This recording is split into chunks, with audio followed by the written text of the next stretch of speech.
Okay, ready? Let's do it. We'll call the meeting to order and open with Pledge of Allegiance. Jerry? I pledge allegiance to the flag of the United States of America and to the republic for which it stands, one nation, under God, indivisible, with liberty and justice for all.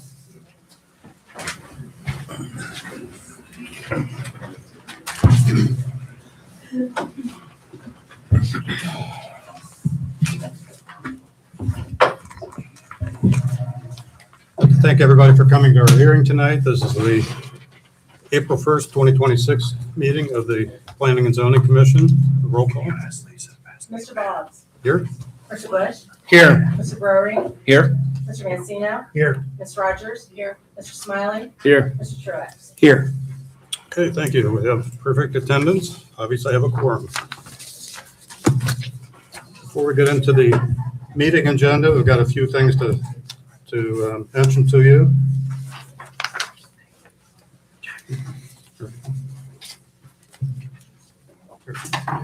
Okay, first of all, make sure you silence your cell phones. I know last meeting or the meeting before, some people were watching the streaming on YouTube, and silencing the cell phones applies to that as well. So don't play the YouTube stream while you're here in the room. We have a large crowd, and we're actually probably too many people for the room. So if you're not speaking, let's start out. The first item on the agenda is probably going to be the Align Data Center. If you're not here for that, then we'd ask that you step out into the hallway to make room for those who are here. So we don't want anybody standing. Everybody needs to have a seat. When we actually get into the public comment, we'll have a 2-minute limit per person. You need to fill out a speaker request form and give it to Lisa. Nobody will be called upon unless you have a speaker request form. We're going to do that to make sure everybody has an opportunity to make their comments. Each person will have one opportunity to speak. You can't share or donate your time to another person. Don't comment or speak if you're not up at the podium. When it is your turn, you'll go to over and Lisa will swear you in, and then you'll step forward and start with your name and address.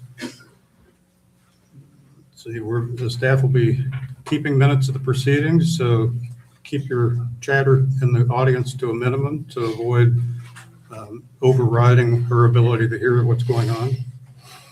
And when you do, if you're speaking to the group, you're addressing the commission, don't address the rest of the audience. Okay, last call. If anybody has not filled out a speaker request form, this is your opportunity to do that. And please be respectful, no name calling or insults or things like that.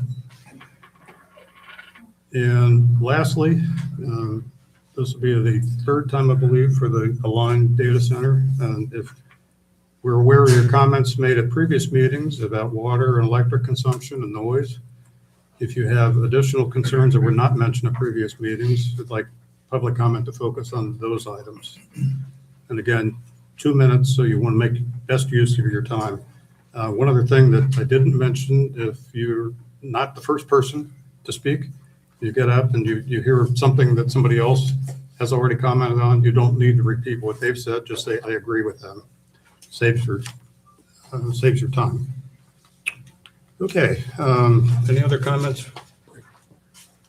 Break.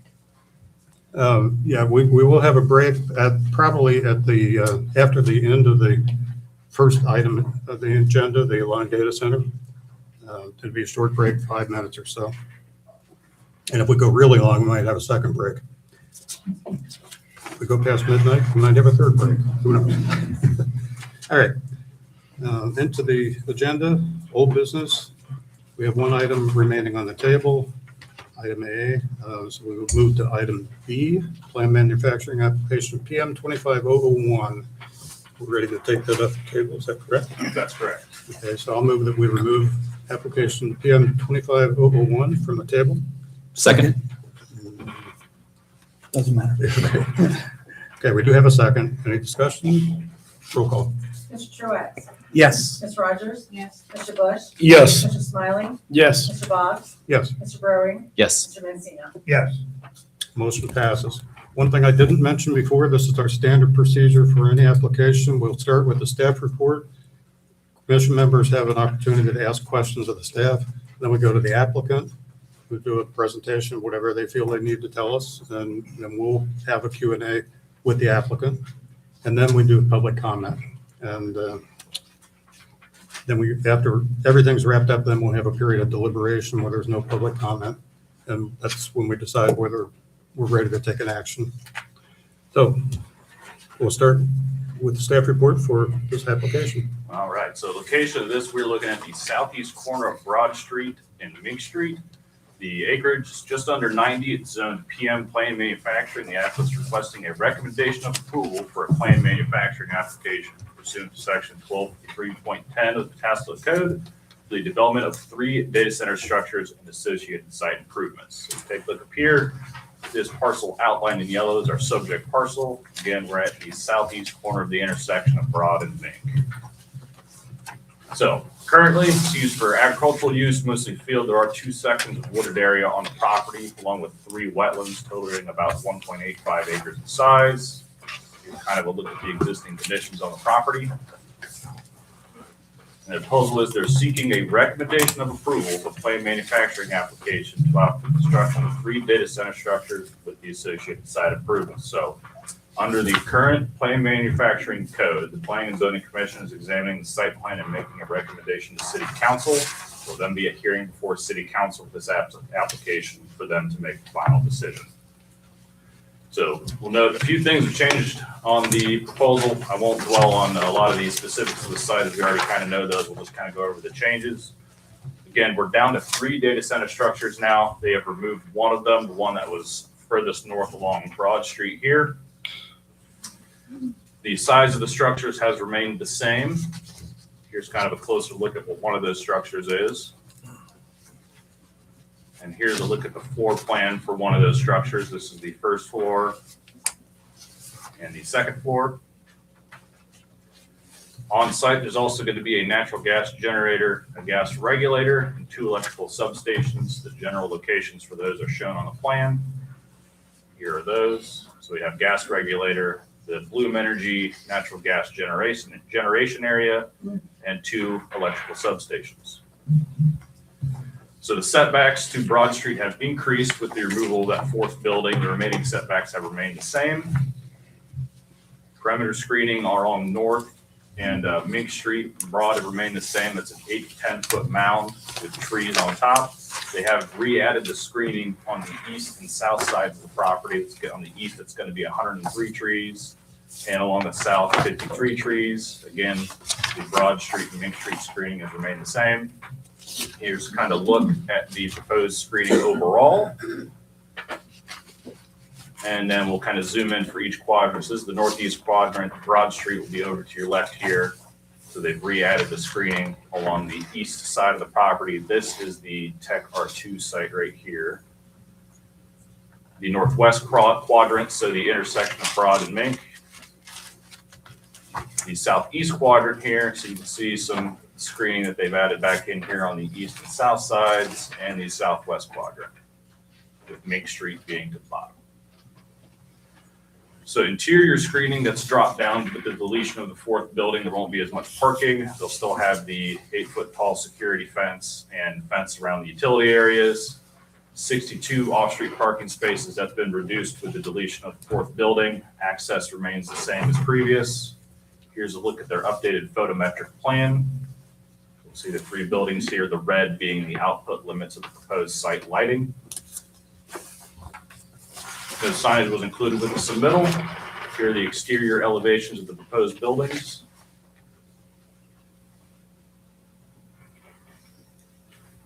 And then regarding the proposed electrical utilities and natural gas generator, the final layout, equipment, and or infrastructure are currently unknown as they're under design by AEP. The applicant has requested that these items be reviewed and approved administratively after approval of the application once they become available.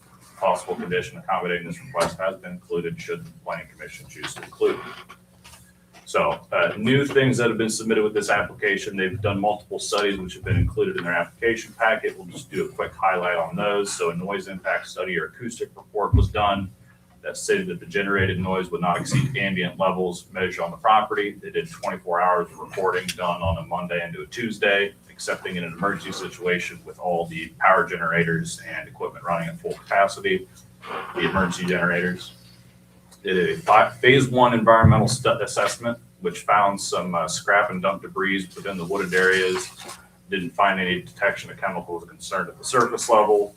They went and did a limited phase two subsurface investigation, which evaluated the conditions found in the phase one. They did not find any other chemicals of concern above standard values in the subsurface. A geotechnical engineering report, which evaluated the subsurface conditions and provided recommendations for construction. So they did some borings in a grid pattern, found groundwater seeped 8 to 10 feet, 8 to 13 feet below grade. They recommend doing some additional borings once the site design is finalized. An investigation of waters of the United States, which identified those 3 potential wetlands on site. They believe them to be non-jurisdictional or isolated wetlands. They'll just need to get the U.S. Army Corps of Engineer determination on confirming that, which they've also included the U.S. Army Corps of Engineers jurisdictional determination. The Corps looked at it and determined that those wetlands were in fact non-jurisdictional. Therefore, they'll need no permits from the Army Corps of Engineers, just the Ohio EPA isolated wetlands permit for mitigation. The ODNR, Ohio Department of Natural Resources, completed a review and found they did a investigation of the site as well as within a 1 mile radius. The ODNR found no records of state or federally listed plants or animals within 1 mile of the project area. However, they did include the disclaimer as the entire state has not been completely surveyed. Lack of records is not a statement that unique features are absent.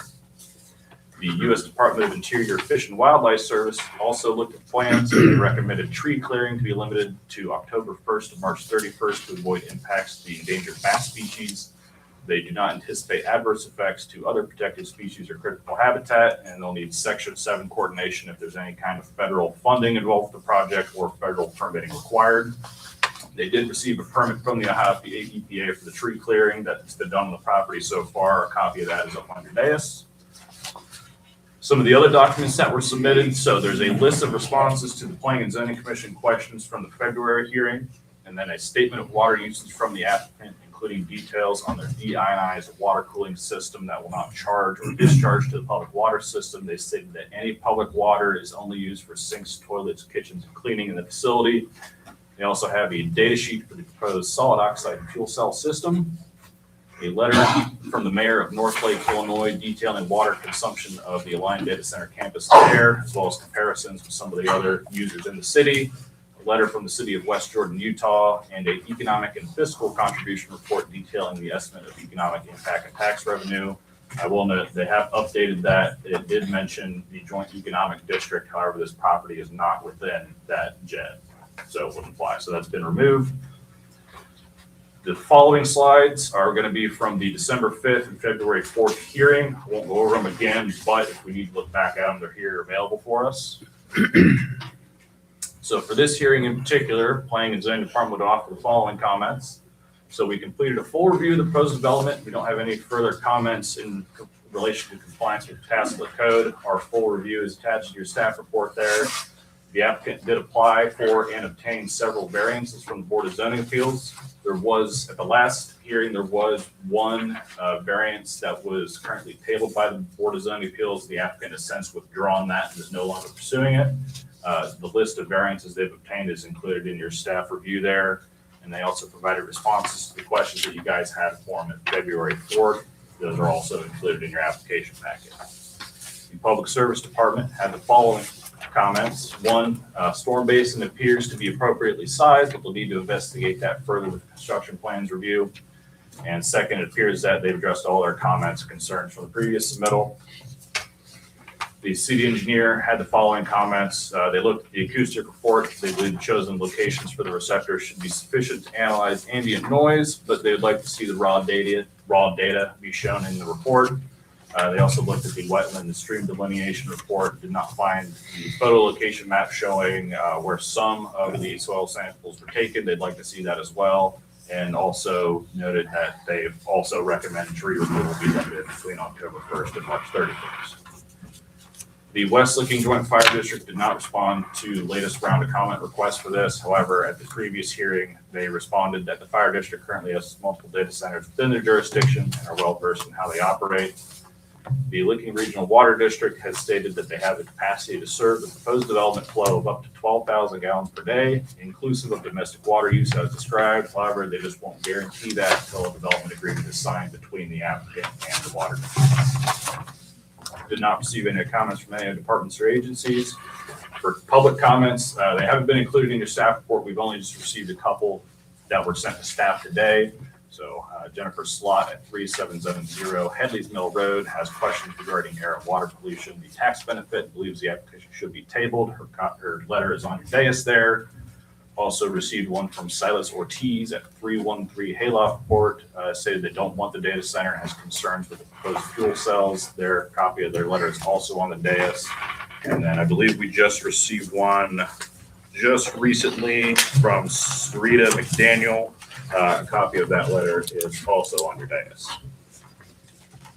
Surrounding properties have not changed in zoning or land use since the previous hearing. So should the Planning and Zoning Commission choose to recommend the approval of the applicant's request, the following conditions may be considered.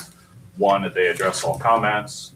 Two, pursuant to the applicant's request, the natural gas generator, natural gas regulator, electrical substation, aligned substation equipment sub-area shall be reviewed and approved administratively.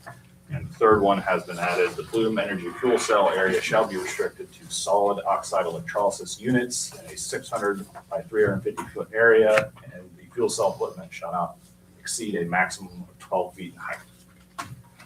So, as I mentioned before, they've provided responses to the questions you guys have for them at the February 4th hearing. I'm not going to cover all of them individually. However, if you would like any clarifications or would like to address any of those to the applicant themselves, I have them up here on the slides and I can flip to them when they come up. Otherwise, if you have any questions, I'd be happy to answer them. Okay, thank you. Questions for staff from commission members? Jerry, I'll start with you. Couple questions here on the staff report. Make sure I'm not missing anything, Jack. So, first of all, what was the last variance that was removed from DZA? So that was for the screening that was going to be on the roof for the mechanical equipment. They wanted to use like a perforated metal screen that wasn't going to be 100% opaque. Per code, it has to be 100% opaque, can't see through it. They've since withdrawn that request, so they figured out a way to do it with 100% opaque screen. Thank you. And the last one was the city engineer's full comments. He said we did not find where the consultant included the raw data collection. Have we received any of that yet? Not to my knowledge, no. Thank you, sir. That's all I have right now, sir. Okay, thank you. David? Just a question about administrative approval of items. Does that go through the planning department for administrative approval, or does that go to the building department? How is that handled after the fact? So saying that this is approved, and the gas generator and those other items that they requested to be administratively approved, what is the process? So start with planning and zoning, just making sure it complies with all the, I guess, aspects of the Tassau zoning code, the PM regs, landscape and screening, all that kind of stuff. The city engineer and public service will take a look at it for the actual construction of it. If there's any like site design concerns like that, stormwater runoff, et cetera. And then the building department will also look at it from a building code standpoint. Fire district will look at it from a fire code standpoint, as well as any other state or federal permitting that might be needed. That's it. Thanks. Jeff?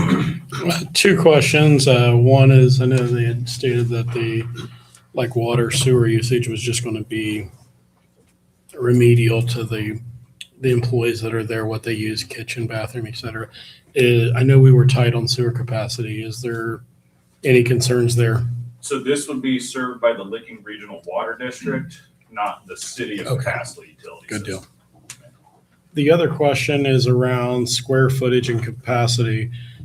I know they reduced the plan to 3 data centers from 4. Yeah. The footprint of each building, are they the same? Are they different than the original proposal? Footprints have remained the same. Essentially, the building design has remained the same size, square footage. They just taken one away. Good, thanks. For the energy generation side, did they make any changes to the plan there? Since they're taking away a building, I'm assuming they don't need as much capacity there, or did that remain the same? On the plans, it's remained the same. Okay. And then for the water calculations, did they actually provide any calculations? Because I saw the note about the comparisons for the other districts, and they said they were under the 12,000 gallons, which I think is like the entire capacity that the water and sewer district said they could provide. So did they provide anything more detailed as far as what they expected actually to be? So from the applicant, what they stated is that they require 12,000 gallons per day for the whole Okay. campus, and the water district replied that they have that Okay. capacity to be able to serve that. They don't have like an actual breakdown based Okay. on like, here's Yeah. X number of sinks, X number of toilets, here's the flow rates, stuff like that. Got it. Okay, so they estimated peak volume of 12,000 gallons per day. That's okay. That answered my question there. As far as the AEP side, I mean, this obviously makes the application a bit more difficult to go through because there's so many unknowns. I mean, this is our first one that, to my knowledge, that we've had to do. So, what are they beholden to as far as like if they have a plan here? Well, a not finalized plan for this site there, can they just change that without notifying us, or? So with the third condition that was added, that is essentially, it's limiting them to, they have to use solid oxide electrolysis fuel cell units. They have to be within a 600 by 350 foot area, and they can't exceed 12 feet in height. It's kind of locking them into, even if the site design changes a little bit, it has to shift around on the site. They have to do what they're proposing. They couldn't do something else. Can they do other things like if they wanted to add a well? I mean, I think these things run off of a special type of water, but could they add a well without us being aware of that? So Things like that. in the plant manufacturing district, you have to be hooked up to central utilities. Okay, got it.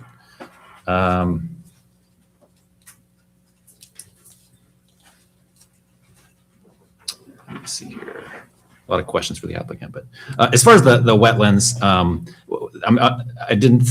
the wetlands are going to be kind of paved over, and they're doing a fee to the EPA. Is that how that works? So they'd have to it's an isolated wetland permit from the Ohio EPA. I'm not entirely well versed on it. From what I understand is that if you're taking wetlands out, you have to replace them within the same watershed, essentially. Okay. You have to mitigate them elsewhere. Okay, that was kind of my question there, if that was going to actually benefit our community and kind of offset there, so that's good. Let's see here.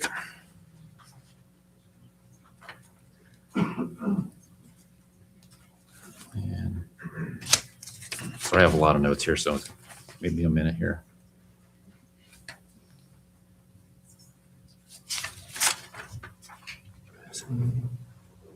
And then we didn't really get anything back additional from the fire department. It just kind of said we're trained, but didn't really go into the specifics as far as how That's correct. I what their didn't concerns receive are. any additional comments from the fire district.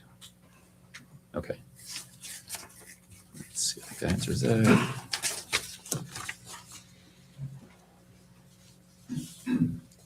I think they also said they're not applying for the tax abatements for this project here. Is there, could they reapply for that at a later date, or how does that process work? Ultimately, any sort of abatement would be through city council. So Okay. I'm not, Scott, would you be able to add anything to that? So typically how that works is they can apply, it's kind of a two-track system. So they can apply for the CRA and it goes through the plan manufacturing process. The plan manufacturing plan, if approved, has to be final before any consideration of a CRA. So plan manufacturing goes through and approved. If they don't do a CRA and they move with the construction plan, that ship has kind of sailed. Okay. So it'd be a little harder to get one approved, and that's what it sounds like, since everybody, they use it to lure people in. Okay. Can I add a comment to that? Yeah. So just clarification on that one, just real quickly. So they could, after it's been approved by city council, still do this as long as they have not started construction. Theoretically, yes. Usually those come in tandem, like one right after the other, but they have indicated they have no interest in pursuing a CRA. Did they provide any kind of calculations on this? I didn't see in the report here as far as how much capacity that these, how many megawatts each of these buildings would use of electricity? I don't believe so. Nothing provided there. Okay.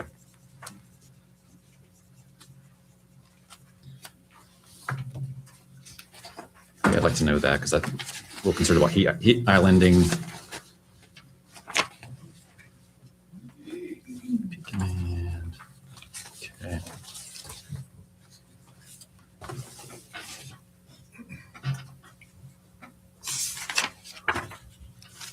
All right, I think that's all I've got for right now. Thank you. Thank you. Yeah. Great questions, but I do have one here that I have wondered myself, and also have one from a resident, Jennifer Slot, the question she proposed. She's a resident, and we're aware of the ballot initiative, the Ohio State ballot initiative that'll be coming up in November that's proposed to ban data centers that are using more than 25 megawatts a month. So would this application apply? Or is if they're already in the system, would this one basically apply if that initiative is approved? And I'm not super familiar with state law on this. So from what I understand, it got through the Attorney General's office. Now they're on to collecting signatures. And if they get enough valid signatures, then would go on the ballot and then the voters would decide. My assumption, if this is in and under construction, that might be grandfathered in, but I'm not familiar with state law on that level. Okay, that's all I have for you. Thanks. Alex? So I have a few questions related to some of the stuff. So the sound item, I do a bit of sound stuff, work, etc. Currently, the code lists as DBA. Has anybody ever done the DBC measurements, which does measure the lower frequency, more mechanical noises for spaces, specifically when we're in an industrial kind of conversation? Because their measurements are also in DBA. And I know from my experience personally, most of the time your DBA ends up being lower if the highs in the sound are lower, because it's actually weighted for audible sounds, not the low subsonic sounds, which cause actual hearing damage still, despite being non-audible. So has there been any work by the city at any point in time to measure by DBC measurement? Not to my knowledge. I don't know if the applicant has done any studies like that. The report we were provided was in DBA because that's what the code is based off of. Right. But the city hasn't done any exploration in regards to DBC measurements. All right, understood. And then the other question that I have is and it's going to relate to the electrical side of this process. As it states here that it would be done administratively, does that mean that if we came through and they brought it to us and they basically said, we're going to build it this way, and then we said, anybody within this in the organization that was doing this administratively said, no, we'd really not like to see it done this way. We need it done this way because this would meet the requirements of whatever we have like in this situation, right? Would they be able to, at that point, push past us and continue to develop without our actual approvals, or would that then halt the actual construction of that item?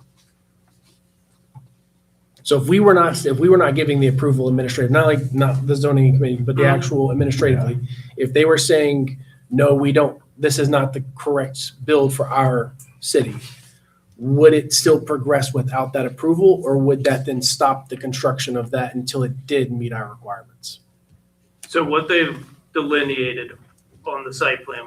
We know the area for the bloom generation. There's a condition that what you said in terms of bloom generation, you need to use that. They've delineated some general parameters for the other power generation equipment on site. So if they came back with, once it's engineered, if it fits those parameters that they've outlined from administration standpoint, that would work. But ultimately, that generation equipment is up to the state power siting board. Right. So essentially, as long as it fits in the box that's drawn, is in essence, I'm being a little bit, reductive here in this. As long as it fits into the box that's drawn, then it would be approved and move forward, regardless of whether or not it was necessarily the correct fit or a design that we would prefer as a city. From that standpoint, so it says width, depth, height, that's what we'd be looking at. From exactly. The technical details would go to the state. All right. So as long as it met that, and if it didn't meet that, would there be any capacity to then say, no, we're not going to do this? Arguably, yes, but that would be a question for an attorney. Gotcha. So it would require that level of, Probably would have to speak with our law director about our options at that time. understood. Okay. And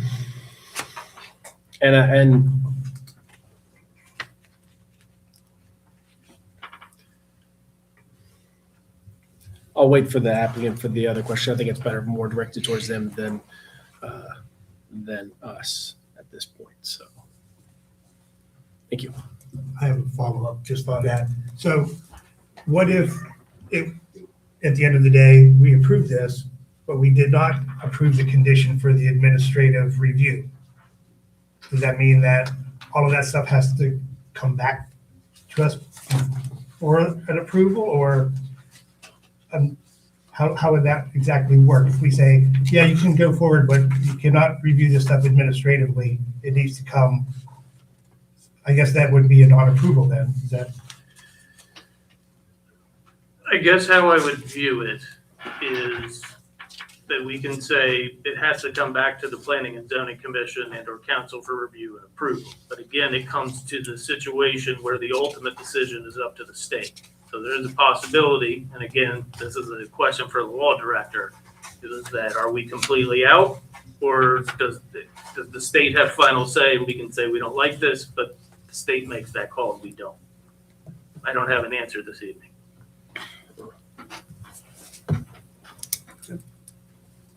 Any other questions for staff at this point? No, sir. No.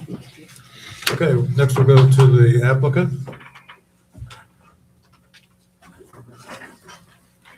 And first, Lisa will swear you in. You swear affirm testimony about the truth, the whole truth, and nothing but the truth, so help you God. Here, I'll hand this over to you so you can control your presentation. All you have to do is use the left and right arrow keys to flip slides.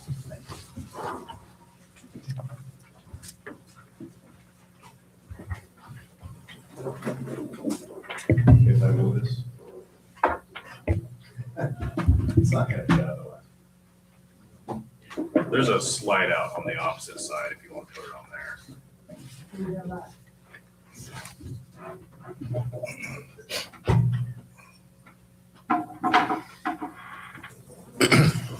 Good evening. Thank you, Mr. Chair. Commission. My name is Dave Robinson. I'm with Align Data Centers. With me this evening is Cardell Andrews, Joe Gianni, and Christopher Coughlin. We're from Align Data Centers, address of 2800 Summit Avenue in Plano, Texas. As was previously noted, we're going to dive right into the changes that we made since you last reviewed the site plan. We're pleased to report we have removed one of the buildings. So rather than seeking 4 buildings, we're now seeking 3 buildings. We have withdrawn the CRA. That ship has sailed. If you want to make it a condition, we're happy to comply with that. It's important to level set what we're here tonight considering. This is our site plan approval that we're seeking. The data center use itself is in the industrial park. It's permitted by right in the PM district. And that is exactly what we're looking to develop here. I would also note that the PM district also includes power generation. So there's a lot of talk, President Trump and others have talked about bring your own generation. The Bloom fuel cells that are in the PM district by right use is bringing our own generation. There was a question about the capacity for the first building, total of 108 megawatts, total utility power for that first building. What that means is 72 megawatts of critical load for that first building. As far as the overall power to come to the site, over time, we do expect the utility to bring additional power. So for buildings 2 and 3, there would be additional capacity that the utility would be bringing. For this first site, with the behind-the-meter generation, the Bloom fuel cells, together with some utility capacity, will serve that first building.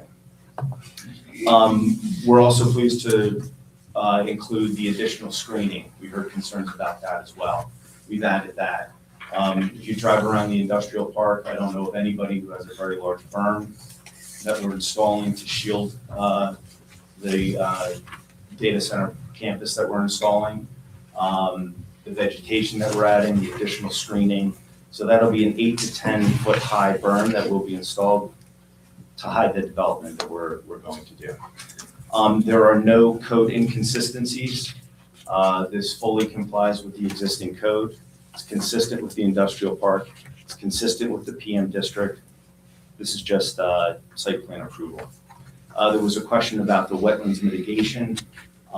We applied for and we have obtained a wetlands mitigation permit as well. That was approved last week.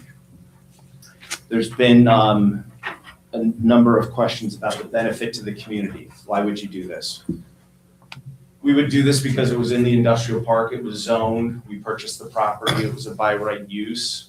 When land is zoned a particular way, as a developer, you look at it and you say, this community wants this in this area. That's why they have the zoning the way that they do. We bought that, and we do intend to develop a data center. Additionally, where the AEP facilities are, where the power lines are, this is a good location for a data center development. As far as dollars and cents, we did an economic report, and here are the property tax benefits. The existing property tax benefits for that parcel are about $3,868. The tax benefits to the community with all 3 buildings built, and that projected full development is expected by 2032. That'll generate over $34 million to the community. That's to the county over $4 million. To the school district, over $1 million. That's to the JDSD. To the Licking Heights, over $22 million. This is a significant investment that we're bringing to the community. This will be hundreds of millions of dollars, likely into the billions of dollars that will be invested into this community. There is a significant economic benefit that is coming to the community as well. There are also income tax benefits. We did have to revise the economic report because it's not in the JED, so we wanted to factually represent what's there. Having said that, and usually the CRA is the quid for the quo of going into the JED. That is something that, frankly, we thought we were in the JED, and we just wanted to factually represent things by removing it from the JED. That's not to say there would be any fight should we go into the JED. So I just wanted to highlight that. With regard to the construction jobs, 200 to 600 full-time construction jobs. We've got our general contractor here. They hire locally from the Columbus market. The expectation is probably 95% of the construction workers will be from this area. We heard a bunch of concerns about, shipping people in from Texas or something like that. No, these are going to be your neighbors. With regard to the income tax, over $100,000 just from the income tax that currently exists. Again, if it goes into the JUD, it's going to be more than double that amount. And with regard to additional jobs, for each data center job, there are ancillary jobs that are created. There'll be the low voltage cabler that will go into the data hall to work everything. There'll be hospitality to have lunches and other things available for the workers that are coming into that. This is going to be a great anchor tenant with a jobs multiplier for each one of the jobs that we create. Looking toward the life safety, I'd like to turn this over to somebody who has much more experience with this than I do. Christopher was here last time. He is a volunteer fireman, and he wanted to address legitimate concerns about EMS getting into the building and any concerns about that. Do you swear or affirm the testimony about to give is the truth, the whole truth, and nothing but the truth? Good evening again, Christopher Coughlin, COUGHOIN, the Line Data Centers, address is 2600 Summit Avenue in Plano, Texas. It's a pleasure to be here again this evening, and as I said last time, I tried to address some of your safety and fire concerns. I am a member of my volunteer fire department at home, and I do, of course, take a lifelong dedication to this profession of public safety. So, first thing to think about with these buildings is they house some of the most expensive computer equipment in the world, and therefore we install the best fire detection, fire prevention capabilities really known to man. So like the fire prevention part of it is that we invite the fire department to come in and do training, and I'd be happy to help write a training plan with the fire chief to come in and do some training so that they can see the insides of the properties. And then do mock training. In North Point, Illinois, we did a training day where we actually did a mock emergency response scenario where we went through dispatch. We simulated a patient on top of the roof. They brought in all the apparatus necessary to bring the patient down. And so that provides training for both our on-staff security personnel as well as the local first responders. And that's something that we'd be happy to do here as well. So there's plenty of opportunity for training. I know the fire department has given their opinion that they feel comfortable with making responses here. The majority of responses from fire departments, as you all know, are EMS calls. And some of those can be quite minor, but we need to have protocols in place for getting them to the patient when needed. And so we are staffed with security personnel 24/7, and we will have both knockbox at the entrance to the property, but with every response, we'll have a security personnel meet the first responders at the first entry control point. We'll give them a radio so that they can communicate within the system, internal system as well, and they will be escorted immediately to the place when the incident is occurring. So that occurs on all of our campuses and pretty much where we exist, and we're happy to do training protocols with that. It's especially a good opportunity for the fire department to train these buildings before they're occupied. There's open space and go out and with their toys, get our fire fighting equipment and safety equipment out there, do that, and we'll implement a training day, and I'll be happy to be a part of that. Thank you. Good, thanks. Thank you. Why don't you swear? Yes. I can see you. Both of us? Do you swear or affirm the testimony about to give is the truth, the whole truth, and nothing but the truth?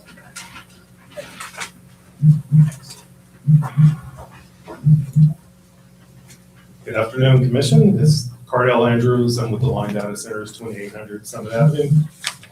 Wanted to talk about water. Water is usually something that we go around most places and talk about, and I know there's been some discussions. You guys kind of heard the water use that we have. I would like to lead off by saying sustainability is at the forefront of Aligned. That's in operations, that's in construction, that's in design. And one of those pillars of that is our cooling technology, which obviously is a closed loop system. A lot of people will look online, and data centers typically do, the older data centers, older technology does use what's called a blow-down system, which uses a lot of water. I would say for a closed loop system, it's not the same. I did see on the agenda, there was a multifamily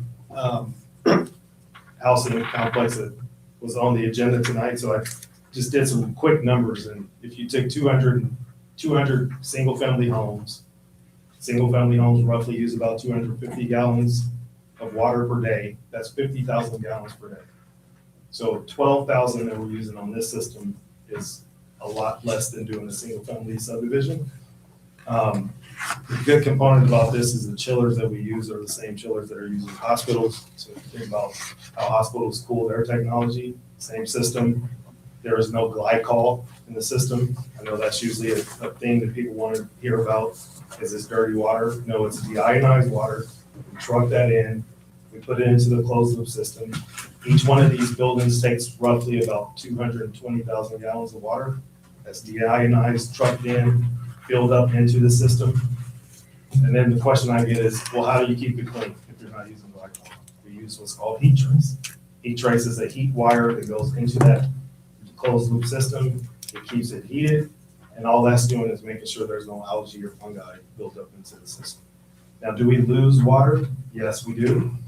And that's a very small amount. So if anyone has a pool at their house, it's the same thing. You take that basket strainer out, you take all the leaves and whatever you have, you dump it back in. So there's quarterly, when we do any kind of maintenance on this closed loop system, there may be roughly 2 gallons, if that, lost. So not a lot for a building of this size. The big thing that people don't understand is a building of this size, we're really, and I think the planning commission, or the planner mentioned this earlier, we're only using it for bathrooms, sinks, toilets, humidifiers. If you look at the makeup of our floor plan, and I think that's in the packet that you guys have, the floor plan of the office component is roughly 1/10 of the building. So people see this large building and you think, oh, they're using a lot of water. No, it's really only a place where people work most of the time. And when they have to go to the bathrooms, if they're bringing lunch to the office and they need to use it, or they're washing hands. So that's really why the water is so low. I know I heard a question on the 12,000 gallons. That is peak use. That's not average day use. That's peak. So that's assuming that we have a maximum capacity in this building and everyone's washing hands, flushing toilets, which is not happening all the time. That's why we were able to submit the letters from the mayors from other cities that we work in, because our numbers are usually true to what it is. We did provide the capacity that we need and demand to the Lincoln County Water Department, and they said they can easily supply this. Sound, usually the other big item that usually comes up. We did submit an acoustical study. I know that was mentioned. I heard the question, why DBA and why not DBC? Usually what you find is DBA is really used for hearing damage. So that's why DBA is typically used in most municipalities. If you go to most ordinance codes, that's usually what's used. The DBC, which is like for subwoofers and that low frequency sound, is more like energy compacted. So that's usually why it's not. We would be happy if there was a discussion that we had to do a DBC study. We would. The only reason we did not is because the code reads DBC, so we want to follow that DBC code. So just to give people a kind of common language, what we like to do is place our sound coming from our study on that. I do have some numbers. I don't know, just so everyone can kind of see what we have. I think that the noise ordinance is 60 dBA. Some of the measurements that we had in our acoustical study were between 44 and 60. So I think 60 was only in one location. Most of the locations were below that 60 threshold. So noise is always something that comes up. This is why we are at the forefront of just making sure we get an acoustical study. We use a third-party consultant to come in. They do the study for us, and that's why we do it, just so we can show, hey, before there's even a discussion on noise, because we know it always comes up, here's what we have on our system. So something that we did. And then light impact. One thing that I always like to say is data centers are not car dealerships. We are not trying to sell cars. We need that much light. Most of our operations teams actually use infrared goggles at nighttime when they go out and service anything. And that's because our light levels are pretty low. I think, obviously, we have the fixture counts here. The light candles are very low. They don't go over the property boundaries. We do that purposely. We have shieldings on most of our light fixtures. We're happy to change it if it's more, but knowing that it doesn't go over the property boundaries is extremely low. We feel like light's usually not an impact. What we've done in the past, if needed, we could always lower light poles, but the fixture counts that we have and the foot candles that are showing up on the lighting plan are extremely low. So we feel like it's sufficient to what meets the ordinance and the code that you guys have here. And I'll pass it over to Joe, who will talk a little bit more about our bring your own generation that David mentioned earlier.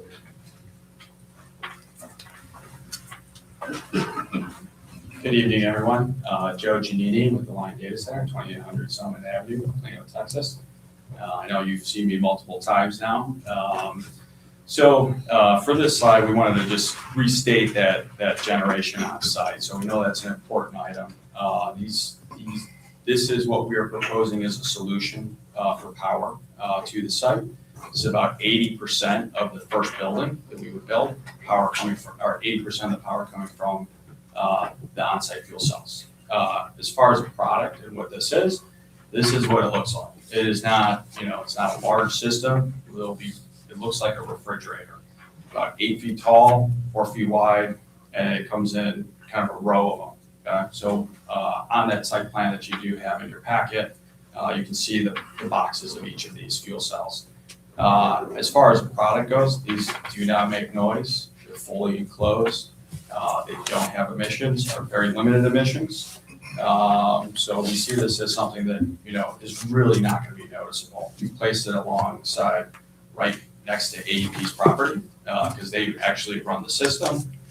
We just pay for the infrastructure. So that's something that, for all the power to this site, AEP, the on-site generation, that's privately funded. That's our, we put up the money for that infrastructure. So this is a non-combustible system using a different technology off the natural gas pipeline that's adjacent to the site. So we see this as a great solution for the site. It's not something that that anyone's going to notice as far as the location being right next to AEP at the rear of the property. So here you can actually see kind of the top right. That's where we propose that fuel cells and where we've restricted the area of the fuel cells. So this is the landscape plan.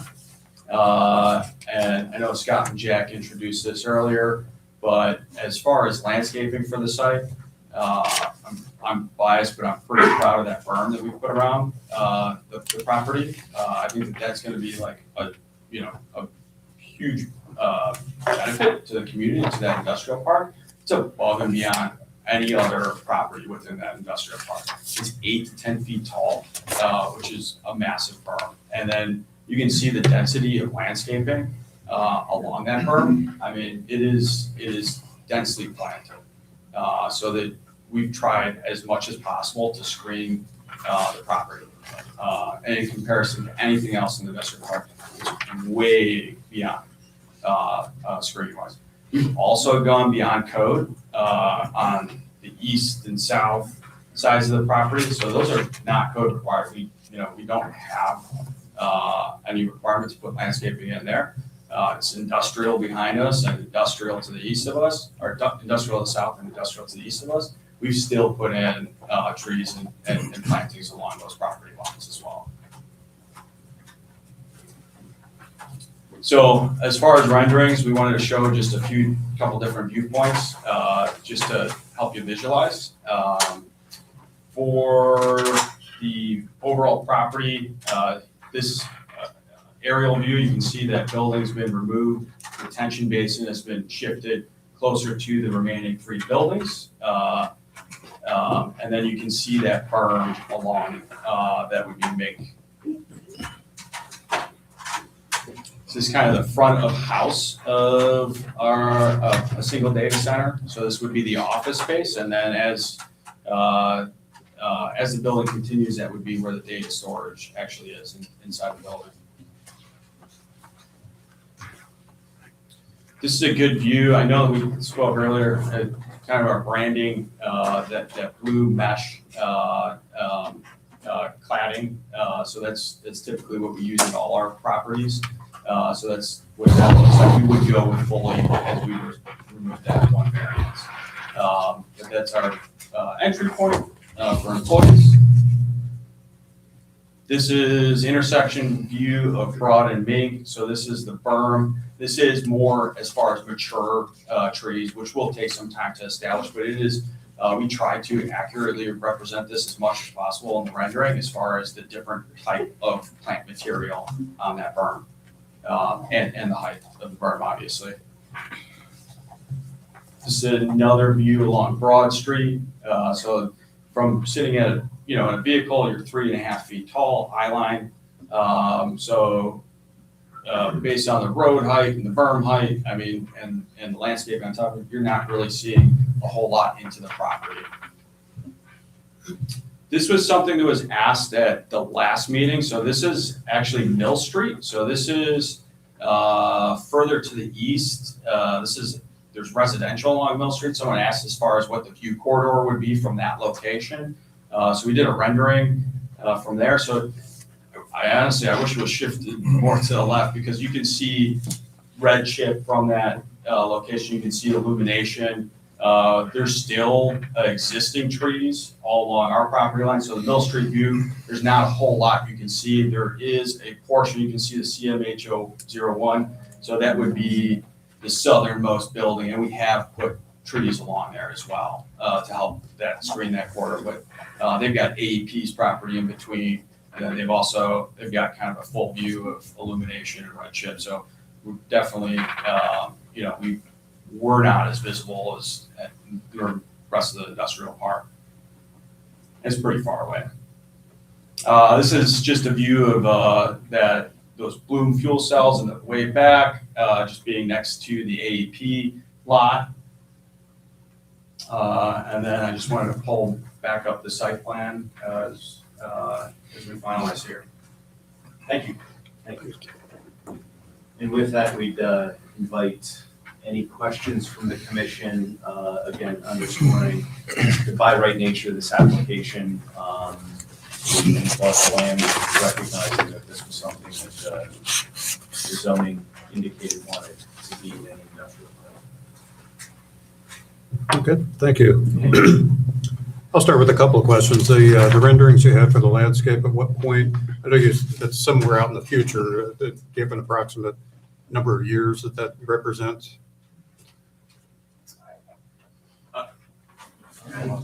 Yeah, I'm not sure as far as like maturity of trees. Right. I'd say, 5 to 7 years. So it'd be more like full maturity. Right. The berm, so when we construct here, we'll be starting with the first building, right?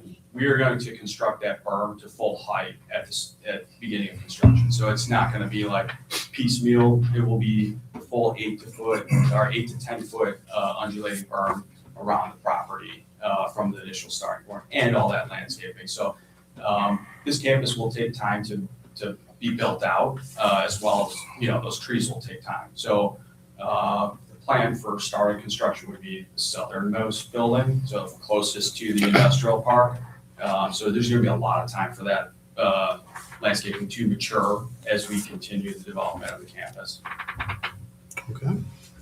That was an easy one. The next one's a little more difficult, I think. In the memo that you sent us dated March 6th, you says to ensure we do not strain the local utility grid or impact residential power rates, the line is fully funding and constructing our own dedicated power infrastructure to serve the campus. If I understood correctly, you said that the Bloom server field there would cover 80% of the first building. Yes. How is the rest of the usage, full build out, 3 buildings? Where's that being addressed from? You said from the utility? So that would be grid connected, but all the infrastructure to get it grid connected is funded privately. So that's like the substation and the switching station that would be on site, that would be privately funded. So it's not AEP does not, put the capital up for that electrical infrastructure. It would be a line data center. Generation and transmission to the site though would be, That would be funded. AEP has done the load study, identified what we need to pay. By the way, we are part of the ratepayer protection pledge that the White House rolled out last month. So we are funding the infrastructure, and we obviously pay for power. The Bloom fuel cells, by the way, it's also important to note that that's part of the other side of AEP. It's not going into the rate base. It's an unregulated sub or differently regulated subsidiary that we're contracting with for the Bloom capacity. okay, thank you. And then one other question too, in your projections on tax revenue and other benefits of community. Are you presenting this in the format of a community benefit agreement that would be signed, or is this just a? This was a separately commissioned independent economic benefit study that we had commissioned for existing tax rates with projected spend, investments, and this would be the results that are yielded from the existing benefits, or I'm sorry, the existing tax rates. For the first building, it would be north of $11 million. At full build, full development, it's north of the $34 million, yes. Thank you. Sure. Let's see. That's all the questions I have for now. I think, Tim, you might be up. Okay. Yeah. Thank you. Tagging off of his question about the electric, do you see any impact to the residents of Pataskala or surrounding area as a result of the data centers being built? Well, from your previous history of building, you obviously have experience. Do their bills sustain, go up, go down? Do you have data to support? There have been numerous studies that have been done with regard to this. Some of the biggest increases in electricity rates have been in California. That is not a data center market. In other places, in North Dakota, for example, which has attracted its share of data centers and others, rates have actually gone down. So data centers are actually an excellent consumer of power because we're funding a lot of those infrastructure improvements. We're doing it either with upfront payments known as a contribution to date of construction, privately funding substations, which we're doing at this site. We're a great baseload customer. And what that means is whatever that transmission or distribution infrastructure that has to be paid for and installed, you want to bring the consumers of the electrons after that gets there and have more of them consumed sort of spread out over a much larger number. That's what data centers provide. So I know there have been numerous studies, the Brattle report and others have concluded that data centers are not increasing the rate base. Okay. When you first presented your presentation, one of the first things that you presented to us as a benefit to the city was the influx of tax dollars revenue to the city. What can residents expect in terms of their, how is their life financially going to get better? Is their taxes going to be lower for property taxes, for anything else? How will they benefit as a result of those influx of dollars? What I would note is you should talk to your city council because I think depending on where the dollars go in, is it general fund, how they want to spend the dollars, et cetera, et cetera. Focusing mainly on the school district, I would note that in Loudoun County, Virginia, data centers pay over $1 billion a year total into the taxes. That funds some of the best public schools in the country. So as far as the line items, we presented that information, how it would go in, what it would do with the overall tax burden. That's ultimately up to the city. Okay. Next question. Your colleague had talked about inviting the fire department to your campus to do some joint training. Are you willing to pay for any specialized training that's required for EMT or fire departments? I recognize that question. If those were identified, sure. The fire department did not indicate any specialized training that was needed. But we will pay our share, yes. At our last meeting, it was stated that there might be 7 points of contact through security to get to the furthest point. How long would it take for a fireman to get to that point from entry at the Knox box? As fast as they can run or run their vehicle. I watched the last meeting. There was a bit of confusion on the overrides for life safety. They would go immediately through. Absolutely. So, Do they need a point of contact from your company with them to get through those points of security? no. With the Knox box, and I think Christopher mentioned there would be an access card as well to whisk through, but we've got 24/7 security as well, and they would be there to facilitate entry. Last two questions for you. Question 24 on the questionnaire that was presented to your company. You have obviously a lot of residents here who have concerns. Some probably valid, some are personal bias based on where they live or their lifestyle. They're asking, why would you want to build, and not just the code or the zoning, but why would you want to build somewhere where your residents are telling you, hey, we would prefer you not to be here? What would you be your answer to them? Two initial reactions. One, things must have changed. We bought this property some years ago. And again, the zoning that is selected is an indication of what that municipality, that town, that city wants developed there. In the industrial park, I believe at its founding, there was a desire, and I believe there are statements in the record, to attract data centers. So that is something that it's a PM district.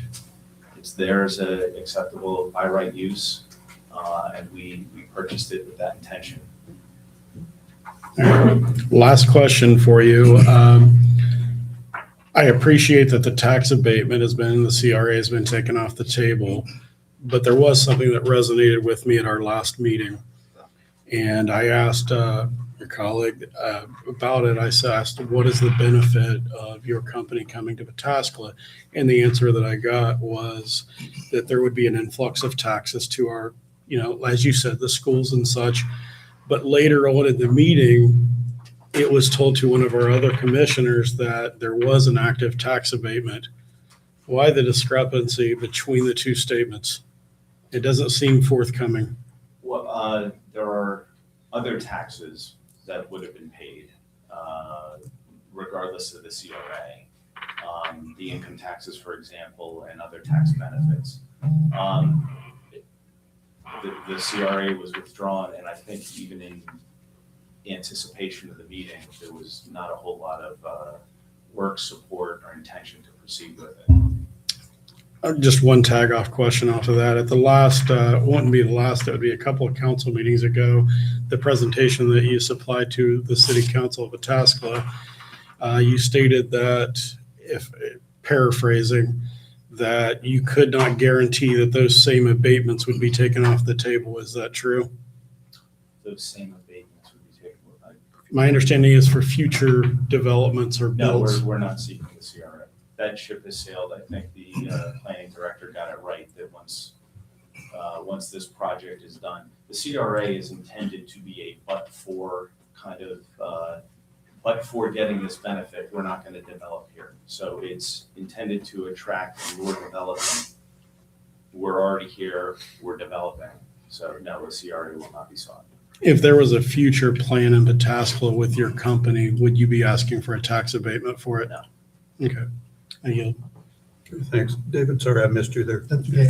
I have a couple of questions. Two, I asked specifically at the last presentation, and they did not get addressed adequately. Anyway, One, I asked about the heat discharge from the roof of the building up into the atmosphere.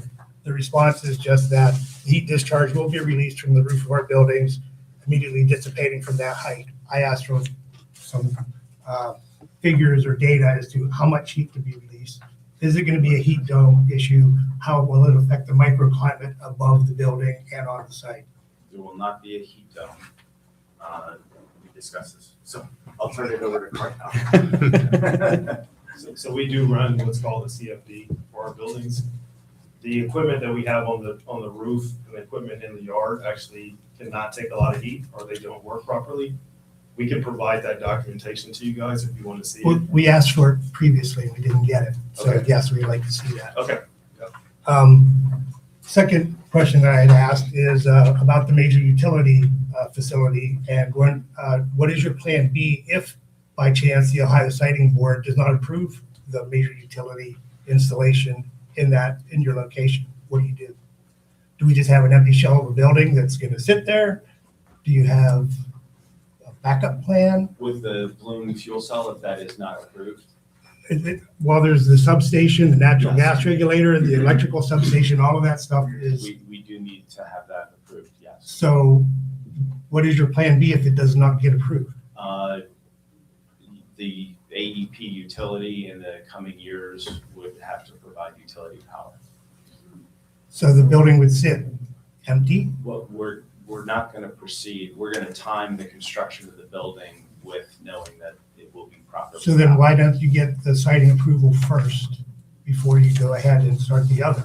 So that you know going in what you have, we know going in what you have. If I'm not mistaken, the site plan is a requirement to advance. The site plan is a requirement to advance, but it is not a requirement for the Ohio Power Siting Board to approve it. We've got to get our site plan approved to be a proper applicant to develop the data center. And then another question with that, the major utility facility, how much noise and heat will that generate? We don't have any figures for that. For the Bloom fuel cells, For the natural gas generator, the electrical substation, and the aligned substation equipment. There it is. yeah, I think. There was specifications on those fuel cells provided, so there is information. You just keep talking about the fuel cells. What about the electrical substation? How much noise is that going to generate? How much heat is that going to generate? No noise or heat on the electrical substation. I've been past substations. They hum a lot. They make noise. Yeah. So I don't think none is the answer. So we would be within code on anything that we perform and do on the site. So the electrical substation, I can't provide technical details until there's a design for it, right? Right. So but- I do have technical details on those fuel cells. I don't have it on the electrical substation. Electrical substations, there's another one that's already adjacent to this property on AEP, or that's run by AEP. It's already existing, right? So this isn't, it's not, we're talking about something that's existing infrastructure within the community. This is just another subset of that. Well, so it's not existing. It's a new, Yes. it's a new piece of equipment that's going to go in there and generate its own heat and noise along with what is already there. So the cumulative effect could be way worse than what it is now or what anybody anticipates. Correct? So we are requesting that administrative approval, and for that process, we would do another noise study, just like we did for this, and submit that to the city for their review to make sure we're in compliance with the ordinance of the code. So that would be the process that we would follow. Another question, you said that the zoning requests a data center. Data centers were added into the zoning code in 2008. At that point, they were 10 to 25,000 square feet in area average. This is not a data center. This is a hyperscale data center. If we go and adopt precedent that the U.S. Supreme Court does and look at original intent, the original intent of the zoning code was not to approve 1 million square foot data centers. It was 10 to 25,000 square foot data centers. So why should we not look at the original intent of the zoning code, which obviously did not keep up with the development of data centers? So just like any city that we work in, we submit the plans to the planning staff and the city staff so that they can review it in compliance with code. That's what we felt like we addressed by making that submittal, so that they could review that against whatever code that you guys have in place. And what we got back is we meet all the intent of the ordinance. You do not meet the original intent of the ordinance. The original intent was 10 to 25,000 square feet on average. At least in my knowledge of looking through it, and I don't know what the original intent, because I wasn't around at the time, but. I wasn't either. Yeah, but in my review, we meet all the intent of what the ordinance states, and I believe that the staff can probably, agree with what I'm saying here, which is the statement that we got back from the work statement from the planning staff. Last question. This is still a spec data center. You don't really have a client for it yet, correct? Correct. So there is the possibility that you can get an AI-heavy client to come in. Is that also correct? I'm sure. So this ties into, you're talking about jobs, and yeah, the construction jobs will be significant. They would be significant for any development on that corner. Anything that's built is going to provide those construction jobs. What about jobs lost? If a large AI company goes in there, how do we measure that? There is that potential. As a matter of fact, the CEO of Palantir, his name's Alan Karp, he just said that AI will wipe out most routine white-collar work. That includes engineers, accountants, attorneys, medical professionals, etc. So how do we balance the short-term gains of construction jobs with the long-term losses of white-collar jobs? Do you want to take it back? Sure, go ahead.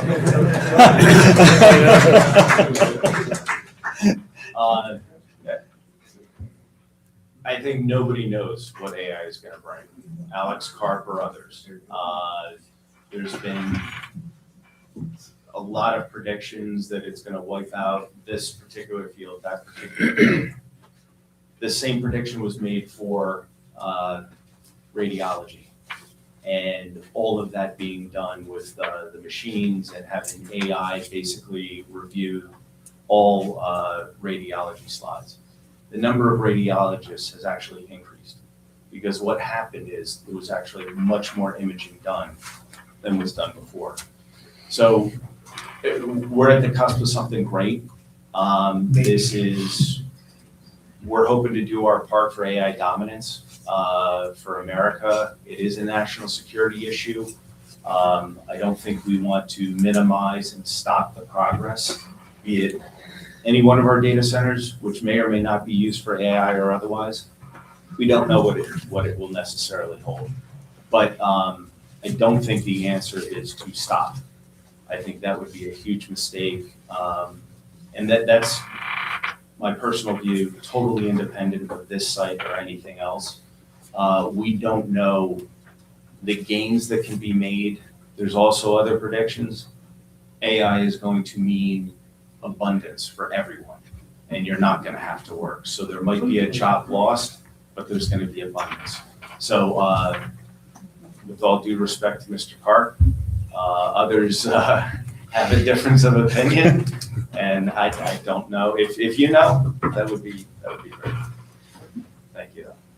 I would just add one thing. The way we build out our data centers, if it's cloud-based or AI, is exactly the same. That's why we're seeking this site plan for approval.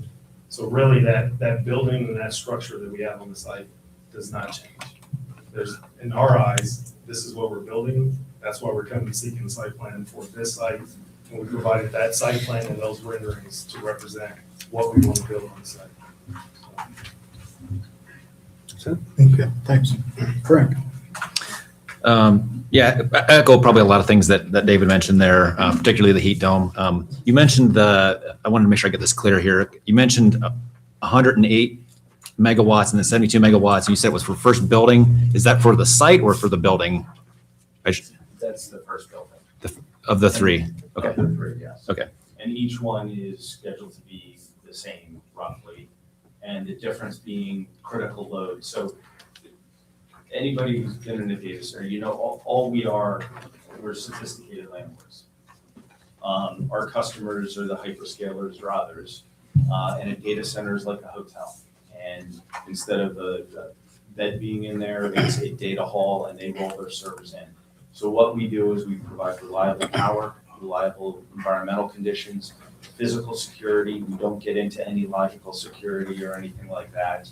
To run the data center, critical load is what the computer servers and other electronics that go into the data hall consume. And then you've got the overhead for the lights in the admin space and running the infrastructure to make sure that we've got reliable power. That's the difference between overall utility versus critical load. So the 72 was critical load. That was just bare minimum. Okay. Then 108 was Total. That's The overall total capacity that's going there. Of that 108, 72 will be consumed by the servers and electronics that go in there. okay. And that's per building? Per building, yes. And then, okay, so you're going to have 324 megawatts power. Potentially, yeah. Yeah, up to that amount here. Was going to be 430, well, 400 and something. Let's round it to 400, but you took that away. And so, and then you also got the generation, all the natural gas from the power plants there, the Bloom. The fuel cell. Yeah, and that's going to dissipate heat as well, correct? And it's, right. From the Bloom fuel cell. And I'm sure it's not going to be 100% efficient. So yeah, I'd like to see like a calculation. To me, that's very important. You know, the heat is a byproduct, but it also can be a pollutant if it's in excessive. You know, just like with anything. You know, all these mega farms you've got, that waste from the cattle can all go, and that can help fertilize your fields, or it can be a huge pollutant and a burden to the city. So I really think that's important that we understand what that heat dome effect is. Do we have anyone here to address that? From the Bloom system? You want to? We actually have someone from Bloom, if he could be sworn in and address some of the Bloom fuel cell questions. Would that be helpful? Well, so we can, let's get a little information just so we don't have to keep coming back. But I do want some total calculations of this combined with the data center. I mean, because you can convert all that heat to BTUs. I think you're in the billions if I did my math right here before I came in, that's a lot of heat, obviously, and that, you know, we have an atmosphere, it keeps that contained in there. So I've heard different numbers of 15 degrees within a few hundred feet increase. You get a little further out, it's 6 degrees, you know, up to 6 miles, it can be a degree warmer, which when you combine the other data centers we have in the area, I just want to understand what the cumulative effect is for all of that. Can you address any of that? Not cumulative across the area, but I can speak to. Right, yeah. If you can speak to your Is that helpful? yeah, I'd like to have the information now, just so we're. You swear from the testimony about the kids the truth. That the picture said that. Thank you, sir. Hi there, Daniel Baines from Bloom Energy, 4353 North First Street, San Jose, California. So the Bloom Energy systems do produce heat. The natural byproduct of the process is exothermic inside of our systems. It comes out in our exhaust. We spoke earlier about CFD models. We can include the heat from our systems in those CFD models, so you guys can have a holistic view on how that heat would impact the associated areas. The Bloom fuel cells operate at over 50% efficiency across their lifespan, starting above 60% start of life. So much more efficient than other generation sources that are generally found for behind the meter on-site generation. So, you know, everything that is generating power without 100% efficiency will have heat produced. But as a on-site solution, Bloom Energy has the highest efficiencies and thus would have the lowest impact on potential heat to the area. And how much of the Bloom power was there going to be provided by the Bloom systems, how many megawatts? So we're committing to a 72 megawatt continuous capacity available to the facilities. So you'd have to get 250 megawatts from the utility All the then? remaining power would be coming from the utility as the development progresses. Do they have the ability to provide that much? Like in the next 3 to 5 years? Yeah, we actually have a load study in with AEP. And so the Bloom is actually a byproduct of AEP's other team bringing that source to our site. So they do have capacity, or they will have in the next 3 to 5 years, an extra 250 megawatts. That's a lot of power. That's a lot of power.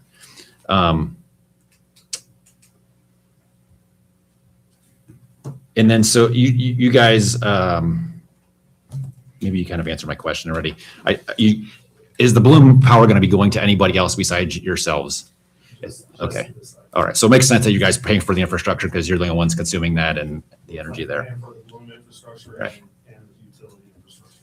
Okay. And I noticed you guys, you reduced the building, but you didn't reduce the size of the Bloom installation.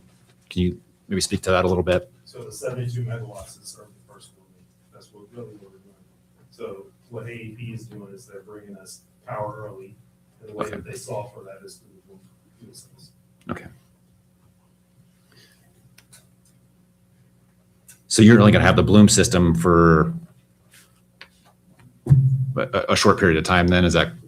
We'll keep it for that first building. And Right. The plan is to use the utility for the rest of the building. Okay. Do you have what's the lifespan of the Bloom units? Our projects can range from 5 to 20 years. The equipment is generally rated to last for 30 years. Internal components get replaced during regular maintenance cycles, and we have a recycling and reclamation program that achieves over 99%. Okay. Yeah, and just to kind of, again, David's question or questions there about the comprehensive plan, I kind of echo that. I did read in there, I think our comprehensive plan was from 2021. Obviously, it was a few years before that. That's way before all this generative AI stuff. I think there's probably some other hyperscalers, but that wasn't in the back of people's minds. So again, I'm trying to balance the two of those things. You know, it does say data center, kind of pointed out into our plan, but I think at least I am, and I suspect a lot of people in this room are thinking kind of those smaller, like David says, 10 to 20,000, 30,000 square foot buildings, much smaller power demands, things like that. So again, trying to reconcile that in my head with what our comprehensive plan intends versus, what the wording of it is.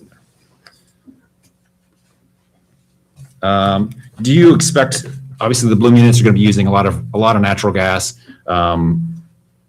What kind of impacts would that have on our natural gas rates? I mean, we talk a lot about the electric rates, but that's always also a utility that a lot of people here in the city use. I don't think I have a specific answer there. AEP would be the responsible party for securing the gas contract, so we'd have to defer to their. Okay.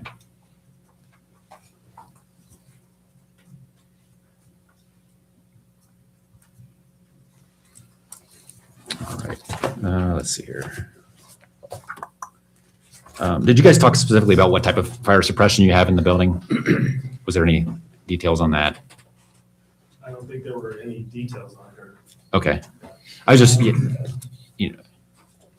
sorry, I thought I heard something there. I thought that was something we'd asked for. Discussed previously.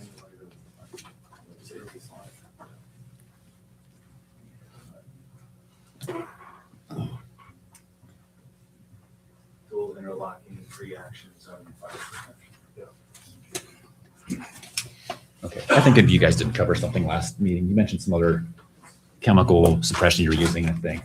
All right. Also with fire, the NEC code has changed because data centers are actually hiring people that are basically have the skill sets to operate. So before previous times, there used to be a shut-off power for fire safety. Mhm. Now, if you could look it up in the NEC code, they don't require that anymore because the trained people in these buildings that are operating are higher than what most people are. So fire departments actually rely on them to help them with emergency situations. Can you talk about that a little bit more? Like what types of things would they do? So NEC code, so previously, they used to allow, you had to do a shut off button for power, Mhm. shut off all power. The NEC code now changes that, and they remove that from the code. And that's because you have skilled workers in the building that have more skill sets than previous times, which Mhm. allow them to actually help the fire department. So that NEC code, which is the National Electric Standard, Mhm. actually removed it from the code. Okay. I'm not quite sure I understand how they would benefit, but we don't need to go into that. Let's see here. You had mentioned in here, I just wanted to clarify this, 111 direct jobs and 540 indirect and induced jobs. Is the direct jobs, I'm assuming, are Aligned Data Center employees, and the indirect, you mentioned like hospitality. Is that what you're kind of referring to, was just all the other? Correct. Okay. And people who go in and do the low voltage cabling within the data halls for our customers that we know. So there've been various studies done about the ancillary jobs that are created. Ernst & Young did a study. They concluded it was like 6.5 jobs. Chamber of Commerce some years ago did a study. I think they concluded it was close to 10 additional jobs for each data center job. PwC has done one as well. So we're just trying to look at the average around 5. Okay. So you're not saying that's 540 full-time jobs, it's just kind of opportunities for people? Additional jobs that would be created, yes. Okay. In the area. Okay. Let's see here. As far as,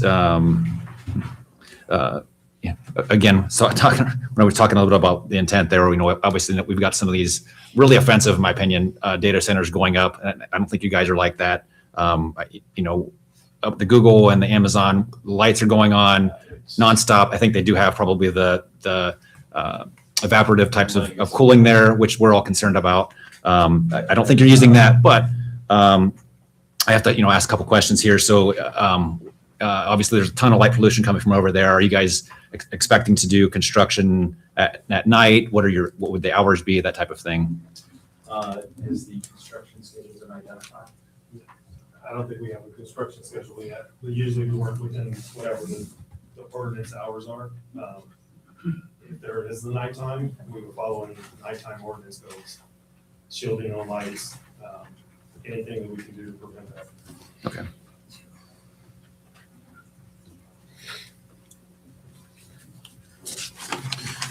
Okay, let's see here.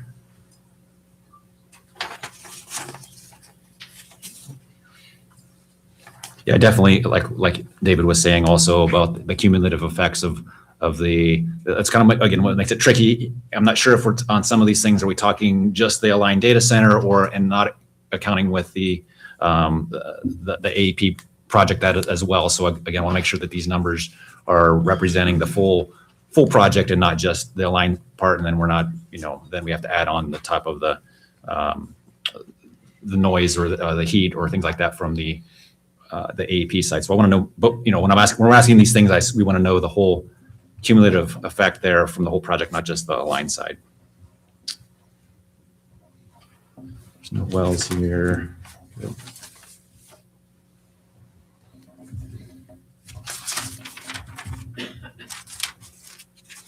Took that one already.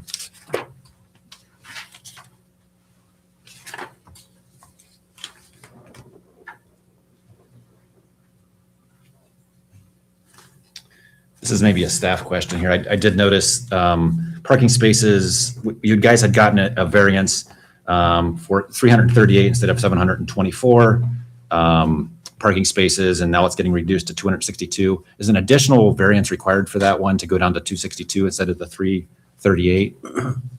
No, because they eliminated a building. So they eliminated the fourth building, Okay. so the parking could go down. So no, okay, so that was tied to that ratio there. Correct, As far as yeah. okay. All right, next page here.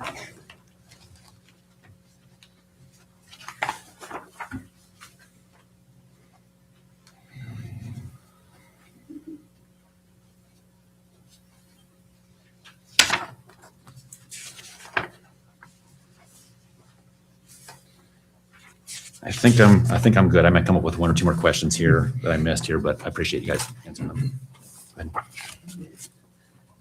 I'm good. Yeah. Thanks. Ann? Well, that was great. Yeah. All right, so let's see what I have here. Concerning the gas supply. So you're stubbed in, or the plan is to be stubbed into the new gas line going in that's headed for Meta, right? I believe it's installed on our plan. Right. And I believe we just recently received notice that the gas is available. Okay. And so what size stub line is that? Is that a 6-inch? Do you have the specifics on that? No, I don't know. No, Williams has that line. And I believe the city knows what it is. Off the top of my head, I do not know the size of the gas line that ran through. There was kind of more through the state permitting requirement in terms of the sizes. Okay. So that would be, we would just want to make sure that's large enough, obviously. It is, and Yeah. that's why I brought up the letter saying that the gas is available to serve. Okay. Yeah. And then, let's see. I'm sorry if you already answered this. How much did you request? How much power did you request from AEP? We have the load study specifics. Okay. So for the first building, I thought the balloon fuel cells, by the way, were 80 megawatts as opposed to 72 or 70. 80 megawatt nameplate, 72 commitment Okay. across the contract. So that's the difference between utility versus the output. So the, and I so for the first building, it's balloon fuel cells together with 25 megawatts to be served by the utility. Ultimately, it's 432 megawatts total to be served by the utility with the load study. So that would satisfy buildings 2 and 3. And I've been told it's a 24-inch gas line. Oh. That Williams installed. That sounds more like it, right? All right. I'm glad I didn't answer that.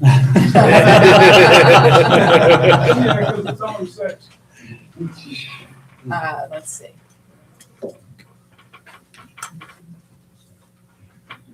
So as far as the wetlands and mitigating those, did you already just have a plan for how you were going to mitigate those? Yes, so we did just last week receive our wetland mitigation permit from Ohio EPA. As part of that mitigation permit, we would be purchasing wetland credits in a wetland bank that's within the same watershed. So that's funding that you provide to a wetland bank that they'll go and create new wetlands within the watershed. So it's a replacement, it's replacement for what's mitigated in another area within the same watershed. And they'll actually do it at a ratio, and I don't know the ratio offhand, but it's usually like a 1.2 to 1.5 acres of wetland created for each wetland mitigated on a development site. So we're talking within Pataskala city limits? Within the watershed, so whatever's the ultimate watershed of Pataskala. I call myself, Russ, do you know offhand what the watershed is? No. I wouldn't know offhand as far as the watershed, but it's Pataskala's watershed. Absolutely right. All right, we'd like to see that within the city, but we will talk about that later. Is there a wetland bank within the city of Pataskala? I don't even know. Sounds like no. No. Yeah, Unfortunately. We need to work on that. All right, so as far as when you spoke with the development committee at that meeting, You mentioned that fuel cells were only an option at this time. Were there any other options that you were considering, or is that it for, As far as on-site generation, Yeah. there's multiple different ways to do on-site generation. You probably know the most as far as how many different, potential ways to provide that generation. Fuel cells is what we work with AEP and selected on this site. And that's because of, the technology there with fuel cells. Just being. definitely sounds like the biased. way to go, but we're not guaranteed that. It could change. Oh, no, it would be fuel cells. Okay, all right, and, let's see.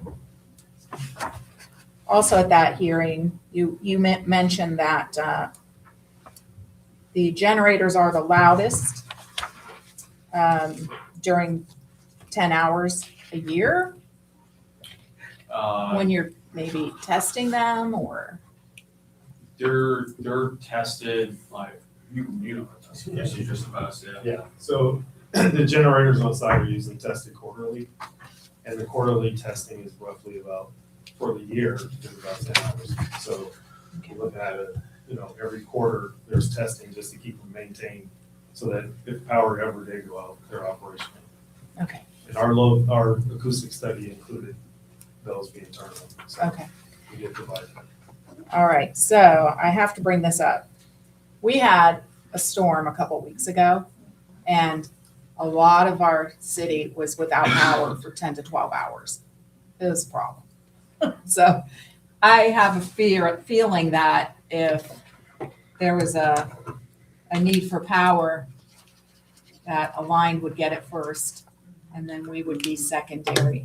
Absolutely not. And that's a common misconception. And actually, we're working with the administration right now with Secretary Wright as part of the Data Center Coalition. Data centers actually help save the grid. So in the last storm, data centers actually disconnected from the grid, went to backup power in order to save the grid for residential use. So Secretary Wright issued what's known as a 202C order. And part of the ratepayer protection pledge, one of those pillars is talking about grid stability, grid reliability, resilience. Data centers can play a critical part in that and do play a critical part in that. So we're not here to put the grid at risk and to take power from others. We provide baseload power, which is a benefit to the public. Obviously, we're paying our fair share, paying to the utilities for the power for the infrastructure that we require. And then we can also disconnect when the grid is unstable. And that's why we've got the backup power and otherwise. So it's actually a grid preservation as opposed to a grid risk. I would also note that data centers around the country, there's an installed base of power generation that's there. The generators that Cardell was just mentioning, they get tested for 2 hours a quarter or 2.5 hours, whatever it works out to be. That is there in times of emergency for the greater good. And there's a lot of technology that would have to go into putting power back onto the grid from that particular source. And there are places around the country where that's done. But just an observation that data centers are part of the solution, particularly when it comes to the grid, if the grid's unstable, things along those lines where we can disconnect and save it. Okay. All right, let's see. See if I have any more.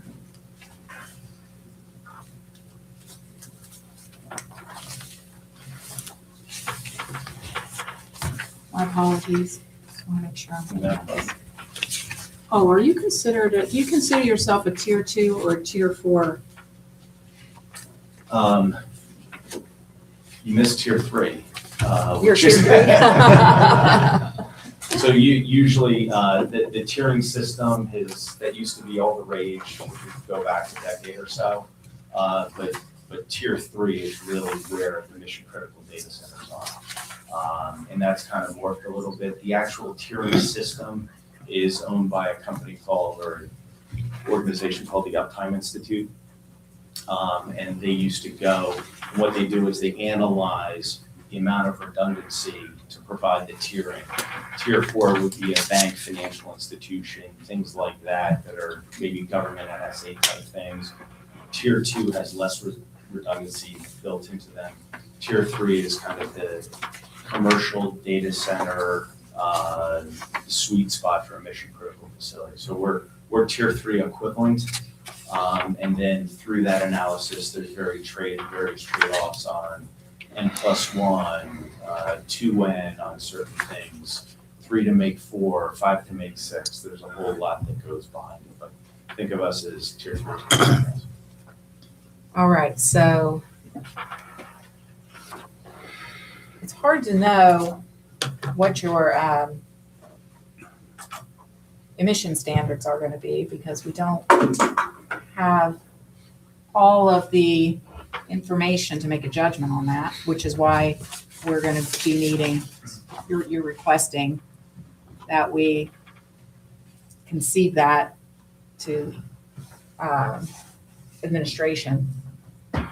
So I kind of would like to see that. I would like to see all that. But We would just note that this, again, is for site plan approval. Air permit applications through Ohio EPA, or the various organizations, that will come in time and will be fully compliant just as we are at all of our other locations. That's all. But this is part of our code. We will be compliant for sure. So you still need our approval. And you're requesting that we concede part of it, part of our responsibility to the administration. Yeah, air permitting is normally through state level for emissions. Okay. Do you have an air permit? We don't have any air permitting, but in performance standards, it says no industry or other business shall be established, maintained, and permitted which produces objectionable light, smoke, dust, noise, odor, gases, vapors, or vibration resulting in a nuisance to abutting property owners or the property in general. And then it says before any operation begins and in order to continue, the facility must meet all other local, county, state, and federal regulations. So that's all I have for now. Thank you. Thanks. Alex? Yeah. All right. Obviously, they answered a few of my questions. I do have a couple for Bloom specifically, which I'll tag on to a few other things here, but I want to make sure I get these. So my previous research, I had seen somewhere that these have to be revamped every 7 years, basically, because of the efficiency loss. So you're saying they have a lifespan, though, of 30 years. Do you have any installations currently for Bloom Energy, these specific models that are currently active for that length of time? What's the longest length of time you have for these currently? So as I noted before, the installed equipment, generally the frames of the module that we displayed earlier, those have a lifetime of 30 years. The internal parts do get maintained with regular frequency. We are in a 5 to 7 year replacement cycle for the primary fuel cell components internally. Those get returned to our facility in Delaware and refurbished. We have a public sustainability report that notes over 99% reclamation rate on that equipment. All right. So then the other factor in this, and you can either confirm this or maybe I have my information incorrectly, but I want to make sure that if I was correct that, we address that. So in a investigation of myself looking into this, I found where there was a lawsuit related to Bloom Energy specifically around the disposal of byproduct. It was in California. And basically they said one of the people who were doing the maintenance on this was disposing of that byproduct into the general waste stream. And that byproduct is not just, water vapor, right? It's not just anything else. So is there any chance at all, and was there a lawsuit related to that in California a few years back? I'm not specifically familiar with that. Our exhaust, we have no wastewater requirements from our systems. Everything that essentially enters the system comes out as part of our exhaust is vapor. So there's no impact to, say, the watershed. Okay. Of that nature. And then, as I noted, we reclaim and reuse an overwhelming majority of the product that we put in the field comes back to us for reuse as part of our maintenance cycle. So I guess what my real question is, what is the physical byproduct of this? Because there is a byproduct in the electrolysis of natural gas. Not a physical, it would all be in the exhaust stream. There's no physical leftover byproduct from the chemical process. So there's no residue left over that if it ended up in the waste stream in general, that would cause problems with anything then? Correct. There's no local rejection of any materials from our equipment. Okay. All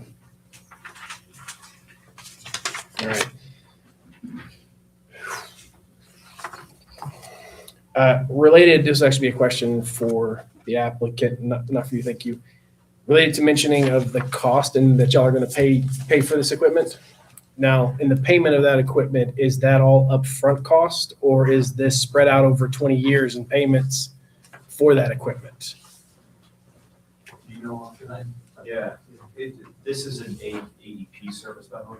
Yes, ultimately AEP will be the owner, or the AEP subsidiary will be an owner of the equipment. They are making the purchase of the upfront equipment. They are going to own the kind of upfront cost for installation of the fuel cell yard. And ultimately that gets passed through to the applicant as a rate for power from our system. Right. In that case, I have the two follow-up questions to this.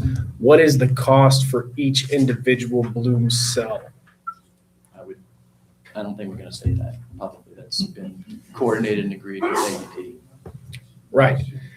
But here's my problem with that, is what you just said is AEP is going to pay for it, and AEP is going to charge me and everybody in this room. That's not true. But that's what I'm asking. That's what I asked. I said, who's doing, but then who's paying for it? They are paid as part of a power purchase. That's the question I'm asking. So the power purchasing program, is that a front purchase or is that a purchase over 20 years? Yeah, by all means. That's actually that's why I said to the applicant, not to me, because I assumed you would not be the person to ask that question. There's AEP, and we can get into rate setting and regulatory proceedings, but the AEP utility that sets rates for the residents that are in this room is one entity. This is a separate entity that is not going to go into that rate base. So it's AEP's subsidiary, I think that it's Ohio Company or something like that, is a separate commercial entity independent of the rate setting. They are taking the commercial risk on our ability to repay on whatever terms are dictated. So even if it's not upfront, if we don't pay back in 10 years or 15 years, it's this entity, like any other commercial entity, that's bearing the risk. It's not the publicly regulated utility that's bearing the risk. So this is kept totally separate. Okay, in that case, what about the additional infrastructures having to be built, the substations and stuff? Is that in the same category or is that different? No, we're paying for that upfront. Okay, so you're paying for that out of pocket upfront at the time of construction? Yes. Okay, but they still own and maintain it, obviously, right? Okay.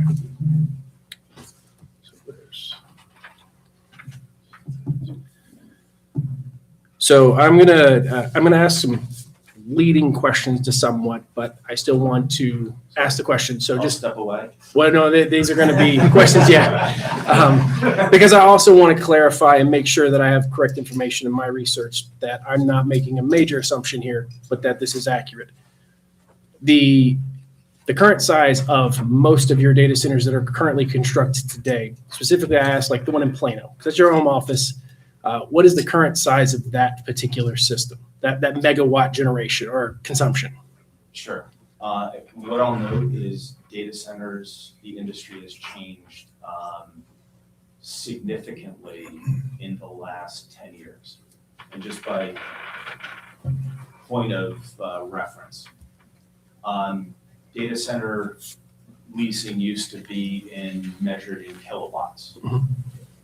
That grew to megawatts, and a 1 megawatt deal or a 5 megawatt deal was pretty big. Data centers themselves have also grown, where our facility in Phoenix, Arizona, for example, I believe that was initially scheduled to be 60 megawatts, if I'm not mistaken. Plano was initially going to be, or that was 80, Plano was 60, something in those orders of magnitude.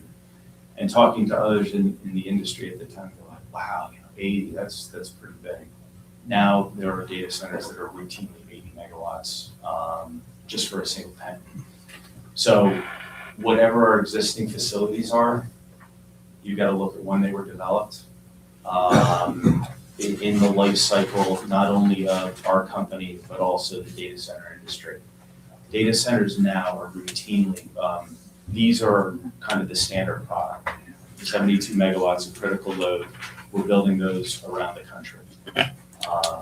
So that's consistent. So whatever Plano was in 2015, that's like saying, what kind of car did you drive in 1975? Well, and that's the other question I was going to ask. What year were those constructed in? Are we saying 2015 was the year that some of those were at least that range? 2015 was Plano.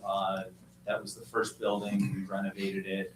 There's a second building on that same campus that was built in 2022, I want to say about. Phoenix, Arizona, another facility that we renovated. That was 2016, 2017.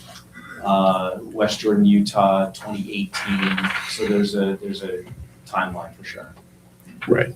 And I guess that's kind of what I wanted to lead the question on here to say, where we're talking about intent of the original code that was created for Pataskala with data centers as a intended use case on being 10 to 20 megawatts when this was actually brought in 2008 and wasn't really a concern. It's only been within the last few years that 300, 400 megawatts have really been the acceptable practice. I'd say probably 5 to 8 or more. But the other thing that I would reference, if you're going back in your time capsule, that data centers used to be a telco closet. I mean, it was totally distributed. If you're concerned about sustainability, that's an incredibly inefficient way to power today's digital economy. I understand that. And what I'm saying though is it's a much different conversation on where we're going to place a data center and a much different conversation on how we're going to have it in our community on the type of situation we're dealing with here, where in this case, it's drop dead center in the middle of our city. The building is entirely consistent with what is there right now. If you look at the building structure, it's no different than the buildings that are there right now. Yes, but the power requirements, the infrastructure requirements around it are not. Yes, you do not use as much road system. Yes, you do not use as much water as other data centers do. However, you use the equivocal power of a small city That we're bringing. that you're paying for the substation for. No, we're also paying for the other infrastructure, in this case, the Bloom fuel cells, bringing our own generation. All of that is consistent with the public policy that's in place. Again, I'm just pointing out that that's a major concern for us as citizens, because you're not the only ones doing it. And AEP can say that they can build the generation all day long, but there are a number of other data centers going in and around, and I'm aware that y'all are building 3 more in the state of Ohio right now, including one under construction in Sandusky. It exists. It's not under construction. It's completely finished now? The first building is. Okay. And we've got, it's this product, by the way. And we've got 3 additional buildings, depending on market demand. Yeah, it's good. The building in Sandusky is the same size. Is that what this? That's a 72, yeah. Okay. It's the same product. Is it the same number of buildings, or is it 4 buildings, 3 buildings, or 1? All of our campuses start with 1 and then grow from there. So the second building is likely to get underway there, but yeah, the campus is contemplated to be 4 buildings. Right. And that's kind of my point. When you start talking about strain on power and community, it's not just one building as well. It's all the buildings combined, just like with the heat domes and everything else, right? And we as a commission, by the way, we have a responsibility to make sure that our communities are taken care of as well. And that's part of the zoning requirements and zoning portions of this. So just hear me say that portion. I don't need a response to that, but like, I just want you to understand that. I would say that's not AEP up in Sandusky, by the way, so different utility providers there. Understood. Then moving on to the tax benefits. So Yes. obviously y'all aren't going to be applying for, or you're saying you're planning for an abatement at this point, or that y'all have no intention to apply for an abatement, and that's fine. I understand. We will not. Right. So I'm gonna, again, ask a little bit of Lee's question. Do y'all have a, because if I'm correct, I believe y'all have 100% sales tax exemption on equipment purchase and material purchase, correct? Wrong. No? Okay. Again, that's the reason I'm asking. Yep. That's what I'm asking. So, So are you talking about the Ohio sales tax exemption? Mhm. That is entity specific. This entity was not accepted into the program. That program, by the way, run by Jobs Ohio, is discretionary at Jobs Ohio. They evaluate each case. We were fortunate to get it for one of our data centers. We have not been able to get it for other data centers, including this one. okay, so y'all have already applied to it and it's been denied kind of thing, or y'all haven't applied to it? Okay. The last, long Okay. story, we got shut down on another one, so. And that program, That's by the fine. way, is all but done from what I gather. And so that's a positive note in y'all's side, by the way, because one of the other things, which I don't know if y'all pay attention to much about the current status of legal items, goes to property taxes and the current attempt to abolish property taxes, which basically is a majority of the tax revenue that's listed in your packets. So if property taxes were abolished, your effective tax benefit to the city become $110,000 roughly, minus the Are you additional talking about the jobs. state referendum proposal to, Eliminate property we taxes. don't have anything. I know you don't have anything to do with that. I understand that. I'm not saying you do. What I'm saying is when Do you want me to say I'm against that? I know. No, but what I'm getting at is that if that does go through, essentially from a community perspective, again, we're looking at it holistically. We don't look at it from an individual like moment. Yes, we are in this moment. Yes, it could not pass and it would, all stay remain the same. But if it does, then that basically takes it from 34 million to 110,000. I'm against that. Yeah. And then the other thing is in your packet here for the additional jobs. So obviously I understand that this is more of an advocacy packet than it is, like it gives numbers, but there's like not a single negative thing in this packet specifically. The value package that tells you like how much money it's going to be bringing. Yeah. Part of that mentions that of those auxiliary jobs that are going to get created, bankers, lawyers, insurance agents, and I'm going to be fairly certain that none of those are going to be located in Pataskala.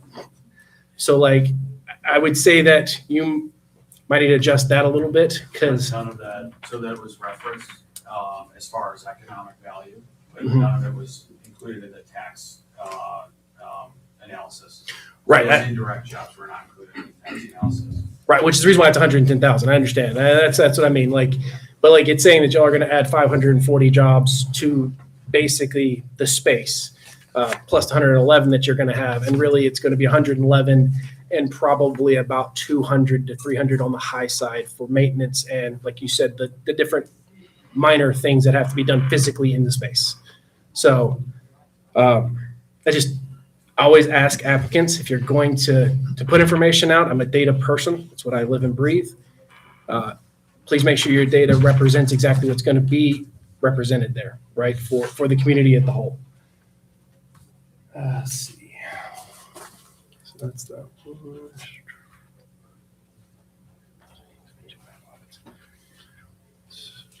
The 413 megawatts that y'all did for the study, that was for all 4 buildings. So technically y'all are going to drop down to 324, correct? Just so I can clarify that. Typically what happens is if you pull that number out, then A&B drops you out of the low study process. Okay. So we have to keep that process. Yeah, well, I mean, more of a, this is what we potentially could do. Yeah. But like the reality is that your buildings specifically aren't going to end up using Right. that amount because y'all literally won't have the physical space to do that. So AP can use it for whatever else. Yeah, exactly. Yeah.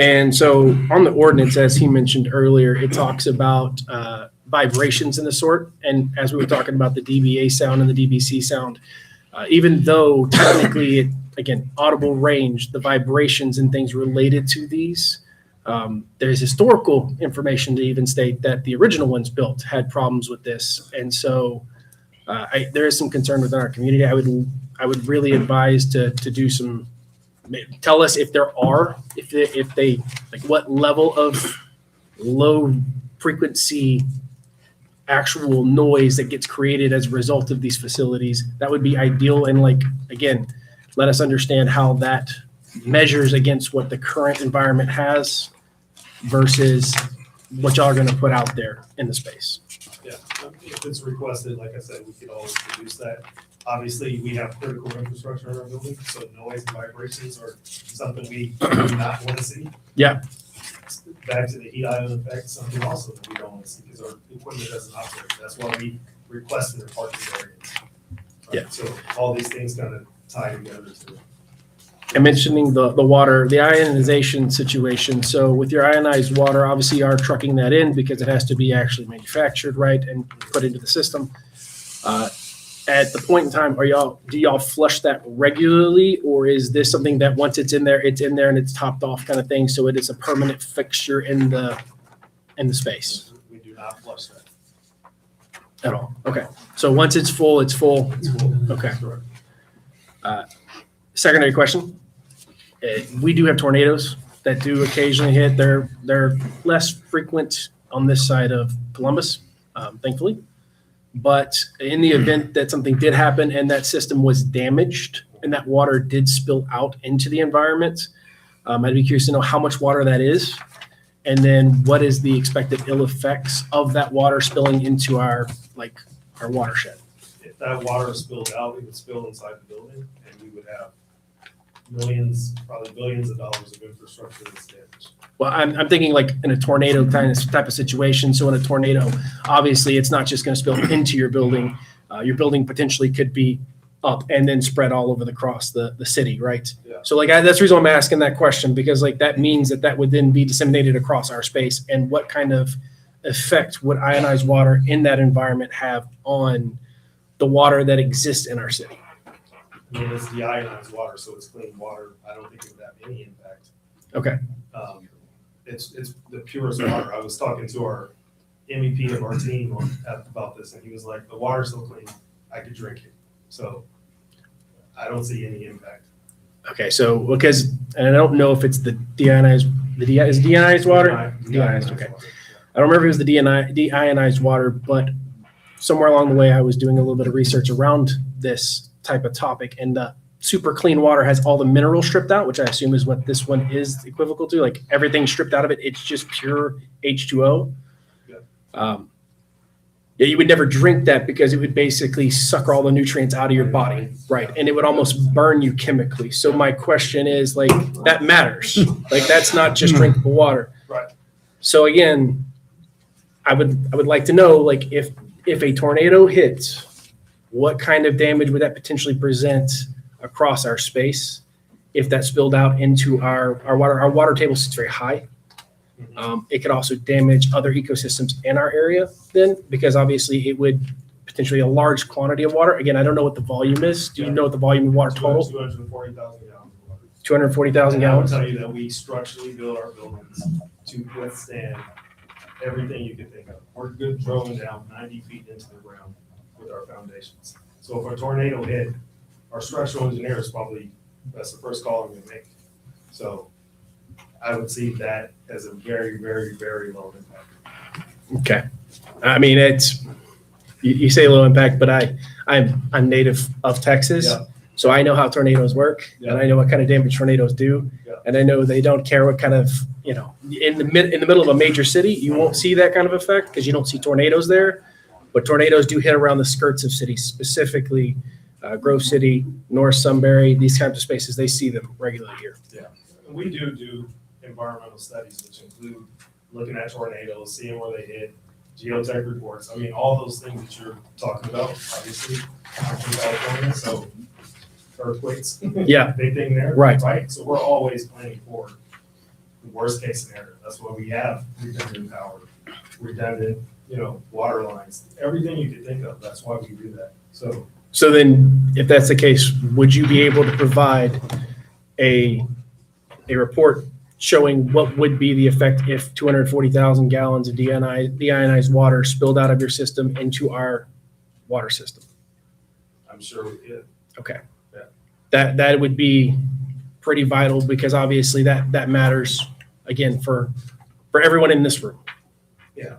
And I guess what level, because like if I'm an engineer myself, so if I'm going and trying to figure that out, I'm looking at tornadoes, how it affects the property, what effect that would have on the building, and then how that would affect the water spilling out. Are you just saying, take that out of account and just say the water just spills out? Oh, I mean, obviously, the infrastructure gets destroyed and spread out across city. That's one thing. That's buildings, right? This is a special aspect of your building is deionized water that is not normal for any of the other structures in our area. And so therefore you would be very special other than, and again, in our area, when I say that, I mean like our Pataskala, right? Mm-hmm. Obviously I can't speak to the other data centers that exist outside of our region, just specifically for us. I mean, so I know deionized water is used in like some of those farming activities inside. So like the lettuce and I think the pot farms too, they use deionized water. Deionized water typically in labs too, like a high school chemistry lab will have deionized water.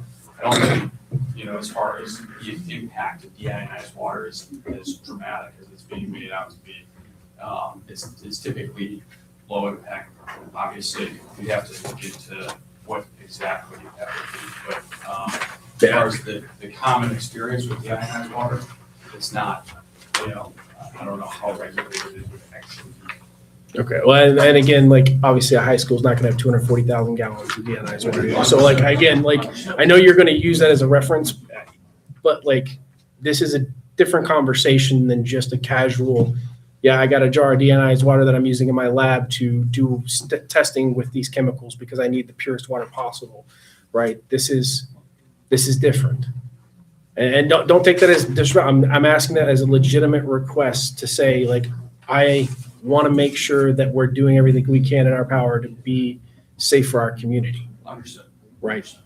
Like, I know we are breaking y'all through the coals here on stuff, but like, we have to live here tomorrow. The heart, like, we're trying to, how we function in facilities to be as sustainable and environmentally friendly as possible. Obviously. Like, Yeah. we're talking about deionized water as being our worst contaminant, that's something that's very normal in the community. So, understood. Okay. And I see here. Make sure I got everything. And just so I want to ask a question, there was mention in the Army Corps of Engineer about a bat survey, and I know the tree cutting time window was referenced. Did the bat survey get like done essentially? Because they recommended one, but I just want to make sure, like, if it wasn't done, that's one thing. But So that survey would only be done if you are clearing trees after that specific time period. Okay. So you have a window within the state of Ohio, because Indiana bat is within the entire state, right? And all trees. You have a window of time where you can clear trees, and then if you try to clear trees outside of that window of time, it would trigger a bat step. Gotcha. To do so. Understood. I sent a lot of paperwork, so good job. You did give us a lot of information, and I do appreciate that.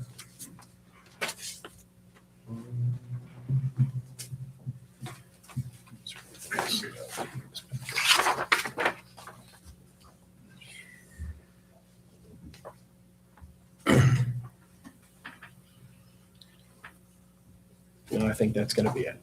Okay, thank you. Jared. Sure. Save the best for last, I guess. First of all, thank you guys for coming in much more prepared this time. I do appreciate that. I know we all appreciate that you guys have much more detailed information and you guys did a lot of work. So thank you. Second of all, we're concerned, not combative. Sometimes it sounds combative, but we're concerned because this is something we've never seen before. So some of the questions I'm going to have are some of those concerns, okay? Going to the property, because that's what you made it very elegant last time. That's the only reason you were here, was to worry about the property. So I'm going to the property first. Thank you very much for adding the foliage that you added and all of that.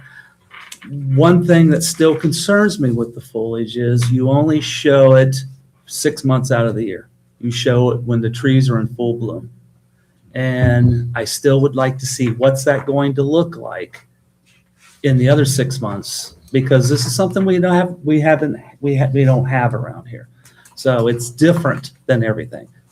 I would like to see what it looks like when those trees are just sticks sticking out of the ground, because that's all I see in those pictures are foliage trees that for 6 months out of the year, that's not what we see. What we see is space. Okay.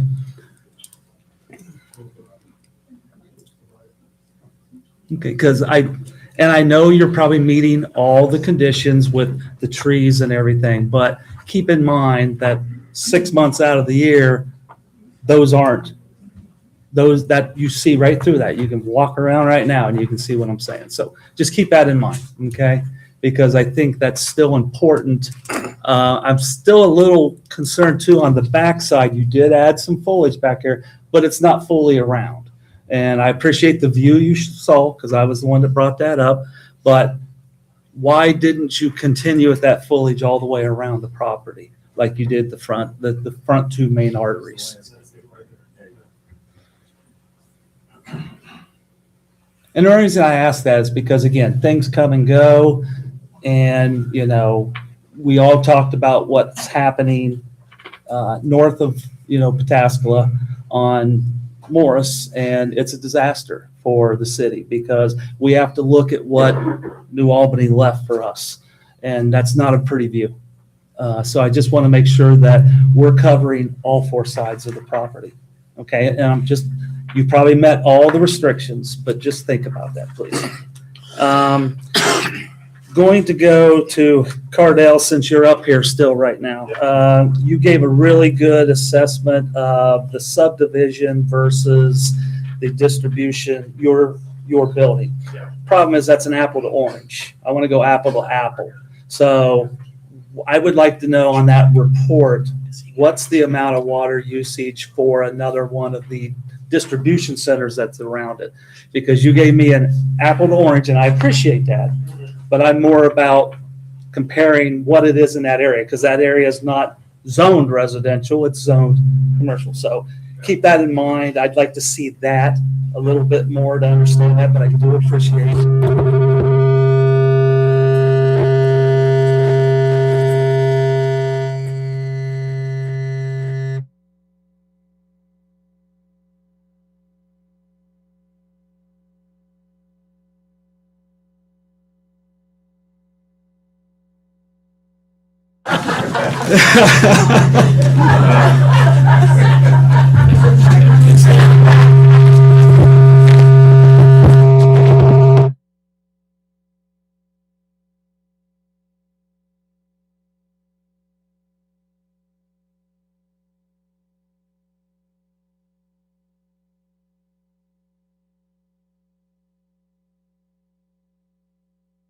The next thing then I'm going to roll into, we covered the landscaping, the fire training.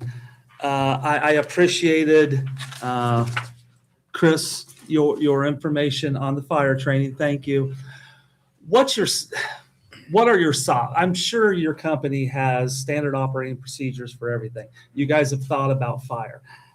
My question, I think it was touched on a little bit, is what is that time between each going, alls I heard was very fast.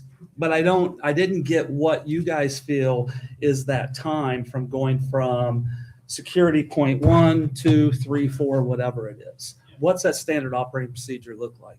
So there's no standard when it comes to emergency response. There's a standard of cure. There's a standard of attack, which is like going after the problem. But like, for example, in one case you might have a car accident. It takes an hour to extract the patient. Another time you open the door, the patient steps out on their own. So they're like, it's scenario based. It's the call is going to dictate that.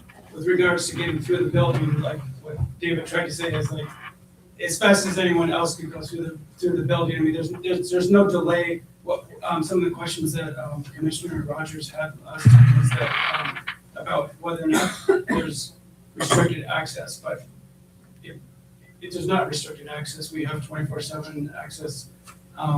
Security that will take them to the incident, and as fast as they can get through the building. So like any site, like it could be a hospital, or it could be a school, or it could be one of these warehouses. They all have like physical space from when you leave your vehicle to get to the patient.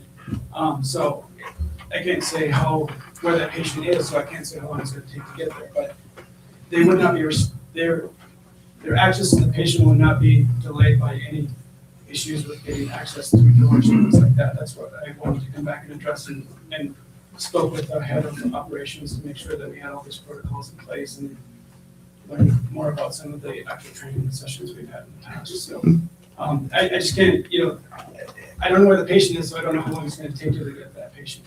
Does that help? It helps some. It's just a company your size. I'm shocked that you don't have studies that you've done for hurricanes or for tornadoes and have some sort of standard operating procedure for your employees, because there has to be something followed, or else you're relying on them to just not make a mistake. Yeah. So I'm just stating that. I'm not slamming you guys. I just want to say, we do have controls in everything you can think of, everything. So if a smoke detector went off somewhere in the building, just from an ounce of smoke, someone smoking a cigarette, our team would know, and they would be able to. So you do have some sort of operating Yeah. procedures, So but we hire critical facility technicians, which go through a training course, college course, to get this certification. And those people are trained to alert and make sure that things happen in the building, because we have what is called 5 nines. We have to be 99.999% responsive for our customers. So I would tell you, before the fire department would get there, we probably have something actively going on in the building. And they're probably calling the fire department to say, hey, here's the location where the fire's at. We're gonna meet you at XX point, which we usually have, like Chris said, we usually set that up beforehand with the fire departments. We walk them around our buildings, let them know where the distraction points are, where to meet us at, where the knock boxes are located. We do that ourselves because we have a reliable responsibility to our customers. So that is usually something that we do. I would say if a fire department's coming on our site, they usually know who to contact. Most of our security people have radios on them to be able to give responses quickly. So like they said, it's as fast as it possibly can, but the doors are open. It's not like a locked door where we're saying no one can get through. I'm assuming that's probably what you're thinking, but it's not that way. It's a fast response using those people that we train to make sure that we put something out so that we don't have a liability based on not having that coverage for a customer that we have in that building. okay. And again, that's our concern that we were just talking about is, what happens in an emergency, what happens, we all know things can happen and you can't plan for everything, but just want to make sure that you guys have those and that the city then understands what those are, especially the emergency, that they know what's going on and know who to contact and how to get to those people as soon as possible. And if you guys want it, we could provide our operations for emergency situations. I think it helps. For every project. like you said, we do that. I understand. So we're happy to share that if you need. Those help, and thank you. The last thing, and again, I know we're here talking about the property, and you guys did a very good job of reducing, changing, and meeting all requirements, and I do appreciate that. The one thing that I'm going to ask, and it was asked last time, AEP, is there a representative here from AEP? Unfortunately, no. Okay. And request was made. I understand, and I see that in here, and I just want it, I want it documented. We are and- a customer too. No, I understand, because that is a major, again, as I talked about, the fear of the unknown is what we're all facing. And I know what you guys do, and you guys do it, and you're used to it, you know, but that's the part we don't know, is that fear of the unknown. And it doesn't help when your partner, in terms of your electric, is not here. Bloom did come. What I'd say is. I understand Bloom. AEP would say, this is what we do. What's the big deal? We build substations, we deliver power. So that's probably their take on our requested development. The load study's in, they've got a process, they're building the substation, they'll design the substation once the load study's completed. It's a utility. That's what they've been doing probably for 100 years or more. I understand. But thank you to Bloom for also coming. And I do appreciate him coming. No, you guys did a very good job of preparing. There's still one step missing. And because questions need to be asked and answered, you know, because I understand it's regulated by the state. I understand all that. But we have a right as the community to ask the questions that need to be asked. So, but thank you guys. I'm not going to make it any deeper than that. I had a lot of other questions, but everybody asked great questions. I appreciate all the time that you guys did, and I'm sure, you know, after we have the public up, you guys will be back up. Absolutely, and address the concerns, remove the unknown. We understand it may be new to your community, and we're trying to be transparent and answer all questions asked. Thank you. Thank you. Could I ask more question? Rick? Yeah. Rick? Yeah, okay, just one more I had missed there earlier. So Jack, are you able to pull up the kind of the side view, like from Broad Street of the building? I just kind of wanted to take a look at it because I was looking at our comprehensive plan, and I think we had talked about this a little bit last meeting. And the comprehensive plan in the innovations section had recommended characteristics. Buildings should face the street with windows looking onto the street, and architectural elements on all four sides. Parking should preferably be placed to the side or rear and screened from view. And it was on page 109 of the plan, if you guys wanted to look at that. Do you want their view from Broad Street? I want to see the actual Or do you building, want their- yeah. And kind of to Jerry's point, you know, like this is like, we're drilling a little deeper specifically on the views on this, because this is like the main view shed. I mean, Mink Street and Broad is a huge thoroughfare coming through here, so. If you even see this building. Right, yeah, well, Yes. yeah, and that's what we want to make sure. That's why we want to see it. Yeah. Yeah, without the leaks. Yeah, and so I guess kind of my concern is this building. I mean, it's got some architectural features there, but not really any windows. I mean, even like false windows or anything like that on the length of the building. There are false windows in there. Are they up at the top there? No, the whole front, all the rectangle boxes, those are windows. Yeah. Just I on the think- corner. They- on the side. On the corner, right, but not the length of the building. No, that is consistent with the distribution facility that's already there in the industrial park. I think Yeah. this building, we've added aesthetically, different features on the facade. You'll see breaking up, large monolith going down the side. Yeah. Front of house, there's a lot of glass. And again, with the berm and other things, I don't know if this would even be seen. Yeah, so I guess I'm just trying to kind of reconcile in my head kind of the comprehensive plan. You know, it does say building should face the street with windows looking onto the street. You know, and I would say that's more, you know, again, I don't want to drive by this building. There's several other buildings like this in Pataskala that I abhor, where you're just looking at the side of the building. Look, and this isn't quite that way, but you're seeing all their, Yeah, but it's not quite like what I'm wanting to see as far as like a little bit of like architectural interest there. It's just a little bit lacking for the extent of the building. And this really shows that corner, which looks really nice, but like the rest of that building just looks like a giant warehouse, and that kind of concerns me. So if that's something you guys could, see if there's something you can do with that just to make that a little more interesting, particularly along that Broad Street side, and for that one, at least that building facing the street there, I think would help a lot. We do have functionality of the data center. Yeah, no. Well, that's kind of what I was saying, like the false windows, because like they look like, well, I'm looking further back along the length of the building there, and looks like it's painted different, and there's a little bit there, but something to make that a little more visually appealing, I think would go a long way. Again, this is the main thoroughfare going through Pataskala, and I want people to see our community and see the data center building and have something that they're proud of, instead of like, okay, another warehouse here. I drive down, a little further and I get in the warehouse district and just lose all interest in there. So if there's something that can be added that would go a long way. From a perspective that the code reads was just 3.5 height. I'm looking at what the comprehensive plan indicates there, about the windows there. And page 109, it doesn't have a lot of detail there, but that's kind of what there's no windows really along the length of that or anything. There's a little bit of visual appeal, but again, something that can be done to really make that pop would be really appreciated. I would actually appreciate it if it would disappear.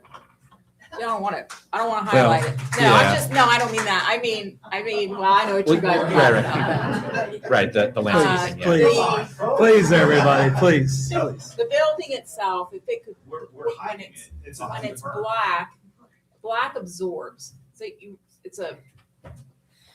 it makes things look less obvious when they're black. When they're highlighted different colors, they become more obvious. So they are, your eye's drawn to them more. When they're painted black, they kind of disappear. So our colors are actually gray and blue, not black.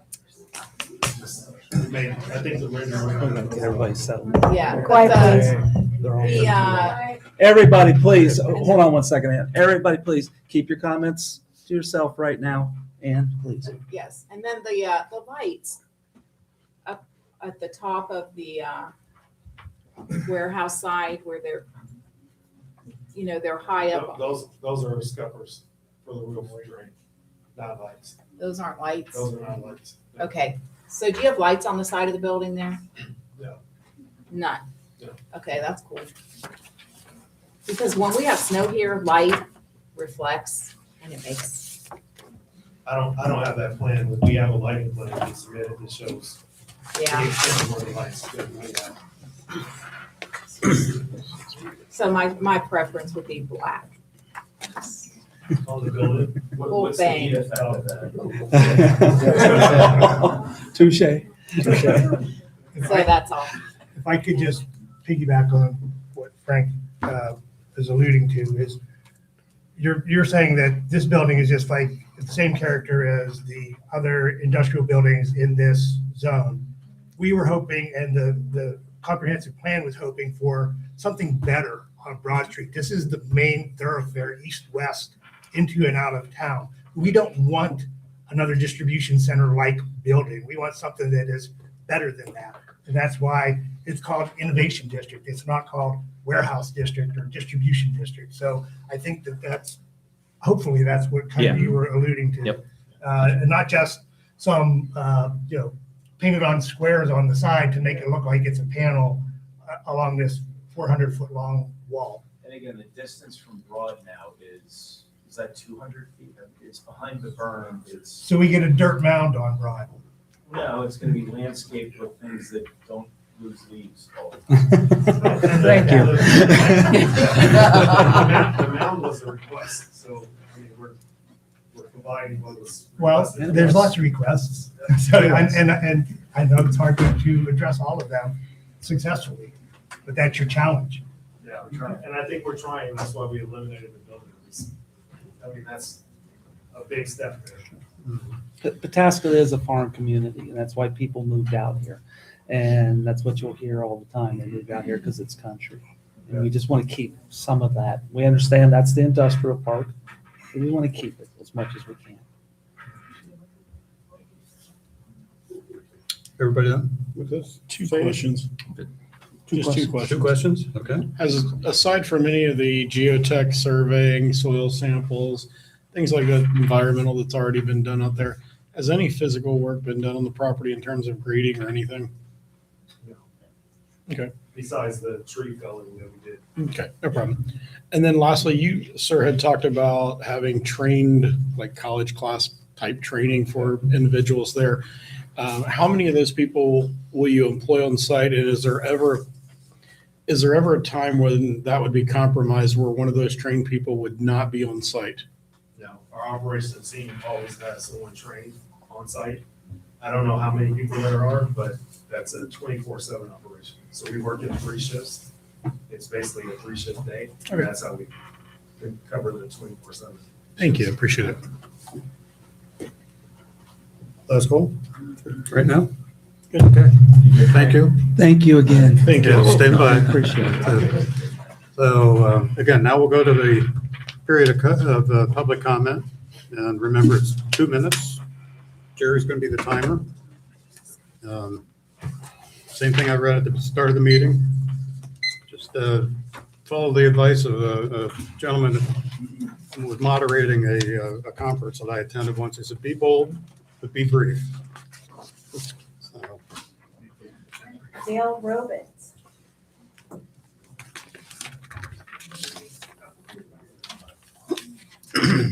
Lisa, I don't know if it would help. You might say who's next up to get them ready so they. Oh, Paula Robins, exactly.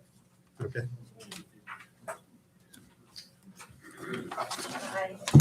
You swear affirm the testimony about to give us the truth, the whole truth, and nothing but the truth, so help you God. Thank you. I am Dale Robbins, live at 191 Summit Bend Road in the southeast. The only issue I have, aside from the long-term traffic and all that that's gonna happen, I worry about the construction itself. I see renderings of the building, don't know where the construction entrances and things like that. Mink Road, or Mink Street is a small street, and Broad's not much bigger. So what do we do about all the construction traffic that's gonna happen? I mean, I haven't seen anything to tell us how that's gonna happen. I guess that's my main concern. There's a lot of traffic that goes through there on a daily basis, and it gets more every day as more people move out here. So that's my only concern. Maybe this has been talked about before, but I wasn't at the last meeting. So that's my only concern, how they're gonna handle the traffic. Because anybody that's gone up Beach Road, that's a disaster. I hate to see that happen at Broad and Mink. That's all I've really got. Okay. Thank you. Thank you. Paula Robins. And the next one after that's Janice Lichtenstein.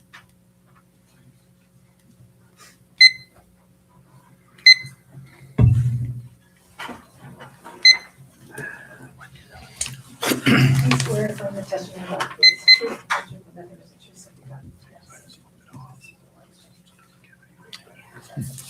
My name is Paula Robbins, and I reside in Summit Station at 191 Summit Glen, pretty close to where this data center is going to be. And I just want to piggyback really on what Frank had brought up about the warm dome. You know, I've been reading a lot about the research about land warming, which they call the heat island. And it said the data centers warm 3.6. Some, in extreme cases, can be up to 16.4 with Fahrenheit. So with global warming, that does concern me. And that's per data center. They're talking 3. So you multiply that. Now 3.6 might not sound like a lot, but you multiply that by 3. And it's not just in the immediate area. This can travel up to 6.2 miles.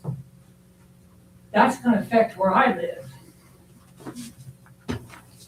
The research that they have had in Mexico and in Spain also said that the data centers there cause substantial temperature increase.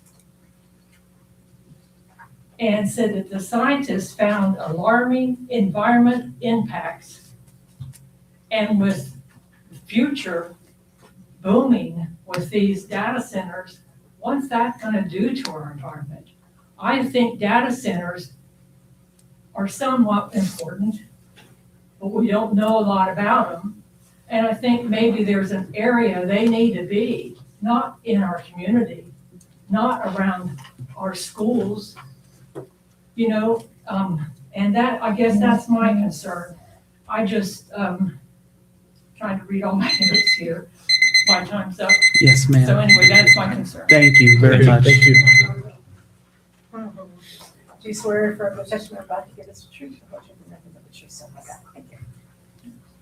Hi, I'm Janice Lichtenstein. I live over at the Oaks, and my questions really have to do with if there's an environmental event, who takes care of that? And what happens if the centers go out of business? Who takes care of the empty shell that will remain there forever? Because once these places empties out, it takes a long time to get them back in there again. We were talking about tornadoes and joking about that. And the last comment I want to make is we talked about the water, which is an issue, but what about the cells? What happens if there's a tornado, and it does happen every once in a while, and something catastrophic happens? Who is going to take care of that? And what happens if the owners of the data centers don't step up to the plate? Who's going to take care of our community then? And that's just things that I worry about, and I'd like to get some kind of response. And that's it. Thank you. Thank you. Thanks. Grace Franklin?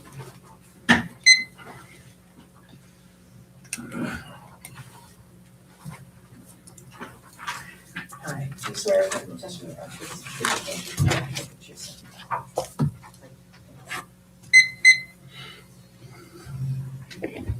God? Good evening, my name is Grace Franklin. I live at 11467 Cable Road Southwest. I've been in Haskell for 26 years. And I want to express my appreciation for your dedication representing us in grasping the complexity of these issues and your very sophisticated questions. My concern originally was, what is the test we get out of this? What's in it for us? And I think some of the data that's been provided tonight will help to answer that, and I refer back to President Reagan, trust but verify. Number two, why is this relatively small data center compared to the 36 data centers up in New Albany, or the new data center in Hilliard, or the newly approved data center in Marysville, $1 billion investment, or the Piketon investment taking over $33 billion. These are all in the dispatch in the last 2 weeks.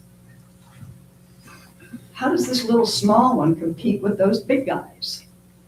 Are we competitive? Is that a question to be concerned about? What about a moratorium?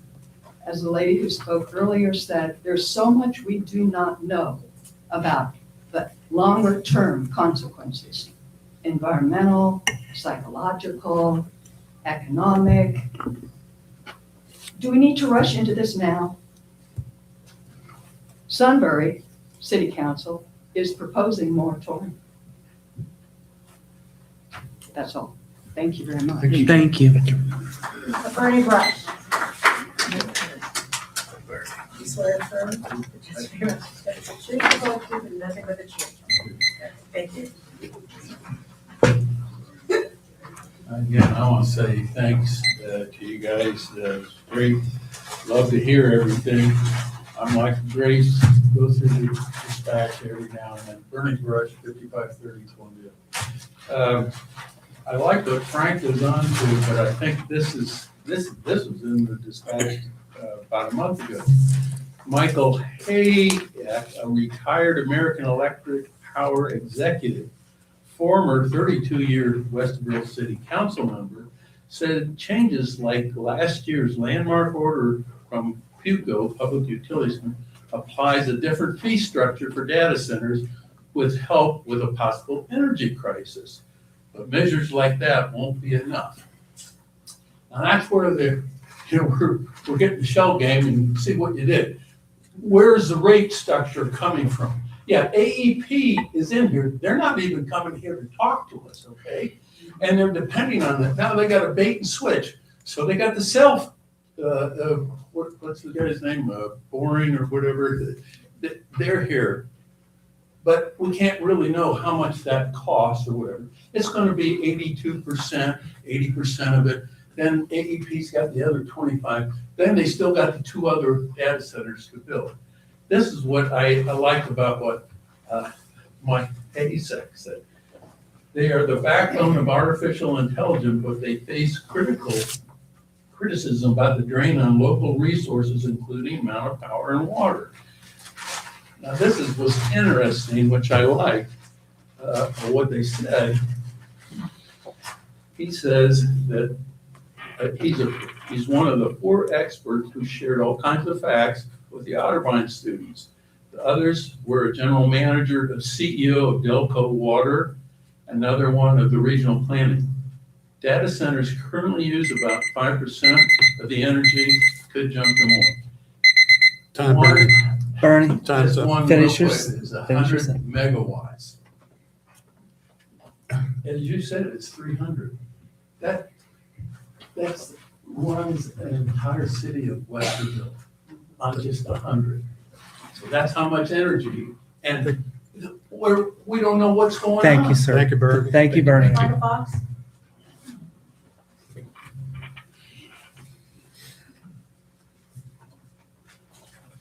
Do you swear affirm the testimony about to give the truth, the whole truth, and nothing but the truth, so you got it? I do. Thank you.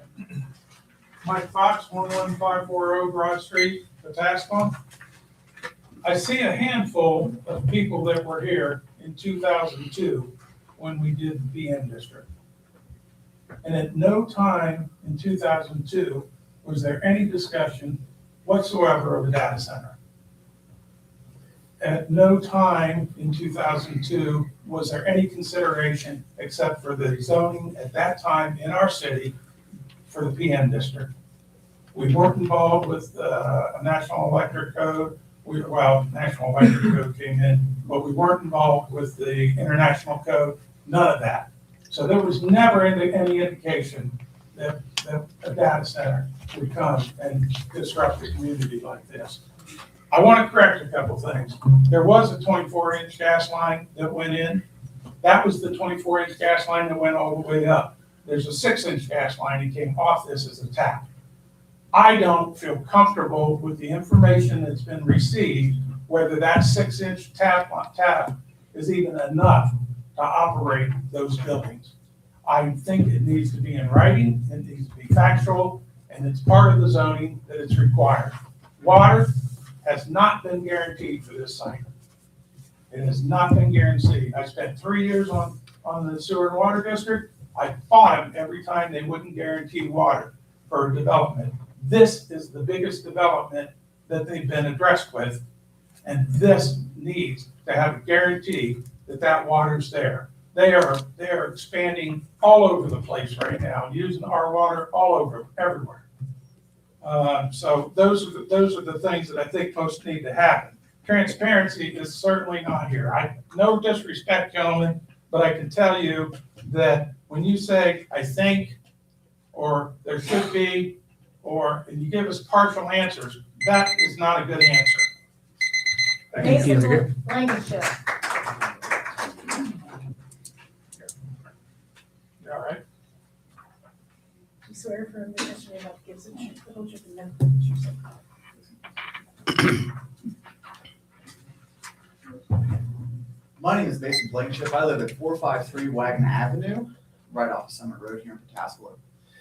By day, I am working in risk management. This is the career field that is my profession. And by night, I'm a candidate for our state representative here in District 68. through my travels, I have spoken with many air and water quality specialists about the emissions coming from these data centers.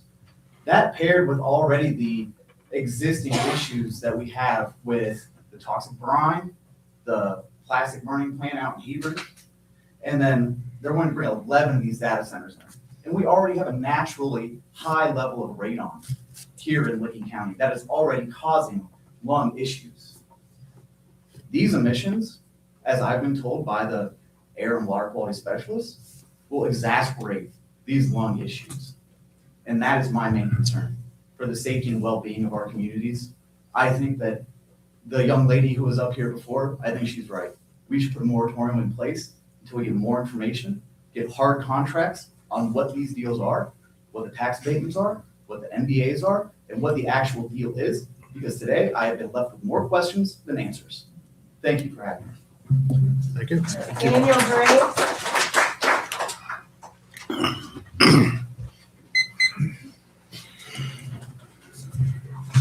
Do you swear or affirm the testimony you're about to give is the truth, the whole truth, and nothing but the truth, so help you God? Good evening. My name is Daniel Graves. I live across the street from Licking Heights. I'm a U.S. Army Special Operations veteran, and I serve the Ohio communities via my career in EMS. As a father of three, I'm deeply invested in the safety, character, and future of this community. This land is supposed to be slated as an industrial park. It was meant to bring real manufacturing jobs, not massive warehouses that employ a handful of people. But more importantly, I don't believe this project is even feasible right now. The factories in Asia that make the required chips and equipment are slated to run out of fuel within the next week due to the ongoing Third Gulf War. Shipping raw materials, producing the required equipment, and moving finished products here to Pataskala, none of it is guaranteed. On top of that, we're facing an energy crisis and a potential recession. Approving this now doesn't make sense. It's not just risky, it's, in my opinion, impossible under today's circumstances. Setting aside health, energy, and environmental concerns, this project isn't feasible today, and that alone makes it the wrong choice for this community. Thank you for your time. Thank you. Andrew Walker. Do you swear or affirm the testimony you're about to give is the truth, the whole truth, and nothing but the truth? Good evening, Andy Walter, 7899 Columbia Road. First, want to say thank you to everybody here. Hopefully, the community is watching online. The council is also, and they're proud of the inputs that you guys have had. The questions were excellent. I think the responses have also been well done. Want to say that also appreciate greatly your work in getting a development plan out, a site plan in front of us, in front of the community that exceeds the straight zoning that is on this site. That is helpful. Average development is not smart development necessarily. And to protect the community, I believe that the increases in the buffers and the plantings need to be had whenever we can get those. I would mention, and I've mentioned this in the past, we do need to have a very good plan from the community, from the city, to enforce these. Once they're planted, if you go anywhere out there in the industrial park, you'll see that we have major failures in the buffers. So I think that I would hope that not only this committee, but this board, but the council itself would take that on as a need to have enforcement mechanisms in making sure that those plantings are in place. The hard work that's been done, the money that's spent needs to be upkept to protect us. Lastly, I would want to clear up a couple things. Being involved in the budgets for the last 10 years here, I would tell you that our budgets continue to grow.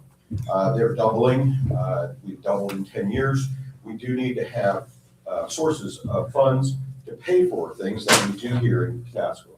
Otherwise, there are going to be requests for increases in income tax. It's the only other answer, either that or there's going to be reductions in services. Those are the two options. So Lastly, I did participate very strongly in the comprehensive plan. I will say, and I think this is all public information, that we did talk about data centers. We did talk about what kind of impacts they would have in the industrial park. And we did talk about what they could bring economically to the city of Tassau. Thank you all very much for your time. Thank you. Rebecca Murphy?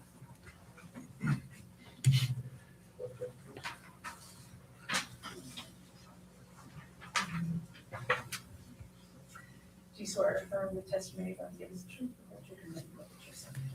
Yes, that was true.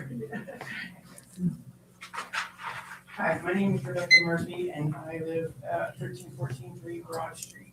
So when I see those pictures, I literally can see it from my backyard. So no amount of berm, no amount of trees, it kind of freaks me out. First of all, March 10th of this year, St. Albans Township did a wonderful thing. They banned big data centers. So that's little Alexandria, with their population of 2,500 people. And they stated they did it out of the will of the people, and that is in the paper, the will of the people. So I want to hope we follow their example. We've heard a lot about these mega centers and how much megawatts are being used. A 25 megawatt data center uses more than 21,000 homes. Here in Pataskala, per the 2020 census, we have 19,000 homes. So a 25 megawatt center is using more than the city of Pataskala, and they are stating 3 to 400 megawatt center. So my biggest thing is I talked to the National Institute of Health. I called them and I talked to them about the sound, the things that you guys brought up, all the sounds. And because I'm so close, they told me that it's a 24-hour constant noise that creates cardiovascular problems, stress, migraines, disturbed sleep, and blood disorders. And it can travel up to 2.5 miles. That takes us from Mink to 40, going south, Mink to Cable, going north, Broad to between Summit and Taylor, going west, and down to Railroad Street, going east. That circumference will be able to feel and hear that sound. So give us the right to fight and table this so we can vote on it for debuts. Thank you. Thank you. Stephen Holmes?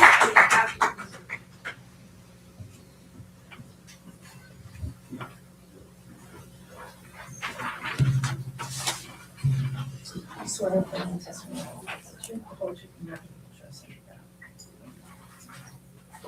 the truth. Susan Holmes, 6334 Summit Road.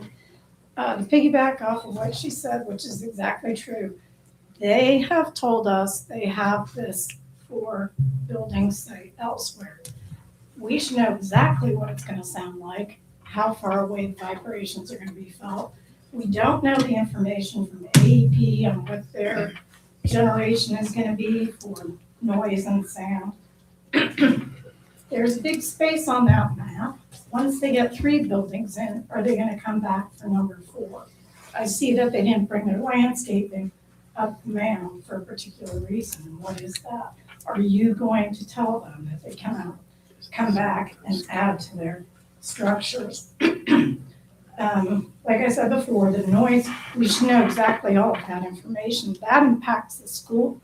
Kids are gonna be there listening to what they say are ambient noise, which would be rush hour traffic, plus their noise at a constant.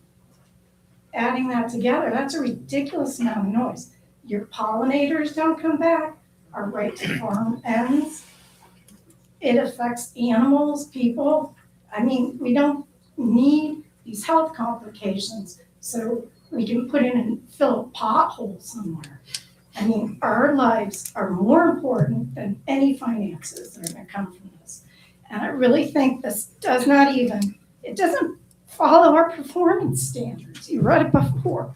I mean, you're supposed to have an industry that doesn't produce smoke, dust, noise, odor, gases, vapor, vibrations, resulting in a nuisance to the public. You're here to protect us. There's a neighborhood right behind that with probably over 250 houses. The real estate values are gonna go in the tank. This is our retirement, our home. We have grandkids. We want to pass it on.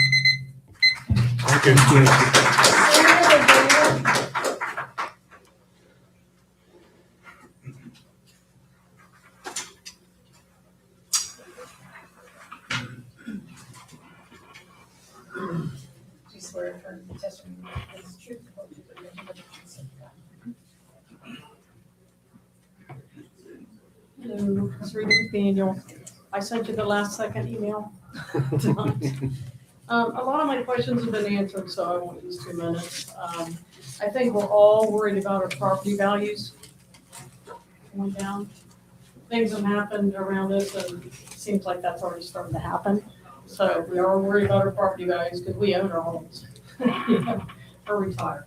I think there's long-term effects that nobody knows about yet. So that's a huge concern. They've mentioned some. I think there's some that's probably not even known yet. I do agree that we do need data centers. I just believe they all should be built out away from communities and townships and people. There's a lot of desolate land going down past Lancaster, down toward Nelsonville, miles and miles of it. So I know AEP is next door, so I know that's probably a plus for them. Plus, I feel like that we're going to do this on a piece of property that is zoned and for what, 2008 or 2009 information. Is that what you guys were saying? But this is a hyper data center with all these extra things that are nuances for all of us. And I feel like they're doing that on a piece of property that's really shouldn't even be zoned for that. It's too close to people. So that is my main concern. I would like to see them just built out away from communities, out away from people. I do agree that we need them. And then the power grid, I didn't know that AEP has a subsidiary company that's going to be with them. Okay, so I didn't know if we're going to share infrastructure or they're going to have their own infrastructure, you know, how that would work. And then the blackouts, I mean, I live in downtown. I live at 64 Benton, so I've seen the power go out in the wintertime. That's a concern also because I think if that power grid is shared, then who will and how long can they stay off? Like they can go off grid. How long is that out? For days? Thank Thank you. you. Thank you. Thank you, sir. I appreciate you shutting.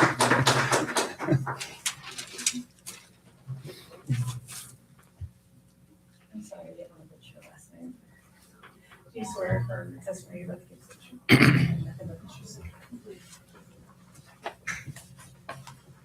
Good evening. Thank you all for staying here and asking all these great questions. I don't have many left. I would like to ask the representatives from Congress if any of you live within a few miles of where they are. Keep You need speaking to- into you the need to microphone, speak into please. the They mic. can hear you then. Thank you. Name and address. Another, I mean, I watched the presentation and I think they did a wonderful job. And I was very impressed and it all sounds wonderful. It all sounds like a honeymoon phase where we don't have to see anybody, we don't have to hear anybody, we don't have to smell anything, and the money will just roll in. And I think that would be ideal, and I think that would be really hard to refuse. However, I lived on Beach Road by Jock Street for 20-some years. I moved to Pataskala to get away from the data centers.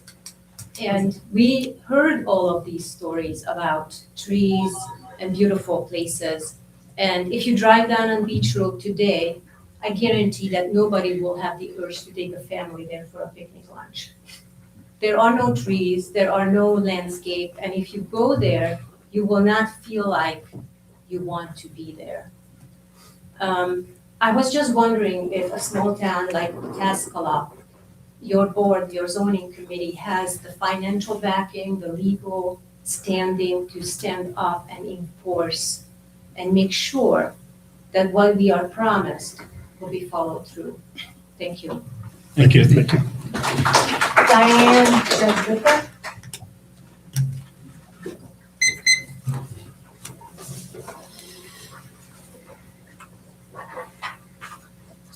affirm the testimony about to give is the truth, the whole truth, and nothing but the truth, so help you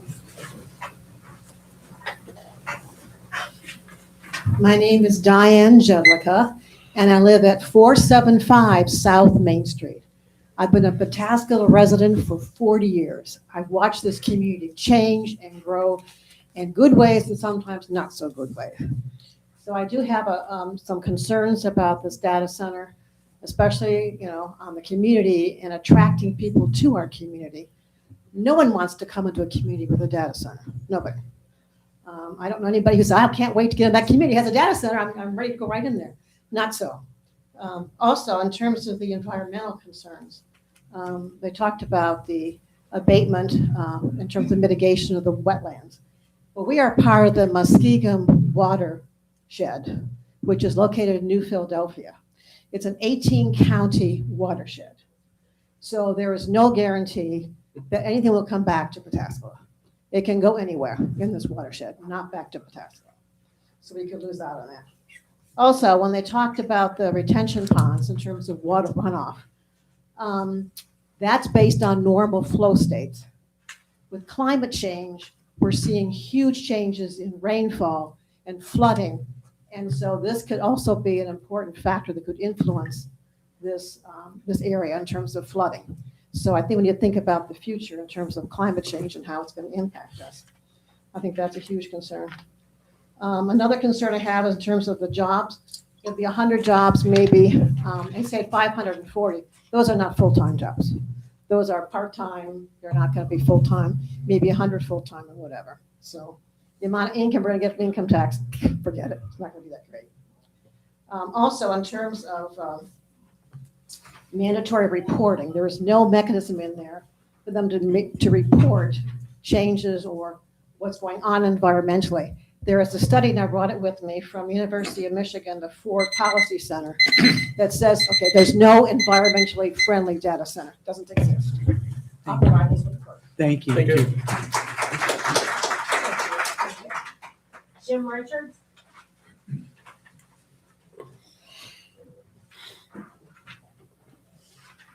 Do you swear or affirm the testimony you're about to give is the truth, the whole truth, and nothing but the truth, so help you God? Jim Richards, 477 Oak Meadow Drive. I work in the AI industry, and I want to weigh in and share some of my insights as someone who's worked on training AI models for over 2 years. ChatGPT and the leading AI models are large language models, or LLMs. What I can tell you is that the capabilities of LLMs have plateaued, and there's very little room left for them to improve. The one and only thing LLMs can do is predict what word comes next in a sentence. These models cannot think, feel, reason, plan, or understand what they're saying. All they can do is string words together based on their training. The proliferation of data centers is tied to the development of what's being termed as superintelligence, the ability of the models to gain sentience and program themselves, an absurd idea that is pure science fiction. Superintelligence is hyped by people who stand to make money off of the hype, and hype is the only source of value in the quest for superintelligence. In case you need a demonstration of how speculative the industry is, consider that OpenAI, the producer of ChatGPT, is valued at over $500 billion, despite never once having turned profit in a decade of existence. It exemplifies a speculative bubble, which when it bursts, will not only take down the entire global economy with it, but will leave behind a series of massive rotting metal skeletons in the communities where these centers are being built, physical testaments to the digital corpses they represent, corpses that will pollute the surrounding areas as corpses do. I would hope that our leaders would be able to see beyond the hype to arrive at the critical truth. The data centers don't help anyone on this side of the podium, and help no one except a few millionaires and billionaires in San Francisco, playing with dangerous and expensive toys, who won't have to deal with the consequences when these toys break and harm those who are foolish and short-sighted enough to put them in their backyards. By the time those trees mature in 5 to 7 years, what we heard before, the AI industry will be dead in the water, along with all the land surrounding the data centers. Thank you.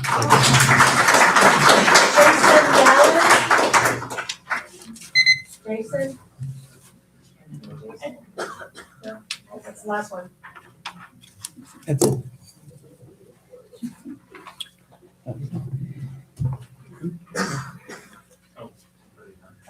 Yeah, you have an opportunity to respond.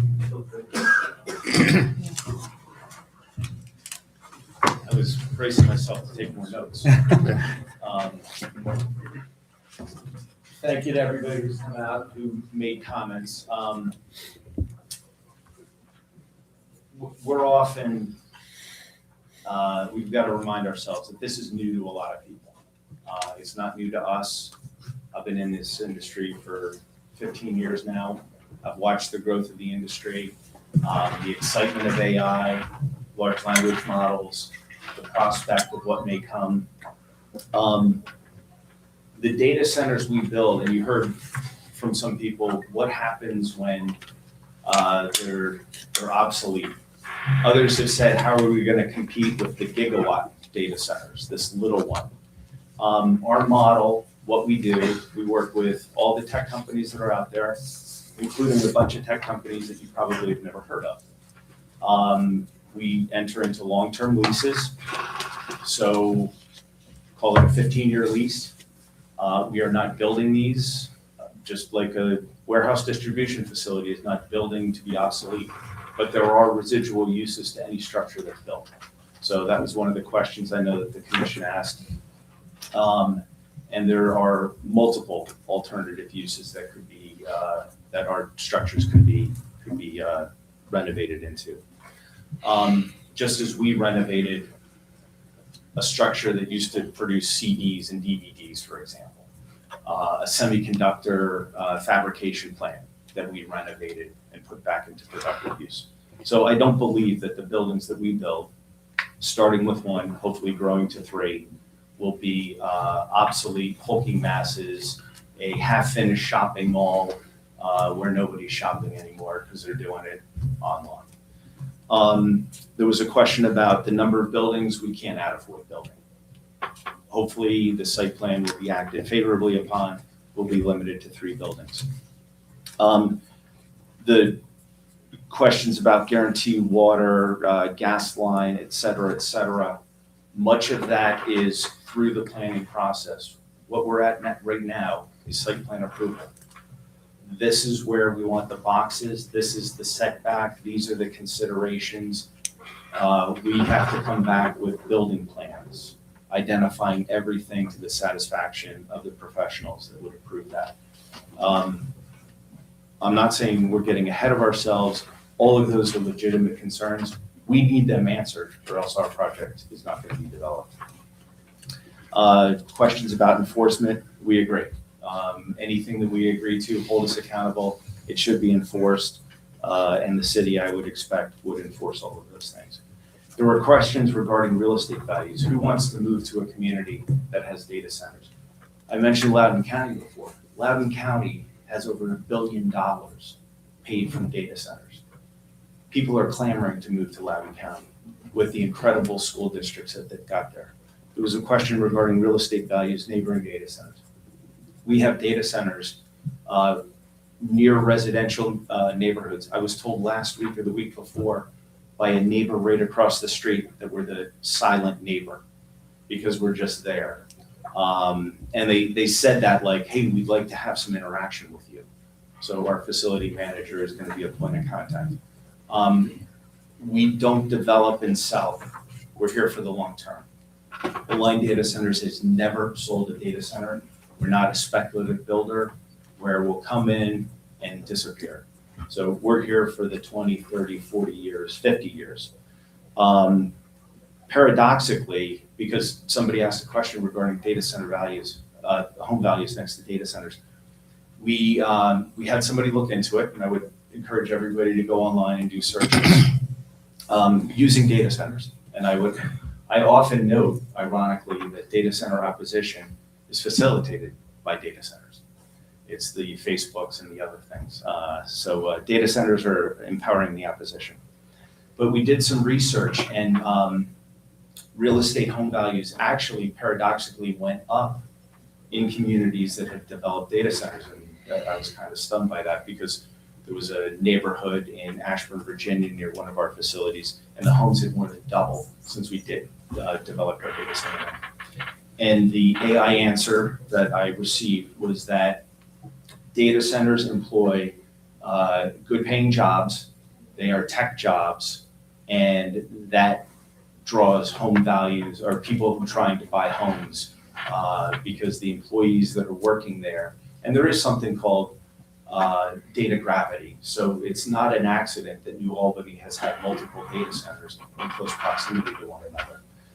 There is a need. There's always a growing need for data. I don't think they will become obsolete. The last issue is regarding NDAs. I took a note. We have aligned as a company policy. We have never requested NDAs. I think we're probably transparent to a fault. I'll say I think when I don't know. I'll answer truthfully as best I can. And we do not request municipalities to sign NDAs. Oftentimes we are discussing plans before they're approved and have community information sessions. We'll gladly have a community information session as well if there are any questions that have not been addressed regarding the site plan that is before you for consideration in the PM district. I did want to ask my council to make some final comments, if you don't mind.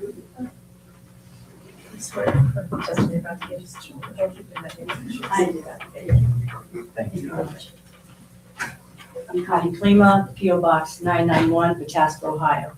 And I am here to tell you that I am one spinoff. I am a local attorney that has been employed by the data center. So you had asked that earlier. I know that we've been here a long time. I've been at all the meetings. I am part of this community. I too have been here for over 65 some years. I am totally aware and have neighbors and family that live in this community, and I appreciate and understand concerns. I also appreciate and understand speculation, fear. I sat here tonight, and I always think this when I'm at a meeting. We have a lot of people that come up and explain those fears, but we don't get to ask them questions or ask them to provide facts of support. No one wants to live in a community with a data center. That's not supported. The bubble, the gas bubble, we've given facts over and over again that have supported the truth about what this data center will be. This park, over 500 some acres, was put together by the city of Pataskla to be an industrial park. And yes, in 2008, it included, amongst other things that people don't want there, data centers. And yes, in 2008, they may have been small, but as of recently, in 2021, our own comp plan has stated that we finally have a data center, finally have an industrial park, and hopefully we will be able to have some data centers. So yes. Now, I also know that when 2008 code was put together, I could read it in case you want to do this. Pataskla Corporate Park, this is out of the comp plan, a 520-acre site off Broad Street has undergone extensive improvements to provide utilities and easier access. The city has additional opportunities for new industry related to the growth in warehouse and data center facilities. Now, in 2008, most of the warehouses in our park that weren't there yet were not going to be million square feet plus, but they are now. Things have changed, yes, but the industrial park was put there as a compact area that could be in the city and be used for industry. It's been there. People have knowledge of it. And what is permitted there? Data centers. Now, I've seen a line data center provide numerous information. You refer to a comp plan and the innovation.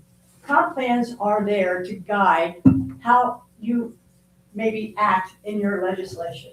For instance, I know you put together a new ordinance for the PM district. You added bigger setbacks, more landscaping. You did that through an ordinance to make it a law. The comp plan guided that probably. You started seeing the issues that were coming up with industry and with people who were living next door and access. You put in some really, really wonderful things. That's what you're here to support. That's what you're here to protect. Now, building, if you want an architectural standard code, it's in the comp plan, the ideas, but it's not part of your code. And for you to enforce it, it has to be part of your zoning code. The Planning and Zoning Commission's task is not to say, this is what we want and we're going to force it, or this is what we're fearful of so we can't support you. Your task is to say, what does our PM district say is permitted here? First, it says data centers. Second, it says particular setbacks. Third, it says particular landscaping. And then it says a lot of other things. And it talks about noise, and we've given a study. It's proven that it satisfies the noise code. It does. I'm sorry. Please, Please, everybody, I have been please. respectful, please. Thank you. This particular data center facility, they have removed a building in sensitivity of the concerns, not that they would have to. They did not have too much coverage, they did not have too much distance from, not enough distance or setback. They created a large open area next to Broad Street. The reason why we have trees on the mound and not in the center is because right now we have a retaining pond there, and because they just recently removed the building so that they could satisfy and be here tonight on time with your application. We have put in more landscaping than required. We already know the eastern landscaping is not required. The southern landscaping is not required. And in fact, the Planning and Zoning Commission cannot deny it for those things. If you're going to consider denying something as permitted and believe, basically, other than your concern about AEP, which is an issue that we've somewhat addressed, we've shown in a site plan, you're supposed to show location, like buildings. We've actually volume-wise shown where it's supposed to be, how high it can be. It cannot be altered from that. And if it is, they'd have to come back and go through all of this again. You have to stop tonight and think, what are they violating in my code? Because that's what the Planning Commission is about. It's not about what you feel, not about what you want, not about what you fear. Your job is to uphold the code. And I don't believe they have given you any information that violates the code. If your job is to plan review, not zoning review, plan review, what specifically have they violated? How can you deny a plan unless you know that? Thank you. Thank you, Heather. Thank you. That's it, right? Okay. All right, Commission. Guess it's time for deliberation. Right? So we'll leave it open for them. I won't go round robin. Feel free to speak up. Sure. A lot of thoughts. I am happy that the applicant was much more prepared in this session. I will say some things were answered and still things remained on the table. I don't know a better way to state it. I don't like that AEP not being here was dismissed.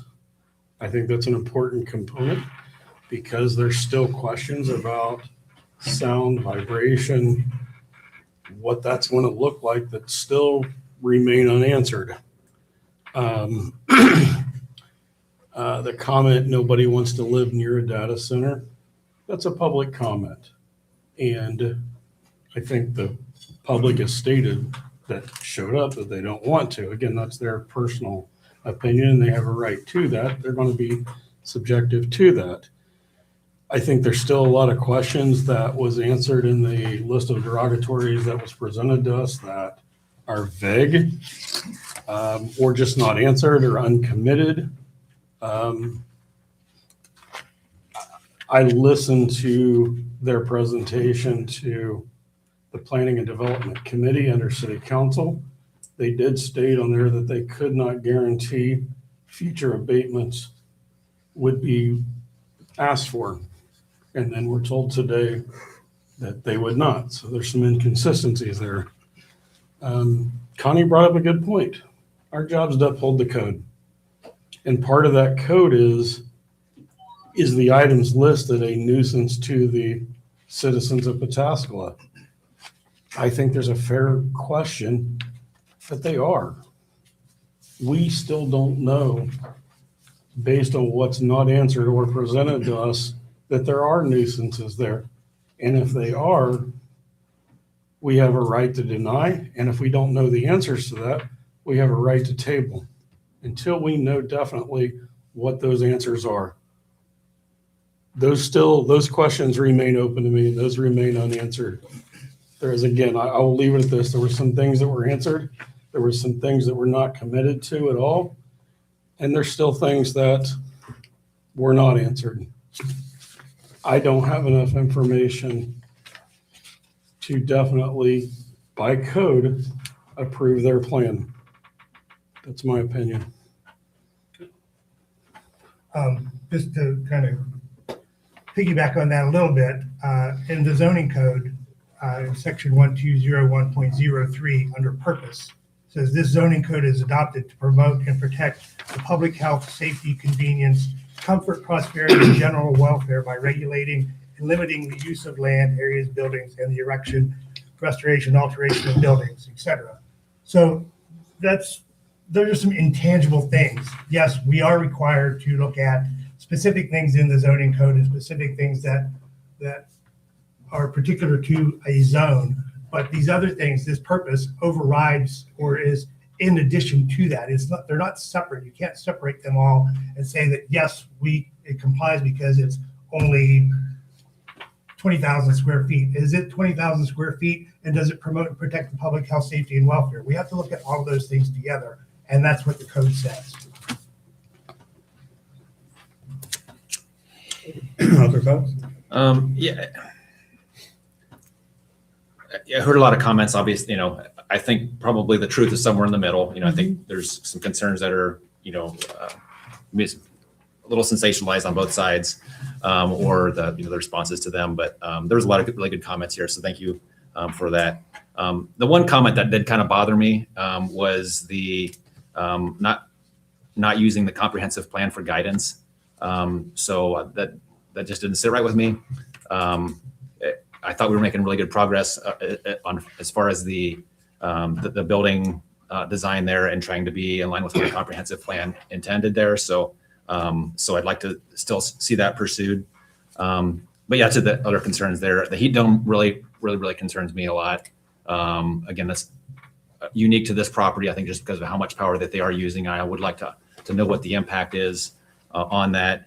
And if it's possible to get the cumulative, this is probably too big of an ask, but that would be great. But for sure, I think we need to know what that is. I mean, 324 megawatts of power, plus probably a little bit of that because you're not getting that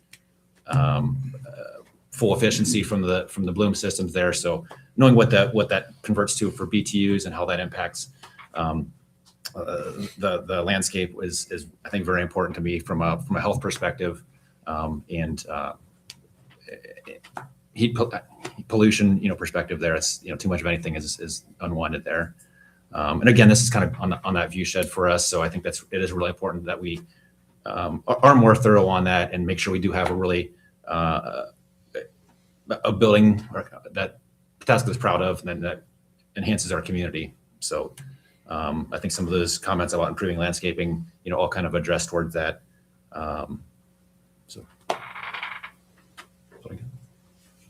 I agree with what everyone has said so far. I do think we need to have guarantees of services of gas and electric, and right now we don't have that guarantee. We don't know how far out AEP is. They didn't show up. So we could ask them, how far out are we talking?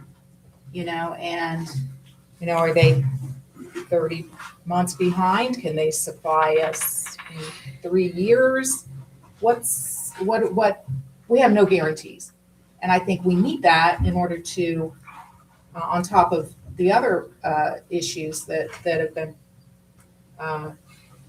mentioned, it's hard to approve an unknown. And I don't want to concede anything right now as far as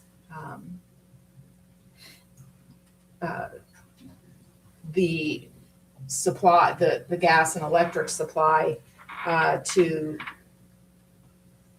the administration. I think we need to know that. I think we need to know more about that before we go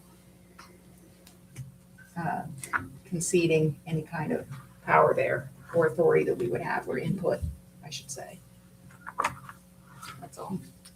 I would think, yeah, AP should be able to tell us 3 to 5 years out, like that they'll have it or not. I think something in writing from them would help a lot, just to know we're not going to, if there's a lot of people competing for this power there, I'd like to know, at least in that time frame, are you going to have power or not? There was a comment that was made about the storm recently that we had, and it brought up sub-conversation about a similar event happening, and the applicant stated that they voluntarily disconnected from the power grid to help the customers of the area, residents of the area. It was hard for me to believe that their primary reason for doing so was to keep their center going above helping the residents. I believe there is a procedure Department of Energy has where if the grid manager has declared an emergency, which I believe happened here the end of January when it's really cold, then they can require facilities that have their own backup generators to go to power them, run them. Whether it is What mechanism triggers that?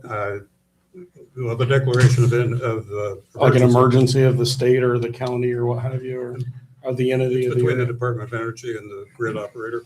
Okay.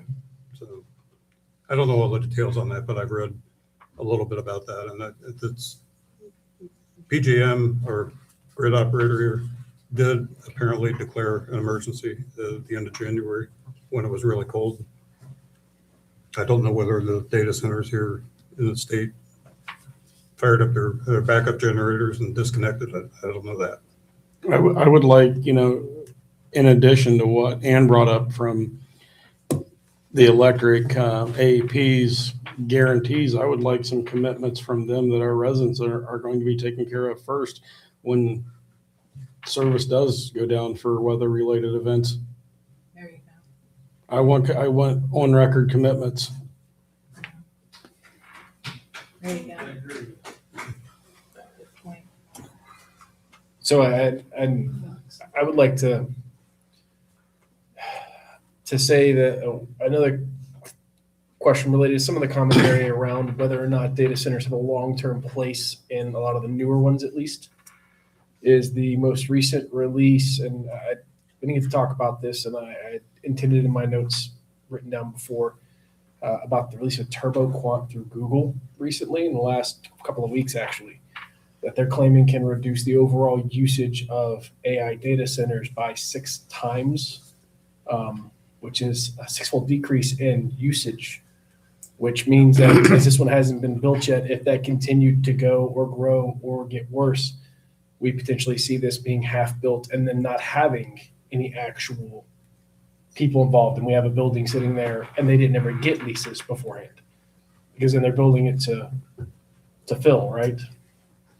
And so that's also a side concern beyond all the other concerns, which I agree with, is that even though they say it's not going away, there is actual technology that has been released now, or they're saying it's capable of doing this, and it's public news everywhere. And so that is an actual concern because of all the other construction that is happening all around the space.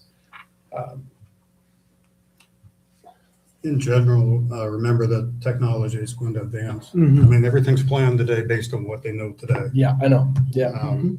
I think there was a refresh cycle built into this, and some of the documentation referred to every so many years you plan to do a refresh, replace the equipment, bring in new stuff. Yeah. So over time, it's going to get more efficient. I mean, if you look at history, more efficient. So either you can use fewer resources to run it, or you can do more with it, keep the same number of resources, but do a lot more computing. Yeah. So the one thing you mentioned with Google, that was actually what I've read, came out quite a while back. And I've also read where it's really not as good as they say it is. Yeah, it's kind of a hype thing right now. I'm not really sure, but I mean, who knows? It's Yeah. out there ways. It's not something that's going to happen in the next 3 months or 6 months. Right, and one of the things I know we're discussing, but one of the things that one of the community members mentioned was beyond the deionized water, also the lithium batteries in case of like a storm destruction, as in a tornado, all that debris, but some of that debris actually will have other toxic items and things around it. And since this is going to have a larger volume of some of those line items, it may be also problematic in that way, something that we, have to always account for to some extent. I did have a question, and I don't know if this is the proper time to ask the applicant to answer this real quick, but the Sandusky site that's currently built today that you mentioned, is it in use right now? As in it has people, it is filled and like actually functioning as a data center right now, and like at capacity or close to capacity kind of thing? I asked this as a individual to go and see firsthand what that data center and experience that. One building. I know it's one building. Right. I know, but it's still one building. That's more than what we have right now with no building. Am I allowed to come up and answer questions? You can answer that, yeah. Can I rebut anything else? No, just answer that question Just that right question. now, please. Just that question. Okay, we're just discussion. The building's built. They're going through commissioning, I believe, if I'm not mistaken. Once we commission the facility, we turn it over to our customer, and then they run it. Gotcha. And do whatever they do on the data hall. So it's an existing facility, not yet fully commissioned. We do have customers, and some of the other considerations that go into developing a data center is when to deploy the capital, when to build the building, get that customer. So Okay. Just know that we run a business and would not be doing Understand. Absolutely. Yeah. All right. So that's, I always ask that question because that may be an item that some people may want to explore as far as going and visiting the site and seeing it in firsthand experience of the same size and quantity, right? That offer has been extended, by the way, and a date has been tentatively set for a road trip. Understood. I have a lot of different emotions and thoughts. One, we're to be concentrating on the site plan on this. And are we too far into the weeds on certain things? Is that something that EPA, the state, other government, entities do? And for us to say that we don't trust staff or staff has always done a wonderful job when, of following the process and not skating off of anything.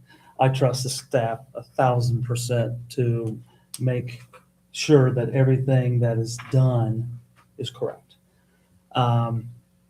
We're stuck in a very tough position right now because staff, you guys can choose to answer this or not.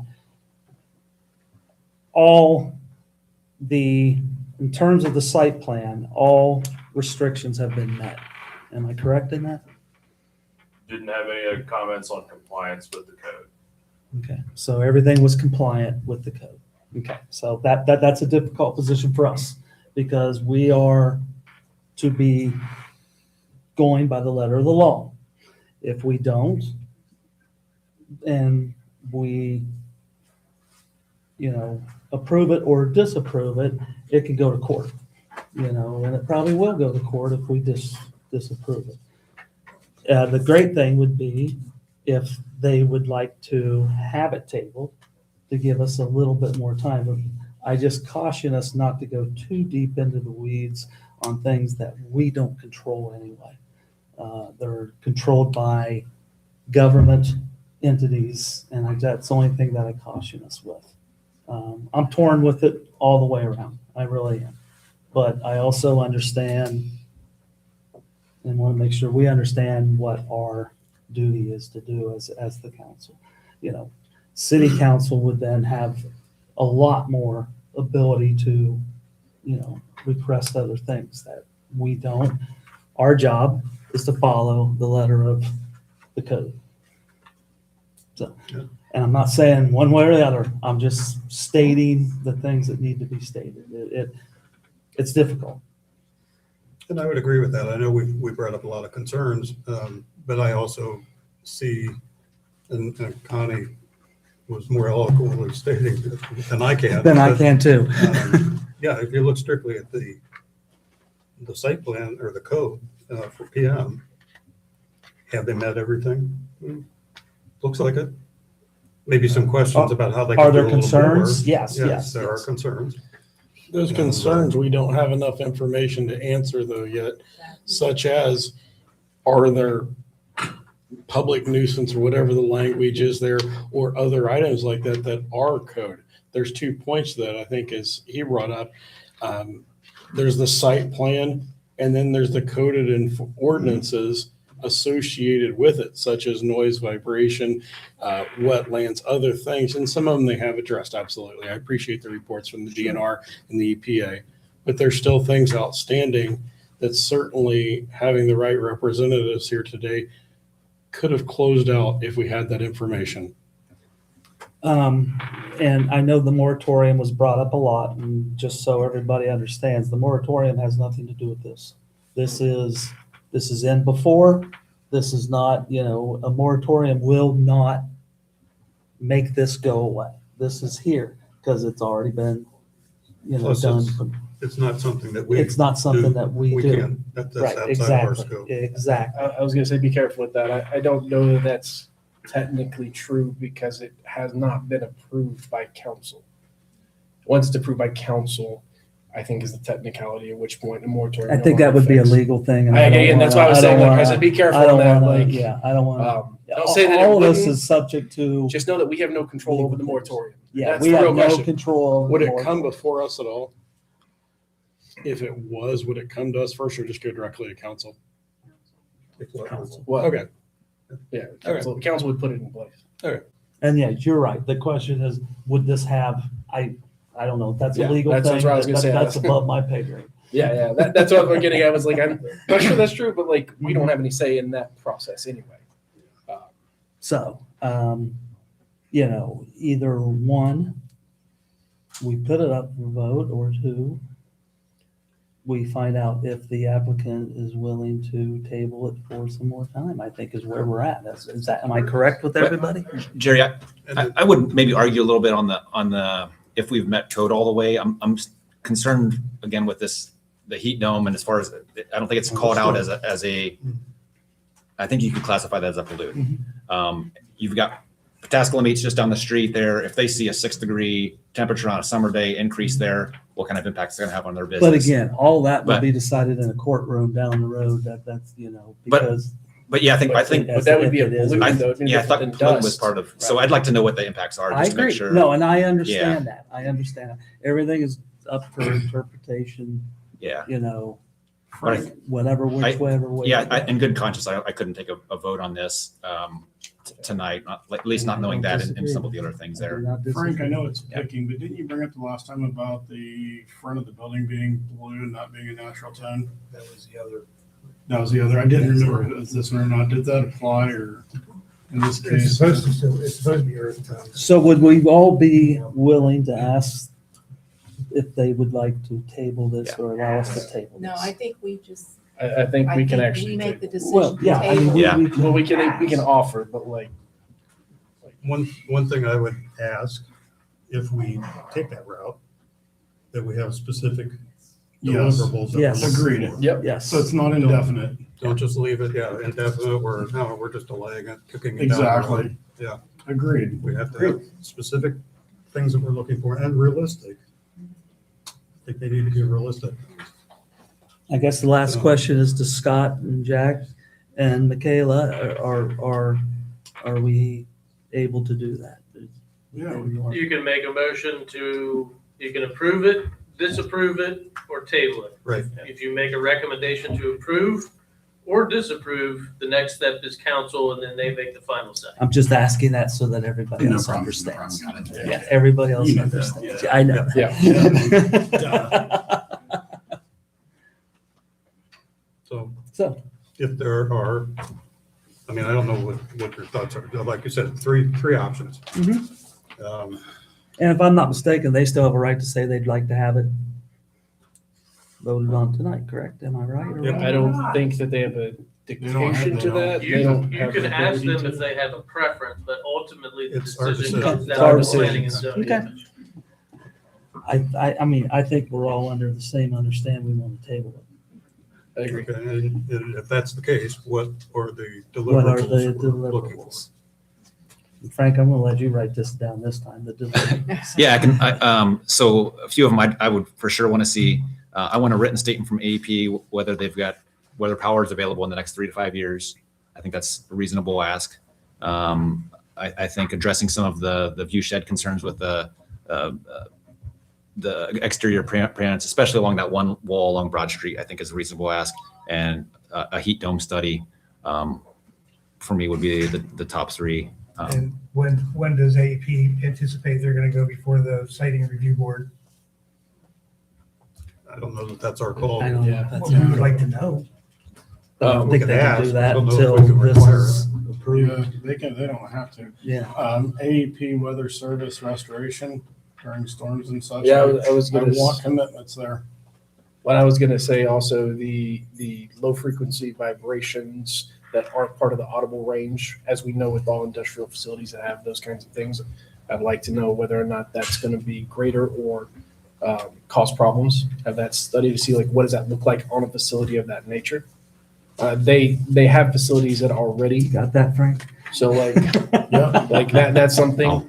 Also, the effects of the deionized water on water quality. If it was to end up in the like water table supply, however we write that exactly, but like the effect of that on, because if it ended up in a river, like that's going to cause major havoc, that kind of thing. And yeah, I think that's probably, for me at least, that's two things that I really.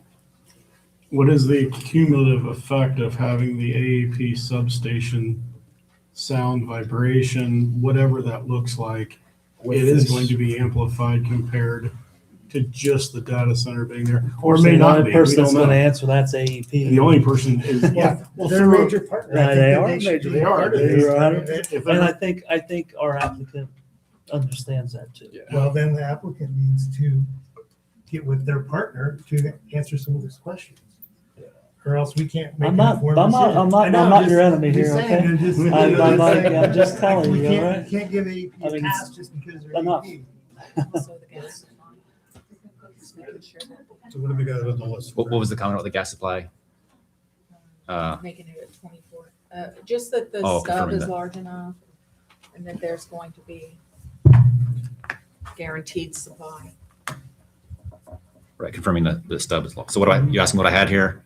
Heat dome, the view shed for the building there, a written statement from AEP about power, noise and vibrations, including substation, the deionized water, and then confirming if the stub is large enough for the natural gas. 'Cause I think there was confusion if it was a 24-inch or a 6-inch 6 stub inch or there. what, yes. And Pipe's just 24, having that that's why written, so again, protect the applicant, protect us, and to make sure it's sufficient. raw data from the sound study. I noted the staff had noted that was Yeah. missing. Yeah, the raw data from the sound study would be Good good. one. And do we need anything on the stormwater or sewer? There was one there where it said either the That's sewer or right, the stormwater yes. that was, it seems okay, but needs developed as the plan is developed. I mean, are we to decide on this plan not knowing that? I don't know, I'm just throwing it out there. I think normally that would be done after the site approval, Okay, right? sure. So Just making that's sure. done in the construction process, so. Yeah, my goal is to capture everything so we're not, the applicant Go back deserves all an the answer. time. Yeah. You narrowed it down quite a bit though. Yeah. Yeah, no, it's Yeah. very condensed, yes. Well, Frank, you So- got the info. What do you think, Rick? I don't think we need all that Does that information sound to complete? table. I think we can just Yeah. do that after Is the that- fact, right? We don't need to provide that. I mean, we can provide We it here, just but I don't need to think, make a motion to Yeah, I was gonna table. say- yeah, we can make a motion to table. With the list. I guess we should ask for feedback. Does that, if you want to come up and, you've heard some of the questions that we're going to ask, and is that something you could provide?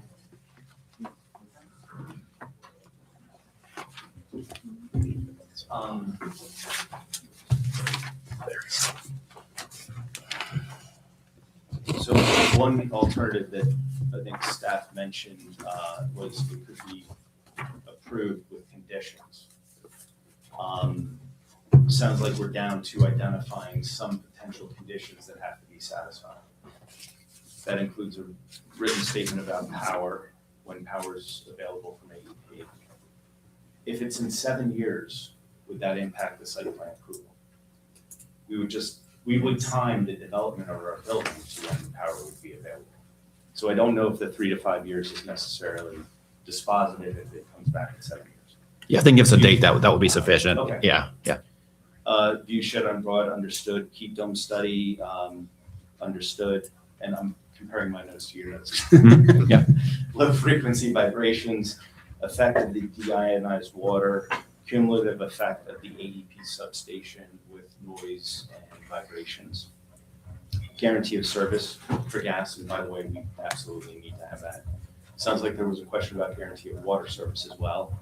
Didn't know that promises were being made in the area about that and not being kept. And then the request for the raw data from the sound study. Is there a world where we can satisfy these and the planning commission could act favorably on this? Or might there be additional considerations thereafter? In other words, are these the conditions upon which there might be a favorable recommendation for approval? Hence the need for tabling, and we'll take the time. We'll definitely do this. But if it's just delaying the inevitable. I'd like to, I guess, put something out there with that. We can't require AEP to show up here as your partner. And we can't speculate on what our future decisions will be. I can't even speculate on that. But what I can say, it would certainly make the case more seamless that they're available to answer the questions that would come up. Understood. And I know we're a large load user, but are similarly situated large load users being requested to do this in connection with the site plan approval? Is a distribution facility being requested to do some of these things regarding water service or otherwise? May I answer that? You're our first data center. So we can't really I get that. compare. It's not apples to apples. It's Or not.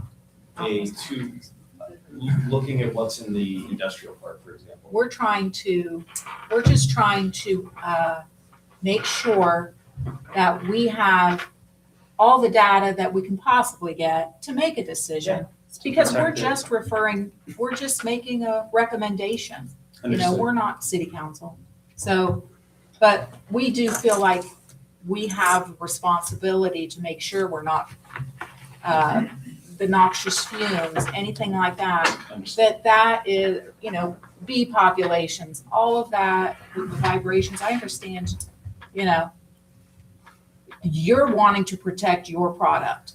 It's not an easy thing to do. I get that, but we have to, and I know that you don't want, I'm sure you want to do the best by our community. I really believe that. You don't want to affect, you know, the bee population.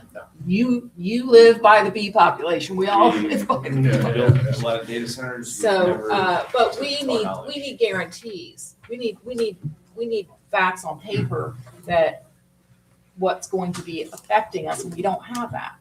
We can't base a decision, and your plan, it's not complete. So we don't. At this moment, I At don't this think there's a moment, yeah. perfect world that we Yeah, could do. but I understand what you're saying, but we have to know data in order to make a decision that, Understood. yes, we're within the guidelines because this is what AEP is saying we're providing, this is how much megawatts for sure. Okay, that's all. I don't think that's, and I understand, It's not you know. unreasonable, just where we are in the process. I think Connie did summarize it pretty well with code compliance, site plan approval, et cetera. But understand the additional request for information. Frank, commission member, honorable, did my list, Yeah, you got the one about the view shed. I think I maybe Yeah. missed that one. That was Yeah, on there. view Okay. shed on- Yeah. Yeah, that was the only thing I was missing there, so. thank you. Thank Yep. you. Thank you. Thank you. We're trying. Yay. We- Good job. It shows, thank you. Frank, you're making the list, right? Is there a reasonable ask to, my understanding is they were saying 70-80% usage, the other 20% was going to come off of the utility supplied. I want some commitment there that that's not going to cause residents' rates to go up directly or indirectly. That's an AEP thing That's an again. AIT. and, That's and going back to state. them being It's a here. good question. So we want a statement from AEP. Yes, indicating a that there's statement not- or them in person on record preferably. Okay. Statement from AEP. The rates won't be Frank, impacted. you'll pass your list to Yeah. the staff. The staff. Yeah, And yeah. those- Yeah. Hopefully it's on YouTube as well, so you can double check, but yeah. Wait, yeah, terrible didn't record. All right. I'll go ahead and I'll make the motion then. I move to table application PM-25-001. Second. Okay, it's been moved and seconded to table the application Should we say with the following? to, Well, I guess Please. to answer and address the listed items brought up in the meeting at this point. and is that what, who seconded it? Is that what you heard? Yes, I'm good. Second. All right. Discussion? Roll call? Mr. Mancino, Yes. Mr. Smiley, Yes. Mr. Boggs, Yes. Mr. Barone, Yes. Mr. Bush, Yes. Ms. Rogers, Yes. Mr. Truax. Yes. Motion passes and that's tabled again. And. Want to take a break, please? Yes. Yes, please. Yes. Yes. I was just going to say, we're taking a a few minutes break. Do we have to do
we'll go back into session.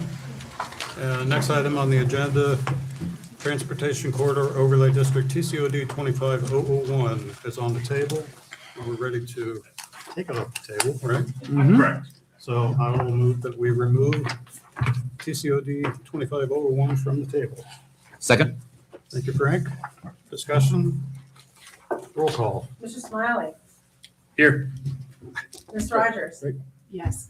Mr. Bush. Yes. Mr. Oh, Stewart. sorry. Yes. Mr. Boggs. Yes. Mr. Burrowing. Yes. Mr. Messina. Yeah.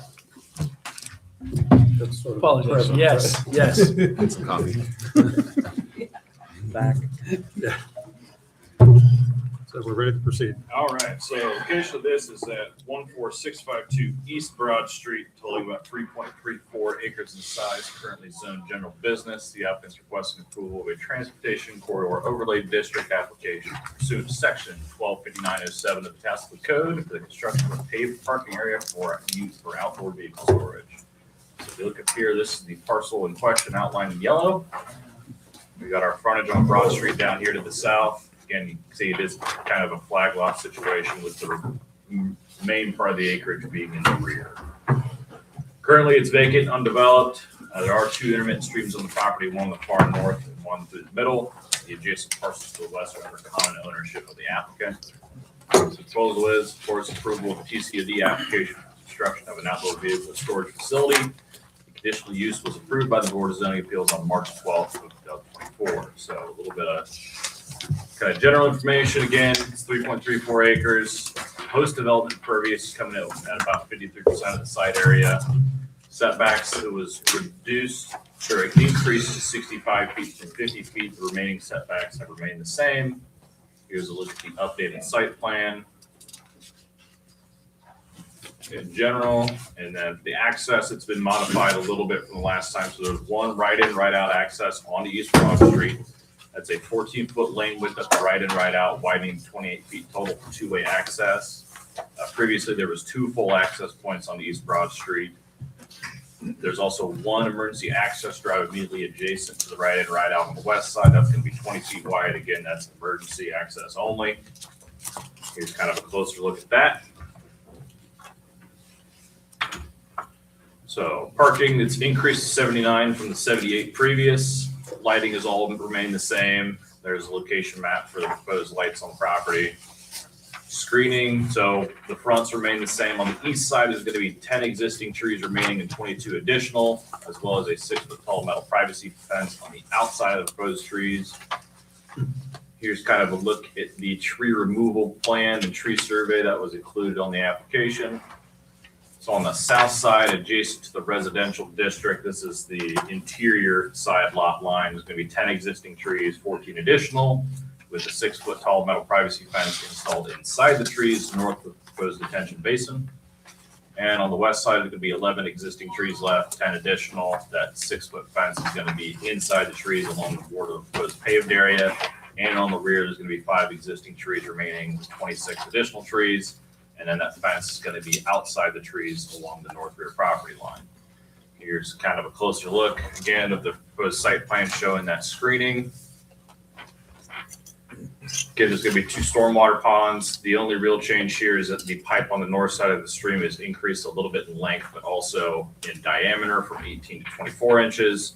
They have done a delineation report, which is included in your application packet as well as the tree survey. And here's kind of a closer look. So the north street intermittent stream is going to be piped in with that 24-inch pipe, and then the south stream here is going to get a pipe just right here over this crossing. So as part of our review, staff would offer the following comments. We've completed a review of the proposed development and attached the list of comments to your staff report there.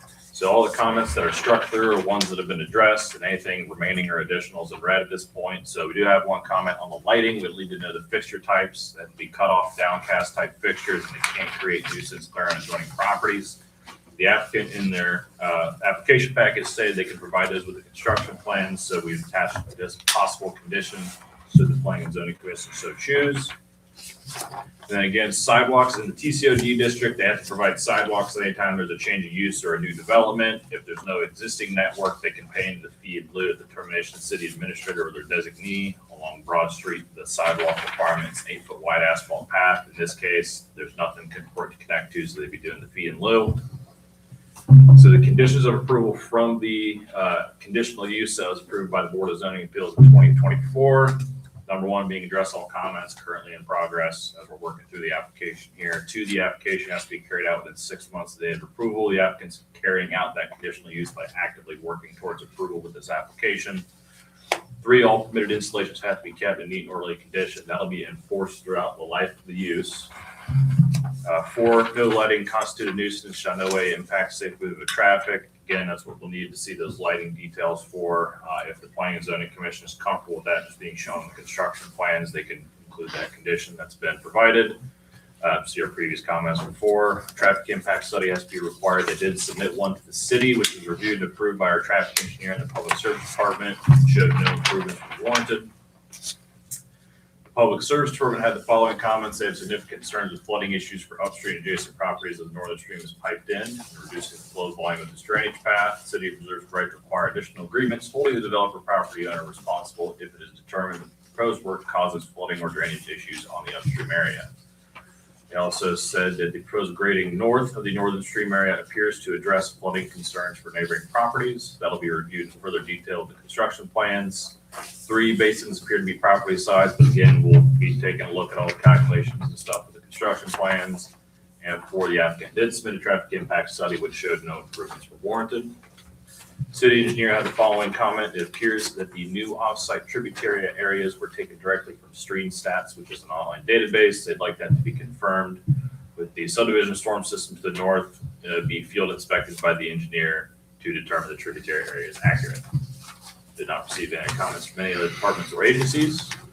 Did receive public comments from Sandy Elswick at 279 Woodbridge Place. Excuse me, she's directly north of this, and has concerns about the proposed stormwater drainage plan could result in worsening flooding conditions on the property. And also has concerns regarding the removal of existing trees for screening, as well as the removal of some fallen trees that are needed for drainage concerns. Photos are attached to the staff report and up on your dais there with her comments. Surrounding properties have not changed since last time. So should the Planning and Zoning Commission choose to recommend approval of the applicant's request, the following conditions may be considered. 1, that they address all comments from Planning and Zoning staff, the city engineer, and the Public Service Department. 2, provide lighting details for the construction plans application. Lighting shall not exceed 20 feet in height, and cut-off downcast fixtures shall be required. 3, no lighting shall constitute a nuisance, shall in no way impair the safe movement of traffic on any street or highway. And if you have any questions, I'd be happy to answer those. Thank you. On the previous slide, just to clarify, you said should the Planning and Zoning Commission choose to recommend approval, we would actually be approving it, right? Oh, yeah, yes, Okay. correct. You would be approving in this case. Right. Not The like previous, the previous yeah, one. previous You one are was approving. recommendation. Okay. I think we all understood that. I just want to make sure. And the staff report actually says it correctly, so. There were Okay, 190 questions? some slides this time. So. Questions for staff? David, I'll start with you this time. I don't have any additional questions for. Okay. None for staff. Okay. Frank? Yeah, we usually don't see an application that says we have significant concerns with flooding. It sounds like we're fixing kind of maybe one issue, but may introduce a new one upstream. Is that, but the grading is going to help with the neighboring properties? Yeah. But So- what they might cause upstream issues. The Is that, comments at the last hearing were for the grading that was going to be done on the north side of the parking lot. They had concerns that might cause some issues on adjacent properties, as well as the tributary areas that were shown. For the Public Service Department, they believe the grading issues have been addressed, but the city engineer and the Public Service Department still have issues with piping in that northern stream, which is why the city engineer made that comment that they want basically those tributary areas field verified to make sure they are actually what they are. So. okay. So it's more of a verification than we just need to put a bigger pipe in, or we just can't put anything over the top. Is that what you're saying? It's a verification that we need to. From what I understand, yes. Okay. So, like, for example, moving into the construction phase, we'll need to confirm all that. If it turns out that it is going to cause an issue, like, we wouldn't sign off on the construction plans or anything like that. But if it is something that you guys want to see before you make your decision, it's up to you. Okay. That's all I have. Thank you. No questions. Alex?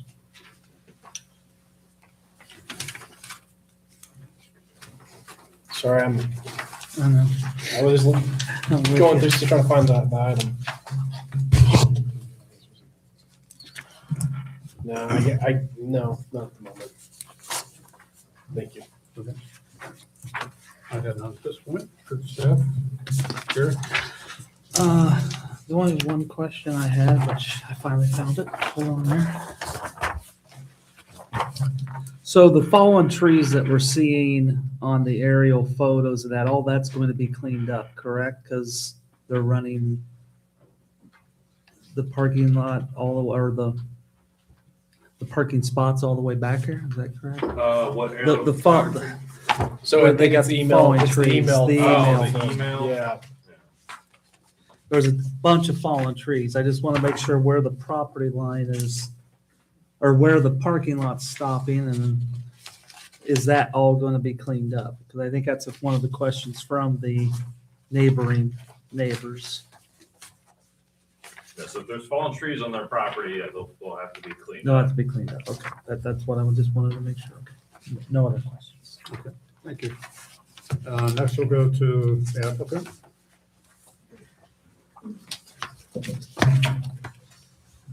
And please will swear you in. So you all in the same time? You swear affirm testimony you give is the truth, and nothing but the truth.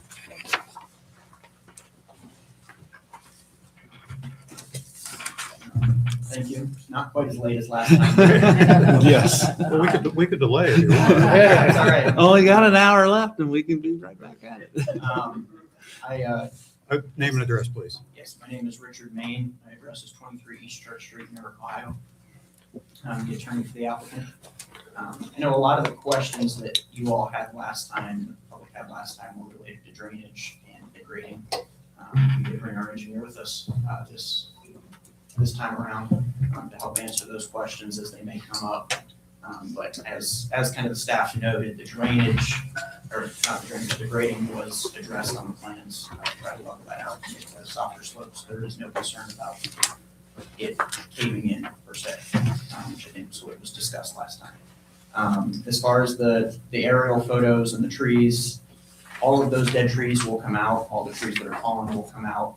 You see a lot of the photos in the stream where the stream is blocked by fallen trees. That should improve the drainage in the area. All those things being removed from that area being cleaned up through development. It's not in my client's interest to leave dead trees and trees that are about to fall down, especially when people are going to be storing their vehicles there. And I can speak more after the neighbor comes up and explains her letter. However, a lot of her concerns about screening, as you know, as the plans note, we're going to be adding 22 trees along that northern property line, which should more than adequately address the screening concerns.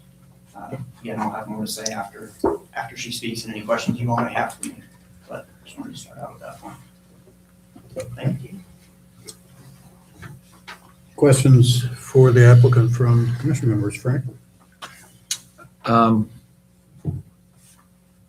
I think I saw here correctly where you upgraded that from a 18-inch pipe to a 24-inch pipe, but it sounds like there's still maybe some concerns there.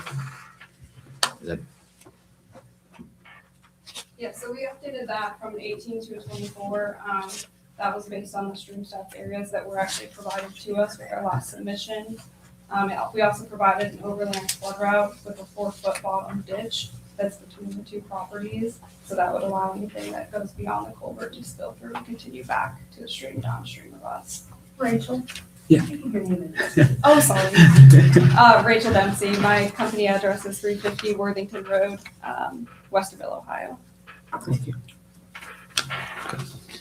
and you feel like that's going to be sized appropriately enough? I mean, it sounds like there's still studies that need to be done, but Yes. at this point you feel from what you know, okay. That's all I got. Yeah. Nothing, thank you. Oh, I do want to say thank you about the 24-inch pipe, the increase in size. That shows a willingness. I know it was not necessarily a requirement, and the fact that y'all have done that, we really do appreciate that. That's really important. And thank you also for including the image of the black fence. That helps us better see it because I don't think we had that previously. So, yeah, I think the issue with the streams, I think is one of the things that's going to be a question of where they want to go and do like the survey specifically, the walk survey, I guess, in the space. With the engineer, correct? Right, that was the. Yes, they said, the engineer said they'd like to see that tributary area stream or field verified. So there is a condition on there that they address all comments from the city engineer. Okay, excellent. But that was all. That's as long as that's in there, I'm good. Okay, thank you. Jared? You guys saw what all was in there. You guys don't have any problems with following, complying with everything that was in the staff report and everything? Correct. Okay. No other questions? David? Just to clarify, there's a 24-inch pipe, and then there's also then an overflow, a swale, 4 foot. And is that north of the pipe or south? Yes, no.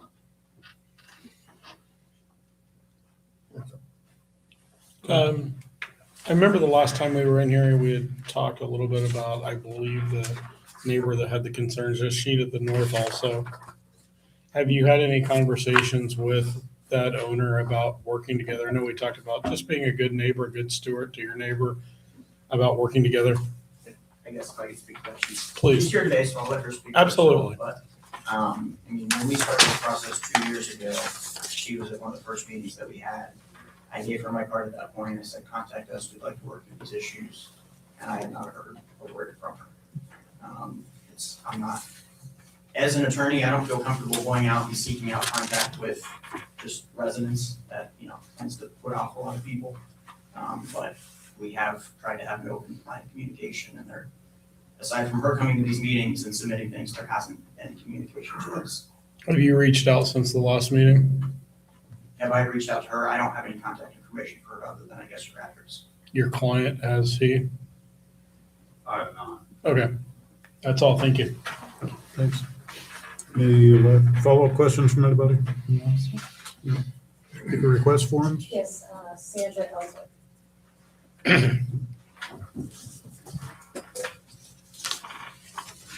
You swear affirm the testimony like this, the truth, the truth, and the truth. Right, thank you. I'm Sandra Ellswick. I work at, I live at 279 Woodbridge Place, Tasca. My property is the property that's north of that. Said property, yes. Correct? That is. And I did not bring all those to speak. I figured you'd bring those ahead. So you've seen my concerns. All the trees are gonna be taken down, which is privacy. I understand they own the property, they have the right to do that. Everything there that I said, I have concerns. The property goes from, I don't know, 4 inches to the creek of my one property line. And then in the back, it must go 60 feet. It is level with my property. There is portions of the other side of the bank that's 5 foot tall. That's the highest. The average would be 2 foot tall. So they're gonna have to build that up to the 25-foot setback. Then there's gonna be a drop off. It's gonna have to put down water or that road to keep it from eroding, slipping down, or is that gonna be graded towards my property? I don't understand that part, how that's gonna be. Is that gonna cause runoff? Is that gonna touch up against my fence and cause more water problems? That part I'm not understand. And I'm concerned of how they're gonna elevate over the top of the creek and then draw it off. And some of those pictures shows the level ground on the other side of the fence that's even like mine. And I understand most of the trees will be taken out. I'm not sure, but there's one big pine tree that's very close to my fence. I'd appreciate it if that was taken out. It's very tall. Pine trees have very short root base. It's standing in the water, and I'm afraid it's gonna fall. It does lean towards my property, so if that, since most of the trees are being taken out, I would appreciate if that's a risk to me. Most of the other things are in there, the dead trees. I think of the reasoning of a lot of the flooding I'm getting, because I've had it as far as 2 foot high in one corner, is because the creeks fall. And I have no responsibility, you know, I can't get back there and clean it up. I've stated all my concerns in the submittal I've given, kind of getting exhausted and explaining everything. When I moved there to have privacy. I had a $6,000 fence put around for security for my dogs. I work for the city of Columbus downtown. I'm not home a lot. I am allowed to work remotely once in a while. It is a secure fence all the way around. I have a dog door. I have 2 dogs. They're like my kids. They have a safe, secure space. With this construction, I am very concerned fence can fall due to the elevation of that, of the other side being elevated, water, removing trees. I'm afraid of that. The last time we were here, I know Mr. Nyland made a comment, he'd hate to have insurance claims. I'm not doing anything. I shouldn't have to file an insurance claim. I would think anything done that would damage my fence or my property should be taken care of right away by the property owner or the contractor.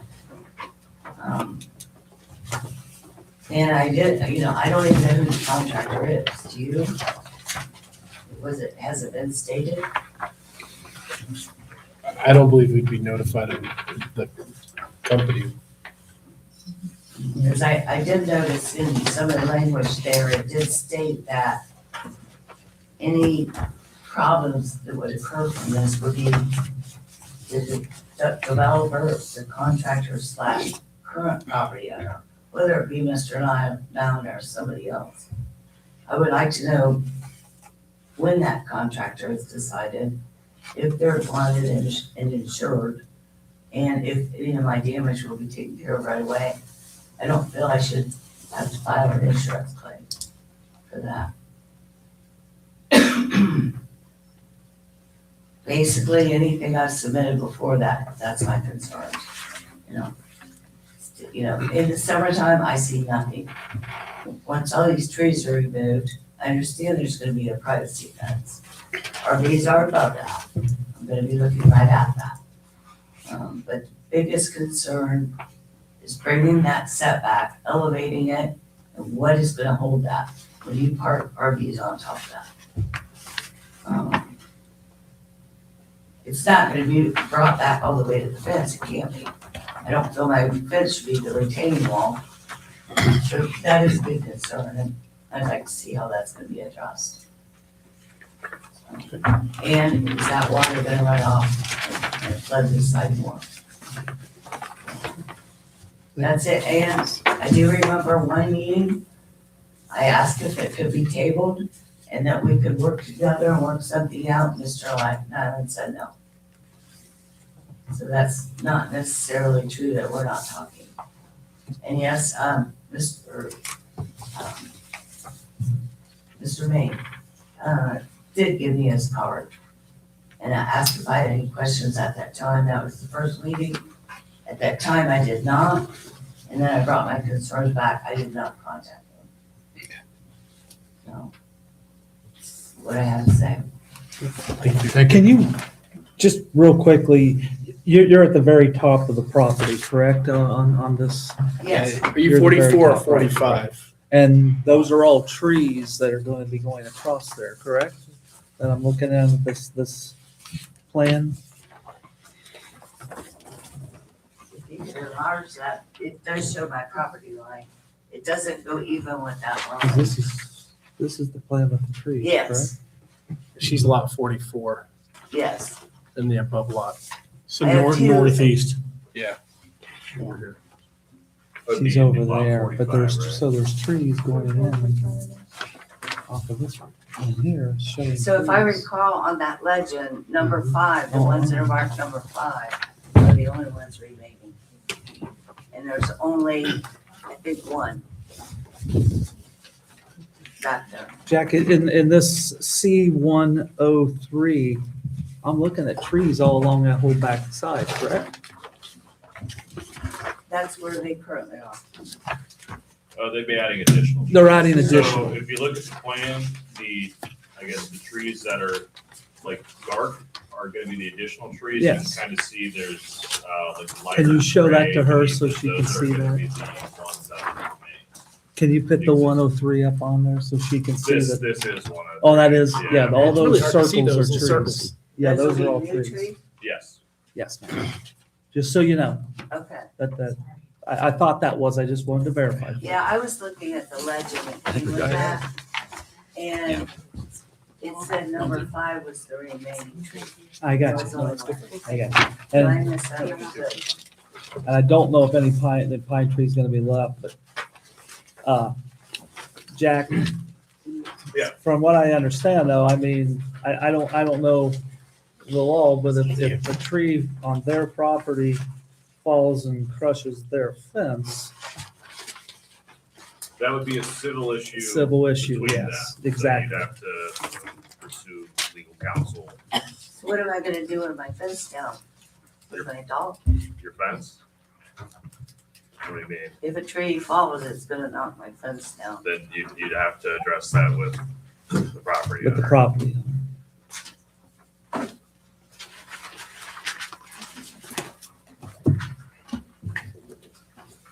Well, I haven't You'd had have much, to pursue damages against them for destroying the fence. shouldn't they be liable? That's up to the court to decide. You're kidding. It's very similar to somebody hitting you with your vehicle. You would work through their insurance company if they were But if determined to they're fault. doing construction and it falls, Yes, you would reach out to them and pursue through either legal or through their insurance. I always thought it was good protocol that if they're doing construction and cause damage, that they would take care of it right away. They usually try to. And In- they don't in- usually damage things on. Yeah, informally, they should do the right thing, absolutely. But if it came to something formal, yes, you could pursue that through probably a civil court or again, directly with their insurance company. So that's gonna take a lot of time. And I'm gonna have to miss work. Would that be a, I'm not allowed to ask? Am I allowed to speak? No, not to them. Not to You're them. just- You can ask us. That's what I asked. No. I mean, that's Is the process. consideration gonna be made to try to, not to knock it down? Well, Scott and Jab, I mean, someone's gonna go out and inspect, right? Yeah, Okay. So process wise, say this gets approved, the next step is their construction plans. That's their like full site civil engineering package that gets reviewed by the city engineer, the public service department, fire district, everybody gets a chance to look at it. If that gets approved, the next step is we hold what's called a pre-construction meeting where we get all their contractors in the same room, basically sit them down and tell them, here's all the rules. Here's what you have to do while you're building this. And then the city has an inspector that will be stopping by on site to make sure they're following the rules. And he could establish at that point if that tree is or isn't, or is that just going to, is that up to the contractor to make that So decision? there's a lot really close. Hold on, please. Oh, I'm sorry. Like the pine The tree. pine tree that's in I mean, question. if it's like obvious, like, hey, suggest they take it down, there's a note on here that if it's like not one of the new trees they're putting in, it's an existing tree. If it has to be removed because it's damaged or diseased, they have to replace it with Okay. a tree that meets the code minimum requirements. But I mean, There's nothing more we can do past that. Chuck? Yeah. Question so in is, reference to that tree, I understand. But removing the ones they're wanting to, if one of those would fall, that would be my responsibility. No, That's what I'm asking. no, I mean, if it falls onto understand your about the pine property, I mean, you're, again, that should be their responsibility, but I don't know all the legalities as to how you go about with that. I think what we're trying to say is like, we would not be able to address that or handle that in the context of this space, right? So that would be something you would have to deal with outside of this commission's space. Like, we don't deal with those types of things. Right. Yeah. Within the construction plans, it would be assumed to be, I mean, the assumption is anytime anybody does construction, that if they damage somebody's stuff, that either they'll take care of it or the other person will go through legal processes. That's just normal construction stuff, like anybody. So like, this is more of like, again, not within the realm of our space, right? So we would not have a say in that. We would look at it and say, does the plans, are there risk factors for stuff like that? And they address some of that stuff with the flooding in the pipe and different things of this nature. And are the plans meeting the requirements? That would be us. But as far as like when they're doing the construction, like, we don't have any say at that point. I understand. Okay. Thank you. Thank you.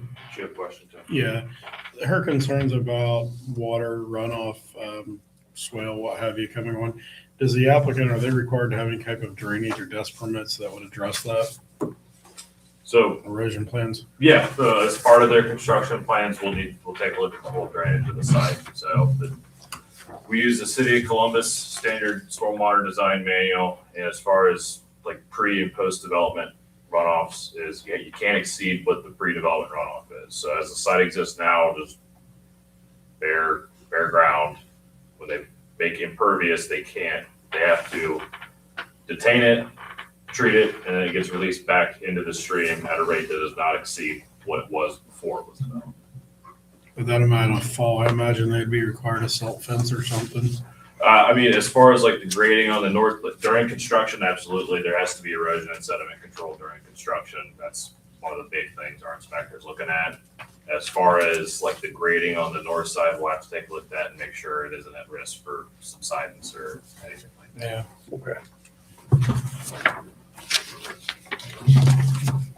Are there any other speaker requests? No? Okay, thanks. Did you wish to respond to that? I think you all did a pretty good job of going back to the plans. I think there was some confusion about whether we were taking out trees or what was being added. And ultimately, the site will end up with more trees in better condition than currently exists. The grading has been approved by the engineer, by the Public Service Department. It's not our intention to make the construction process any more difficult than it already is to build something. It's not our goal to put trees down on anybody's fence. It's certainly not our goal to build an RV lot where the rear caves away and suddenly we have customers' RVs damaged. That is not good for anyone. We want to do this correctly. I believe working through this process, we've shown that we're willing to make changes. We're willing to work with the city to revise our plans, to take feedback, and to apply it. And we will continue to do that as we move forward with the construction process and getting these plans approved and ultimately the site work. Happy to answer any additional questions you all may have. I'm sure if there's a tree that's fallen or damaged, you'll be the good steward and address it immediately, correct? Yeah, it's not a common thing, but in the legal area and what I do on a day-to-day basis, trees fall and that gets addressed through legal means, oftentimes informally. There's not a lot of dispute that goes into, was this your tree or was this my tree? It's pretty clear what the tree was and where it ended up. Thank you. Thanks, appreciate it. Okay, any other? None for me. Are we deliberation time again? Any discussion on the application, thoughts? Are we ready to take an action?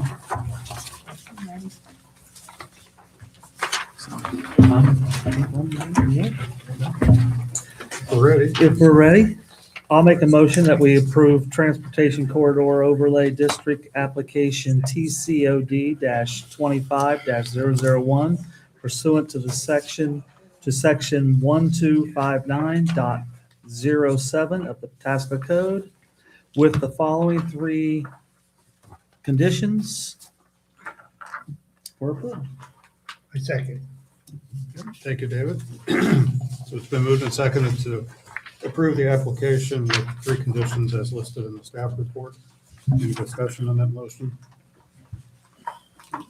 Roll call. Mr. Breuering, Yes. Mr. Boggs, Yes. Mr. Smiley, Yes. Mr. Bush, Yes. Ms. Rogers. Yes. Mr. Truax, Yes. Mr. Messina. Yes. That motion passes. I didn't say approval. Thank you. Thank you. You were checking yourself.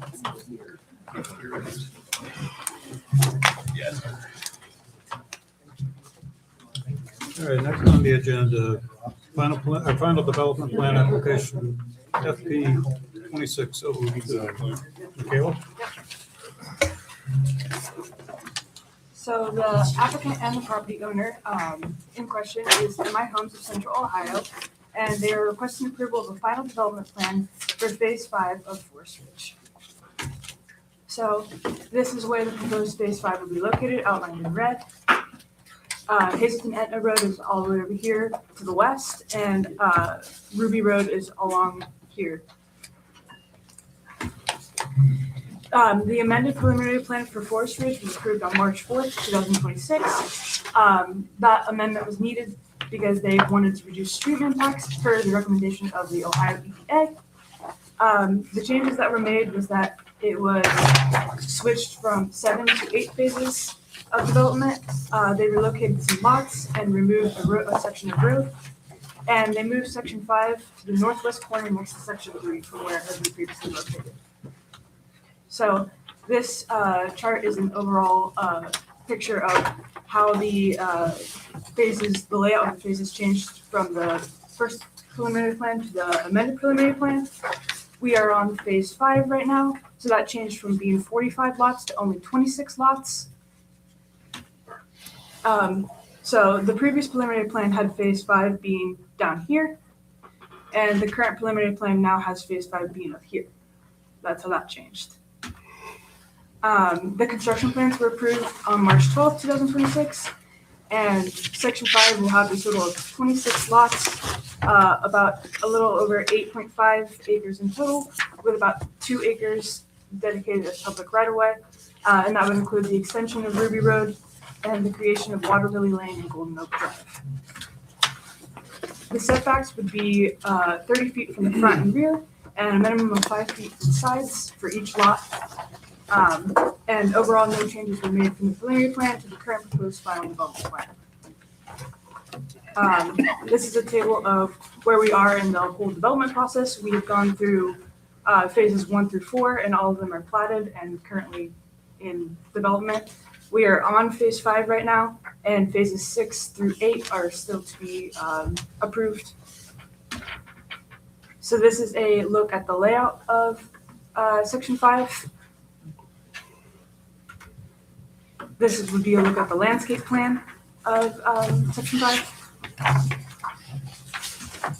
And this is a layout of the lot layout and the driveway layout of Section 5. So the Forest Ridge preliminary plan was approved with the following conditions. The applicant shall address all comments and questions of the Planning and Zoning Department. 2, after all comments and questions have been addressed, the applicant shall submit a Mylar copy of the revised preliminary plan to the Planning and Zoning Department for signature and records. 3, pursuant to section 1113.13 of the Nebraska Code, the preliminary development plan shall be valid for a period of 2 years from the date of the latest signature on the preliminary development plan. And number 4, the applicant shall continue to work with the adjacent property owners to address existing and future concerns regarding trees. For those conditions, 1 through 3 of the preliminary plan are being addressed right now, and condition of approval number 4 would be in effect throughout the whole development. As mentioned before, the construction plans for Section 5 are approved and signed. And in 2023, the Ohio EPA approved a wetland permit to impact wetlands to construct phases 1 through 4 of the development. Per the applicant, no Army Corps of Engineers or other environmental permitting was needed for Section 5. no wetlands were impacted or anything like that. Per a lawsuit in Michigan, our city's current tree replacement policy is unenforceable. And these would be the comments from the Public Service Department. They had two minor comments. 22-foot drainage easement between lots 150 and 151 is incorrectly labeled as a utility easement, and a 15-foot drainage easement between lots 153 and 154 is incorrectly labeled as a utility easement. And no other departments or agencies had any comments. For the surrounding properties, to the north would be Harrison Township, and that would be residential. To the east and south would be R15 zoning and Forest Ridge future development. And to the west would be R15 zoning and Harrison Township, and that would be Forest Ridge Section 3 and residential as well. Should the Planning and Zoning Commission choose to recommend approval of the applicant's request, the following modifications may be considered. 1, the applicant shall address all comments from the Planning and Zoning staff and the Public Service Department. And 2, after all comments and questions have been addressed, the applicant shall submit a Mylar copy of the revised final development plan to the Planning and Zoning Department for signatures and records. And I'm happy to answer any questions. Thank you. You would be approving this one too, not recommending approval. Okay. Questions for staff? Ann? Is there enough water? Is there already water committed to this site? Yes, yeah. It's already figured in? Yep. No questions for me. I'll pass. Jerry? Just one question, Michaela. So 5 was down, can you go back to that one? I just want to make sure so yeah, go to what 5 was there. 5 was right here in the original. And how many houses was in the other plan up there where it's moving to?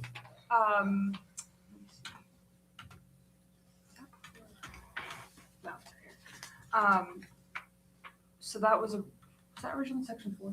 Yeah. When it was originally approved? Yes. Section 4? Section 4 originally had 32 houses in it. Okay. And they're moving that one.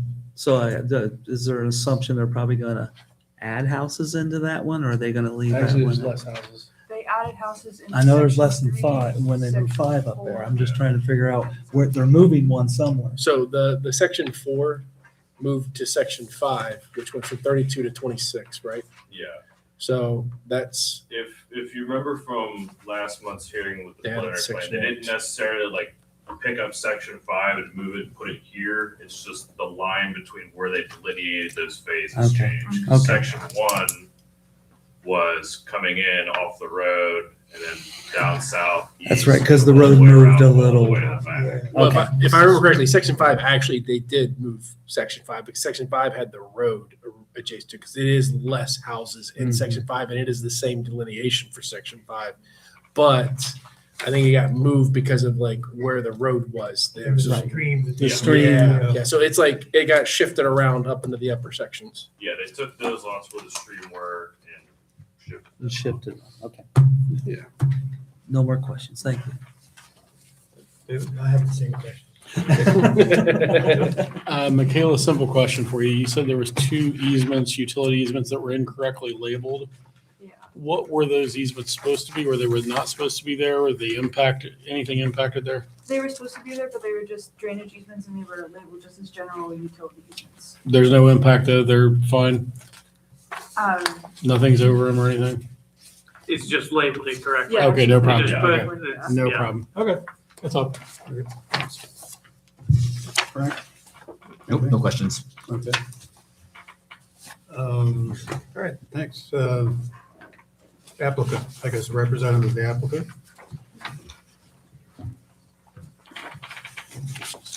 I do. You swear affirm testimony that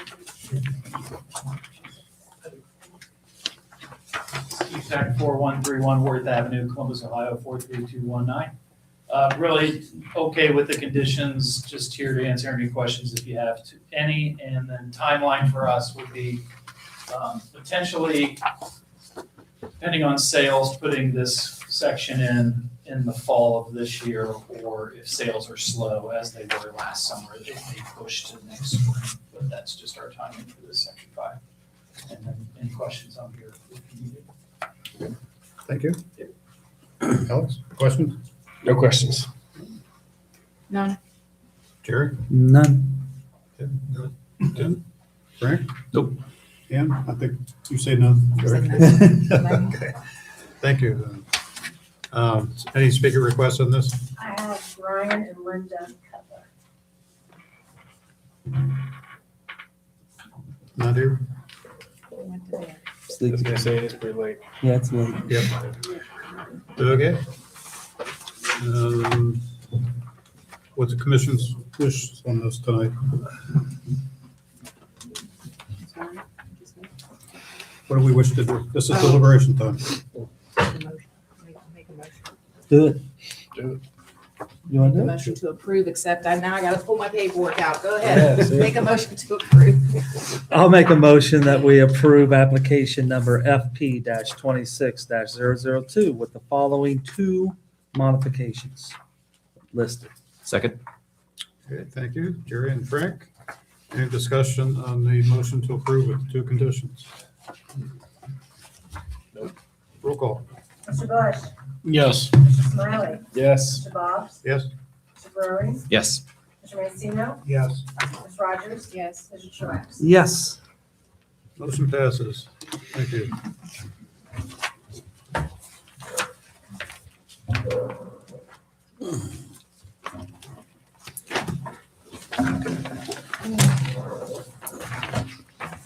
Next item on the agenda, Transportation Corridor Overlay District Application TCOD 26001. That's the wrong one. The location of this property is 14067 Broad Street Southwest. It's 14.66 acres in size, and they are requesting approval of a transportation corridor overlay district application for the expansion of an existing storage facility, including the construction of a paved parking area to be used for outdoor vehicle storage. So, outlined in yellow is the site as a whole. Broad Street would be up here to the north, and then Summit Road would be down here to the west. The property is split zone. It's general business up here to the north on Broad Street, local business everywhere else on the site. So this property has had 3 phases so far. Phase 1 was the original facility existing since at least 1998. Phase 2 was approved in 2019 to 2020, and Phase 3 was completed in 2021 to 2022. They had to go before the Board of Zoning Appeals for conditional uses for all of these, as many warehouses and self-storage facilities are conditional in local business. So the site as it exists today is 13 storage structures of varying size, about 130,000 square feet, and a 3,000 square foot office. The parking is 5 visitor spaces, 22 outdoor spaces in phase 1, and 60 12-foot by 36-foot outdoor spaces in phase 2.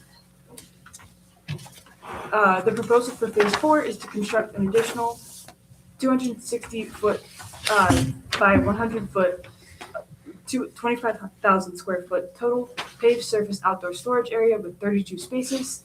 All of these spaces would be 12-foot by 36-foot in dimension. There would be about 41-foot drive aisle between spaces. It would be set back 25 feet from the southern property and 23.5 feet from the western property line. So this is the look at the site as a whole.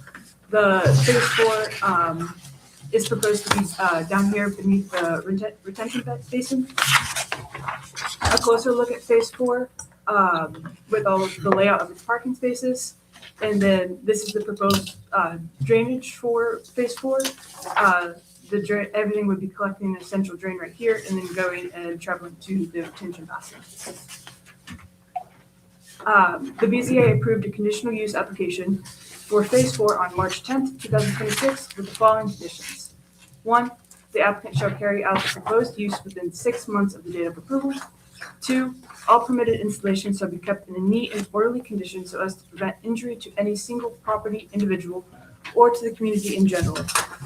3, no lighting shall constitute a nuisance and shall in no way impair safe movement of traffic on any street or highway.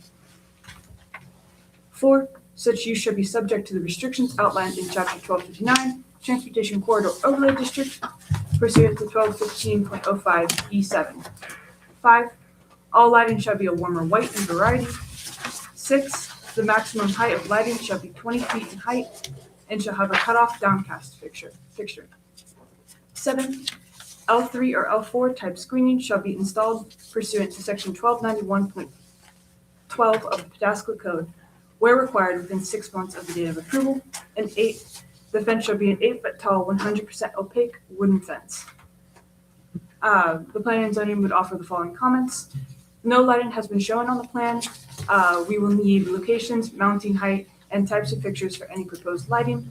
All fixtures shall be cut off downcast design and shall not create nuisance glare on adjoining properties. The applicant had commented at the BZA hearing that the new lot will only have one light, and they agreed to comply with all the warmer white light requirements for the lot.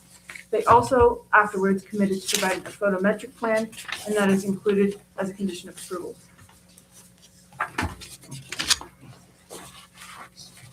Pursuant to 1283.07B of the code, uses in LB shall provide L3 or L4 type screening along the property lines that abut residential uses. As the site exists, there is a 6-foot chain link fence along the south and southwestern property lines that abut residential. This needs to be L3 or L4. The previous site plan for phase 3, when phase 3 was approved, showed this as L4 type along the south and southwest. So that needs to be replaced with L3 or L4 to meet code. The applicant has committed to providing an 8-foot, 100% opaque wooden fence where required, included as a condition of approval, and this would fulfill screening requirements. Should this application be approved, the next step for the applicant would be to submit construction plans, including stormwater calculations, followed by new commercial construction permits, after which they may begin construction. The Public Service Department would offer the following comments. It is believed that the stormwater basin was designed to accommodate the future expansions. Documentation, including stormwater calculations, will need to be provided with the construction plans for review. And based upon the review of the plan included in the submittal, it does not appear that Phase 4 expansion will require any type of traffic improvements on Summit Road or East Broad Street. The city engineer supports the comments they and the Public Service Department made for the conditional use, which were located on the previous slide, and no other departments or agencies commented. Public comments. Gina Castle of the Falling Leaf subdivision adjacent to the south had concerns about close parking, how close the parking area is to the property line, and about lighting. One stormwater management fully addressed and supports a substantial landscape barrier being added. Nancy McKenzie, also Falling Leaf subdivision, had concerns about the noise related to the facility being accessible 24/7. This is a look at the surrounding properties. To the north, you have general business and planned development district. That would be the current existing storage facilities and future commercial development. To the east is R20, and that's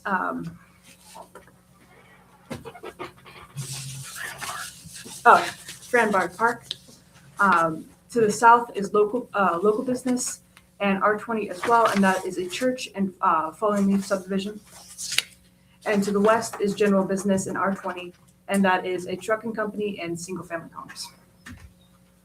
Should the Planning and Zoning Commission choose to recommend approval of the applicant's request, the following modifications may be considered. 1, all permitted installations shall be kept in a neat and orderly condition so as to prevent injury to the community or property individual or to the community in general. 2, no lighting shall constitute a nuisance and shall in no way impair safe movement or traffic on any street or highway. 3, such use should be subject to the restrictions outlined in Chapter 1259, Transportation Corridor Overlay District.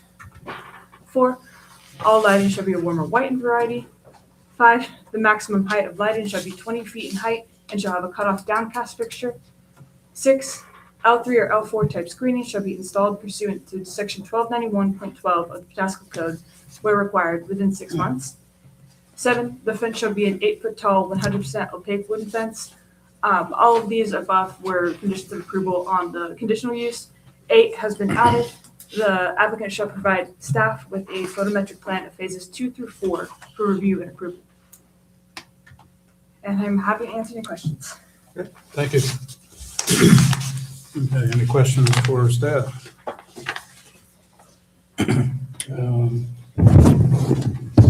Ann, did I start with you last time? Okay. Were there any concerns about noise for the neighbors, with it being a 24-hour? Yeah. I mean, I know there are concerns, but have those been addressed? I think the existing facility, if I'm not mistaken, is a 24 It's 24. hour It is currently, operation. yeah. To my Yeah. knowledge, we have not received any noise complaints to the zoning inspector about those. But this would be adding more activity closer to the residents. So there's no, is there, No, there's a church in between there. and a No, church I was gonna say, I don't think it's actually adding closer to the homes. Yeah. It's the phase closer 4. to the church? Yeah, it's the phase 4. It's over, it's this side. Correct. Can you show the Yeah, the map up that's there what I again? was trying to look at too, answer Oh, the okay. question, but they're already in the pre-existing, the existing Yeah. property. So on that side of the screen on this Gotcha. one, Okay, correct? Yeah, over right there. Yeah. That's what we're looking at. It's a good question, yeah, I was Yeah. looking for it too, but it's, fallen leaves is here and Is here. it phase 4 over here on this This side, or is- is it down on this lower side? Down. This is Right the here. Oh, so it is the Yeah. one at the Yeah. bottom next to the residential. Oh, it is, okay, All right, so that was confusing. So I'm glad. so it's not the, No, this one over here. it's this one over here, okay. Okay. So it is so there adjacent. would be activity there 24/7, Potentially.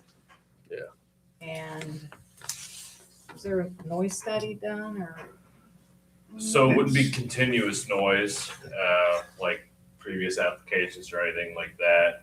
Wasn't any sort of noise study done, they would be putting in an 8-foot tall solid fence with a tree for every 30 feet of landscaped area. And it's for RV and trailer storage. Yeah, outdoor storage, Yeah. boats, RVs. Yeah. Not a lot of, I was gonna say that 4 a.m. hookup with the diesel engine outside your window might be not ideal. Try living behind the post office.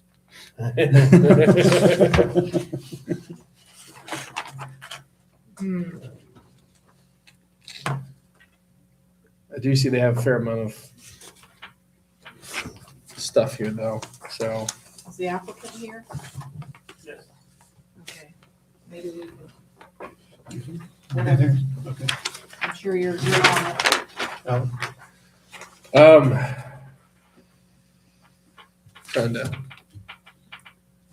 So they're putting a 6-foot fence in front of the tree line there that they're putting in, or the bushes and trees? 8 foot and, yeah, it would be In front or behind? I was trying to tell on the in between thing. the tree lines and the parking. Okay, so between the tree line and the actual parking lot there along the edge. It's really tiny, so. I think that's what that is, but I just want to clarify it.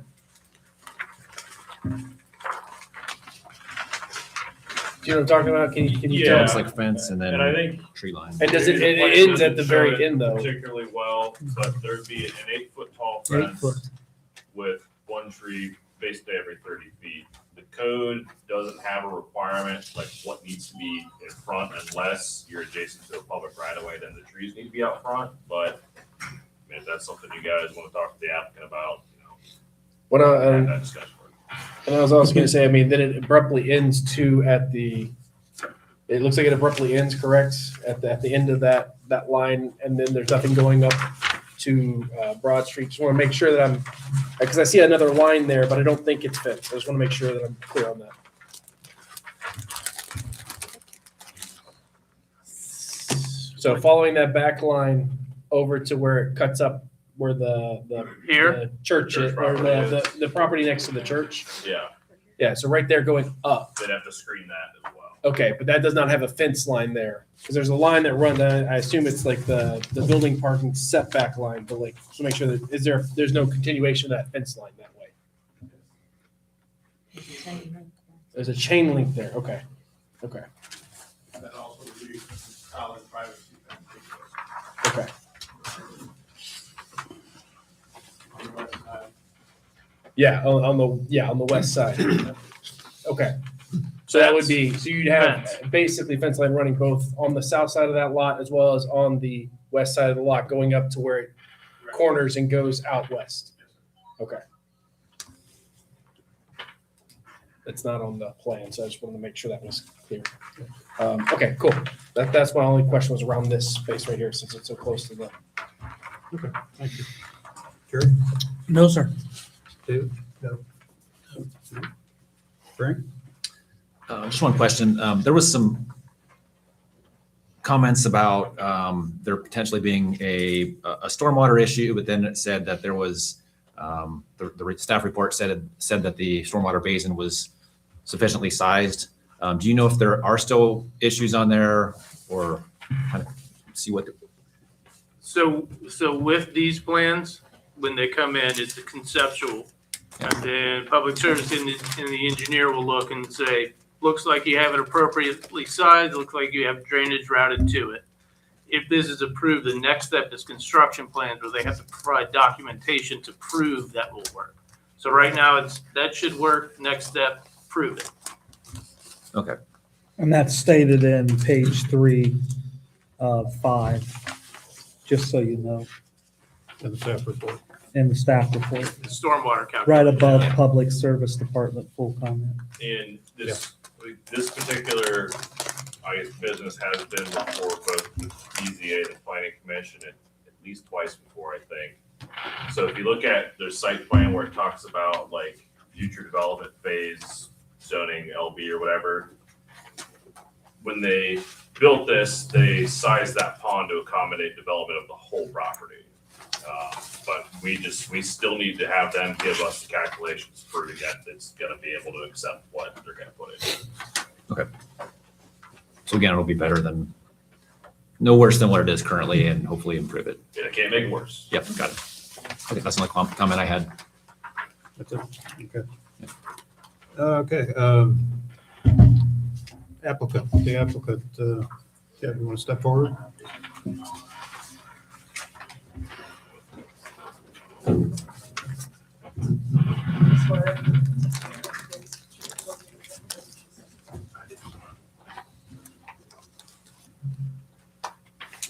Michael Best, 383 North Front Street, Columbus. Do you have any presentation or? Well, the presentation was just given. Do you have any questions? Oh, okay. Thank you. Getting late. Yeah. Tim? I'm sorry, Alex, sorry. It's late. You're good. I said here earlier, so yeah, that's fine. Well, let's slide. So I wanted to clarify something, two things. And I mean, I apologize again, it is late and I'm Yes, sir. quickly going. The light that's going to be placed back there on the plans, where about in that little space is that light going We to? plan on 2 lights facing the north and the 2 far corners. In the 2 West far and east. corners Yes, sir. facing north. Yes, sir. Okay. And the fence, because again, on the plans, the fence only shows on the south side. You're saying that it would basically It will go be on the up. west side and the south side. Okay, and it would extend past would it extend past or just to the storm pond? It goes to that corner where it makes the left turn. So it goes up past the pond. They're just right to the edge of that. Okay, that's what I wanted to clarify as well. Okay. Yeah. That's really the only questions I have. I do share some concern around a boat being loaded up at 4 a.m. with a diesel engine truck out there. Well, we have normal operating hours till 10 p.m. Anything after that, they get charged to enter the facility for after hours. So most people do not. Understood. So that's probably why you don't have any noise complaints. What's the other end of that When does it start? What time in the morning? Oh, it starts at 8 a.m. 8 a.m. Yes, sir. Yes, sir. Okay. Yeah. That's the only question I have, so. All right, thanks. Sure. David? I have none. No. Yeah, we've gone above and beyond as far as fence, it requires 6, we went to 8. We also throw in the trees to help with any kind of noise. Plus there's that wood line in between us and the property. We do sit higher than they do, so they do get more runoff as far as into the wood line, coming out of the wood line into their properties. I know at one time they were worried about us being tied into their retention pond, but I did talk to the engineer, we're not tied into their water whatsoever. All of our water flows out to Summit. I believe there's a few comments about some changes that need to be made to the landscaping to conform to code. Any concerns with that? No. Okay. And then the fence, I guess I'm not sure if it's part of this property, but the chain link fence, you said you were going to replace with a solid That's fence. all solid fence.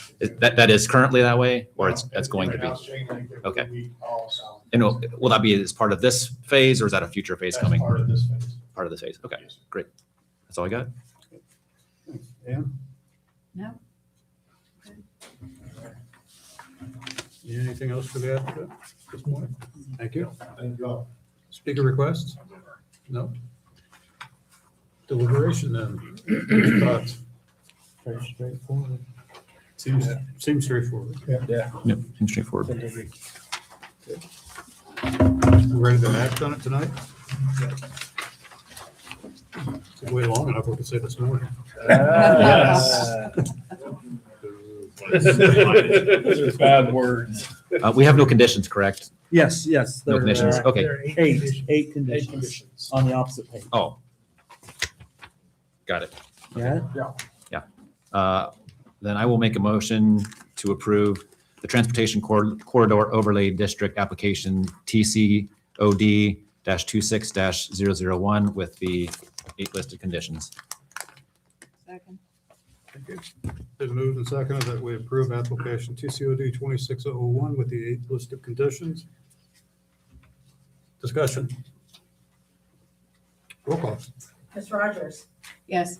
Mr. Bush? Yes. Mr. Smiley? Yes. Mr. Boggs? Yes. Mr. Brewing? Yes. Mr. Mancino? Yes. Mr. Truax? Yes. Motion passes. Thank you.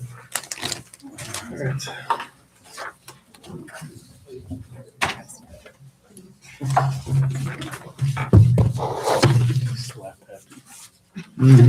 I almost said second again.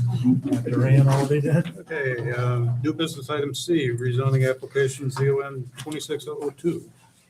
Thank you. So the applicant is Outrigger Industrial. The owner is Daniel Phillips, the Vance Coys, and Phillips trustee. There's 4 properties located on Refugee Road and Columbia Road, totaling 36.25 acres. Current zoning is agricultural, and the request is a recommendation of approval to rezone from the agricultural district to the planned manufacturing district. So we have an area map here, Refugee Road to the south, Columbia Road to the east, Etna Parkway running north-south over on the west. All the properties, all 4 are highlighted in yellow. So I mentioned all 4 separate. There's 10990 Refugee Road, that's 2.26 acres. It's a single-family home. 11156 Refugee Road, 1.22 acres, also a single-family home. 7900 Columbia Road, that's 22.678 acres. That's an agricultural use, and there is a duplicate address, also 7900 Columbia Road. That's a little over 10 acres, and that is a single-family home, also agricultural use. There is a property located at 11346. That's a little over 42 acres. This is currently zoned plain manufacturing, so it's not part of the rezoning application, but it is going to be included in the proposed overall project, so I included it here. So if you look at this map, again, Refugee to the south, Columbia to the east, the parcels to be rezoned are in yellow. The one you can kind of see with the green outline, that is already zoned plain manufacturing, so it's not part of this application, but it is going to be, is proposed to be included in the overall project. So as I mentioned, the request is to rezone to plain manufacturing. The intent is to construct 3 warehouse distribution facilities and associated site improvements. So they did provide a concept plan. So the total acreage is 73.7 acres, of which only 36.25 acres are to be rezoned.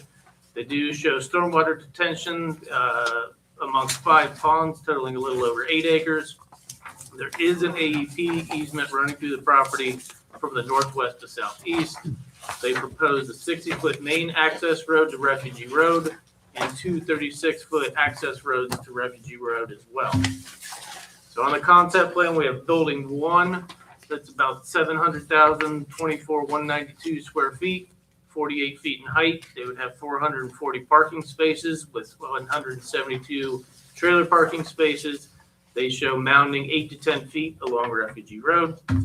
Building 2 is about 200,000 square feet, 38 feet in height, 219 parking spaces, 44 trailer parking spaces. On the concept plan, they show a future truck or trailer parking area. It's essentially on the same lot. I don't know if it's necessarily associated with building 2 or it's future for all potential warehouse uses. They show mounding 8 to 10 feet along Refugee Road and 12 to 14 feet along Columbia Road. And finally, building 3 is about 83,000 square feet, 38 feet in height, 123 parking spaces. They don't show any trailer parking for this. They do have mounding 12 to 14 feet along Columbia Road and the northern property line. So here's the concept plan, a little tough to see. So north is to our left, Refugee Road is here, Columbia Road is here. This is building 1, building 2, building 3. This is the future truck parking I mentioned. It is on the same lot as proposed with building 2. They would have access. The main access would be out here onto Refugee Road and 2 36-foot access points on either side out to Refugee Road. And the AP easement I talked about is running approximately in this location. So the comprehensive plan on the future land use map recommends flex industrial. In short, that says light industrial users that require space for wholesale warehousing and clean manufacturing, packaging, and repair. It does recommend extensive buffering from incompatible land uses. The requested rezoning would be in line with the recommendation of the future land use map. This is a straight rezoning, so it's going from ag to plain manufacturing is the proposal. So as part of this application, they have to provide a concept plan, but they are not required to adhere to it. The time they have to adhere to it is if they did a planned development district. That's where it comes in, and they show the plan. If that gets rezoned, that's what they have to do. That's not this. This is just a straight rezoning. So essentially, the concept is, at this point, is it appropriate to change the color on the map? You cannot place conditions on this rezoning. That constitutes contract zoning, which is illegal. So if this goes through, it's basically we recommend yes or no. We can't place conditions on it. So as I mentioned, the Planning Commission's task this evening is to determine if it's appropriate to change the color on the map. And some of the things to consider is the criteria for rezoning in 12-1704. That's in your staff report, and the recommendations of the comprehensive plan. So future development, if this rezoning is approved, the applicant is subject to all the requirements of the code, especially the plain manufacturing regulations. As we know, this requires submittal of plans and supporting documentation. At that point, those are the plans the applicant must adhere to. That's where the site plan comes through. Planning Commission, council, and if that is approved, that is a site plan they're held to. Next step, following a recommendation from Planning and Zoning Commission, the applicant goes before council for a final determination. Public Service had no comments specific to the rezoning. They did mention additional right-of-way may be needed along Refugee Road. They say that a traffic study may be required. As we know, with plain manufacturing, it will be required. And these comments from the Public Service Department would be addressed in subsequent plans if the rezoning is approved. Licking Regional said that the sanitary extension, it would be required to service the site. And the applicant shall provide an engineer certified sanitary sewer computation and drainage tributary map for review. Again, we can't put this condition on this rezoning, but this would come up if approved in future plans. Surrounding properties to the north is ag and plant manufacturing, which is single family home and agriculture. To the east is agriculture, that's single family homes. South is a planned unit development at the township that's comprised of single family homes, condominiums, and the fire station. And to the west is planned manufacturing, which is a single family home, and agriculture. That single family home is the property that's already zoned planned manufacturing that would be included in the project, but it's not part of this application for the rezone. And I'm happy to answer any questions. Thank you, Scott.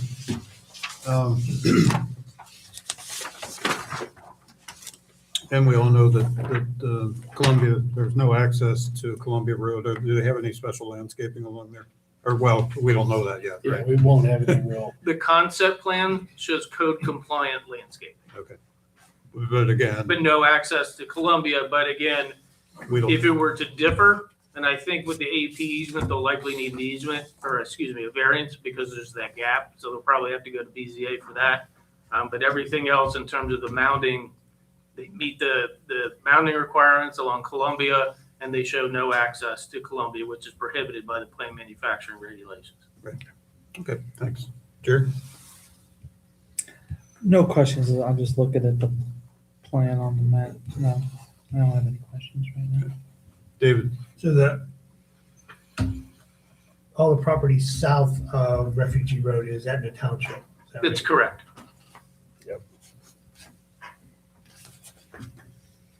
That's it. Tim? You answered my question. It was all just about the AEP easement. I was wondering if they were building around or going to ask for a variance, but you've already addressed that. Yeah, they'll likely need the variance because they can't meet the mounding requirement here, so they'll need to accommodate that through a variance. That's good. Thanks. Frank? Are the mound heights, are they representative of what our code actually would state there? So is this kind of like what the minimum height would be, or could they go lower? That is what the code says. Yes, the code requires the 12 to 14 along Columbia, and then against the residential property to the north, and then 8 to 10 along Refugee. So it does meet the code. And do you know if what the elevation is of the road versus like what the baseline of the ground is, just to show how high the mounds would cover? For the concept plan, I do not. Okay. But they have to use the datum of the first floor of the building, should it be constructed, as the basis for the mound. So you couldn't have, here's the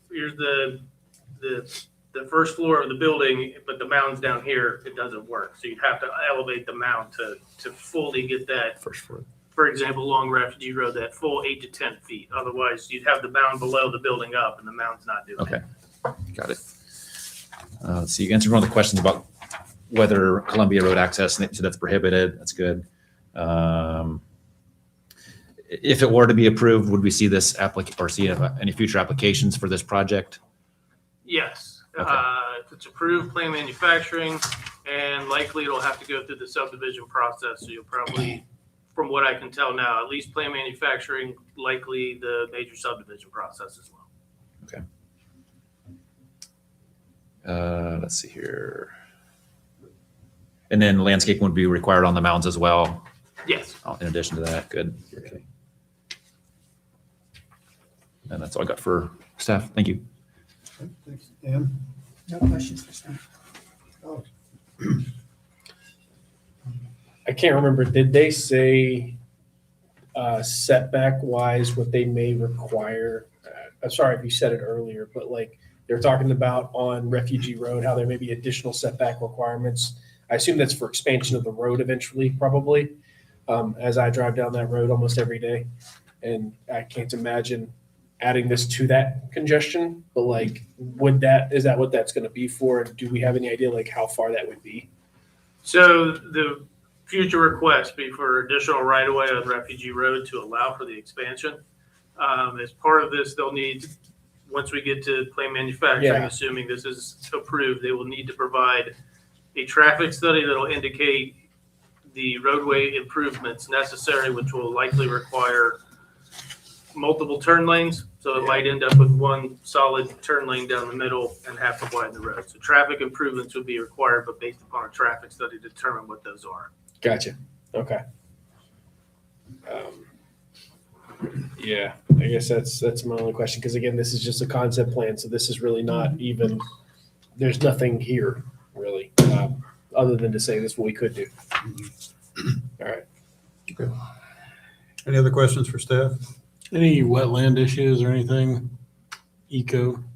Not to my knowledge. I think there's a stream running along the front, but There as part is. of this, they didn't delineate any wetlands. That'll be future plans. There is a relatively, I say sizable stream, it's not a sizable stream, but it is a very clearly demarked stream that runs across that I space. think that's where the salamanders cross. No, yeah. Yeah, it's in Etna. Interesting. But that's further down on, That it's further down here. part of the Okay. salamander crossing.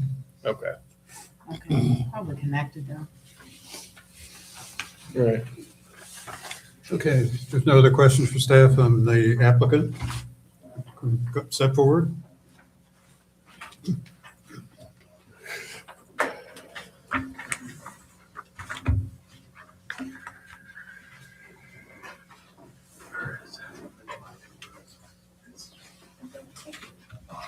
From the testimony of this tree, most of the money from the trees that we got.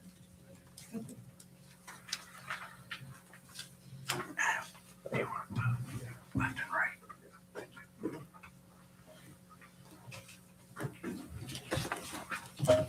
All right, so thank you everyone for sticking with us tonight. This sounded pretty good this morning when I practiced, so hopefully it does at midnight as well. So we are Outrigger Industrial. We are, Name and address. oh, sorry, Adam Niemeyer, 222 West Bridge Street, Dublin, Ohio. So we're Outrigger Industrial, as Scott alluded to. Here we're planning a 3-building industrial park on Refugee Road. The goal tonight is to rezone roughly 35 acres of the 75 acres that we are planning for the industrial park. So Outrigger Industrial, we are a national industrial development company based out of Chicago. I lived in Chicago and worked for Outrigger for a number of years after I went to college at Ohio State. I was fortunate enough to be able to move back here with Outrigger and open an office for us 2 years ago here in Columbus. So we did one project down in Groveport a few years ago, 600,000 square foot facility that we sold to Jobs Ohio. And given the fact that we have now opened an office in Columbus, community support and partnership with the community in developing product that people can be proud of is of utmost important to us. So our number one priority is being a good community partner. If I keep going through here. So as Scott alluded to, so here's the site. This is the part of the site that is currently zoned ag that we're looking to rezone to planned manufacturing. Here's the overall site. So you can see it's about 75 acres. The western portion of the site is zoned planned manufacturing, and the eastern portion is zoned ag currently.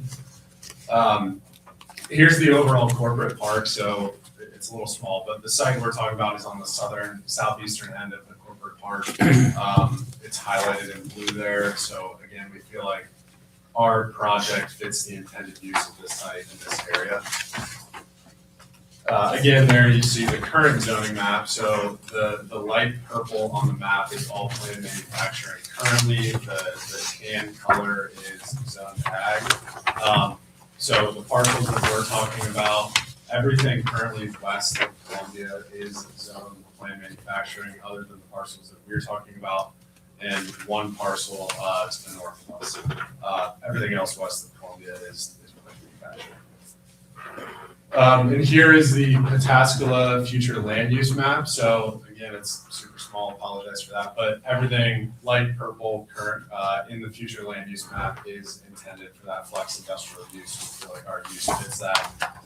Additionally, on the eastern 35 acres, those two buildings we have planned on that eastern side that we are attempting to rezone are more of that light industrial manufacturing. So it's a 200,000 square foot building and an 85,000 square foot building right now, which tend to have less truck traffic, more higher image finish, advanced manufacturing type uses. So those are what are intending to go on those parcels that we rezone. And here is the site plan. So taking a step back, we submitted this site plan originally early March. Since then, we've been able to further dial that in, refine it, make sure we're adhering to the current code. We've also had the opportunity to meet with some of the surrounding residents and stakeholders within the community. And since we submitted this plan, we have since modified this. So those red boxes are additional mounding that we've added. As Scott mentioned, with the AEP easement, we can't put any berming underneath that easement. So we've eliminated some car parking, sacrificed car parking, shifted buildings around to try to add more berming to help with the sight lines from neighbors or people driving on Columbia Road. So we added those additional berming on the northeast corner of Building 2. And then also on the north side, we missed this the first time, but we should have a berm up there, which we added, just given the northeast parcel is residential. So again, this is, we're attempting to rezone here. We fully intend to do more studies on the wetlands delineation, traffic study on Refugee Road, which we recognize is a heavily trafficked area, and we're intending and budgeting to improve Refugee Road by adding turn lanes and deceleration lanes. So that's all in the forefront of our mind. We just need to, we wanted to make sure that we are on the right path of the potential rezoning before we spend additional dollars to further the project. So I'll pause there. I'm joined by Jim Miguel and Luke Woodward tonight, both with us in the outer teams. We're all collectively working on the project. So appreciate it. Thank you. Any questions? You have questions for the applicant? Jerry? I don't have any right now. I'm more interested to hear what the. David? I don't have any questions. Tim? Simply around the red boxes, you said your intent is to use mounding to, I guess, navigate around the easements. You're not going to go for a variance or anything, or what's your intentions there? Defer to Scott a little bit. We might still need a variance with how it's drawn here, because we don't, in that 150-foot AEP easement, there's technically not berm going under that, but we're trying to still avoid the sight line, or help with the sight line from Columbia. Even though we can't put a berm there, we're trying to screen some of the truck courts and buildings as best we can. That's all I have. Thanks. Frank? Can you go back a couple slides? There's like a picture with like the kind of some green running through that field. I just kind of wanted to get a sense of, keep going. That's the one. Okay. All right. So I'm just kind of looking at that purple area with the green on, or I'm assuming that's kind of a depression or a stream, some kind of runoff runs through there. Yeah. All right. Are you talking about? Yeah, I see it. That looks like a wishbone kind of? Yeah, that's exactly what it is. All right. I'm just trying to see what you had on the plans there. So it's like there's like some parking over there. I just would be. Yeah, and that didn't pop up on any wetlands map. The stream on the bottom that we've talked about, we are, in our plan, you can see we're avoiding the actual stream on the very south part of the site. So we're not anticipating, building over that or relocating that existing stream. Okay. And again, we still need to go do a wetlands delineation, but on public FEMA maps, that little wishbone doesn't pop up as stream jurisdiction. Is it just a lower area they decided not to? I'm not quite sure what that's representing. Yeah, I can't answer that. I'm not sure. Okay. Yeah, I'd like to see like an elevation map of what that is. It just kind of popped out when I was looking at that. That could, seems like maybe you shouldn't build on top of that, but I guess we'll see what the plans and things like that comes out to. What else do I have here?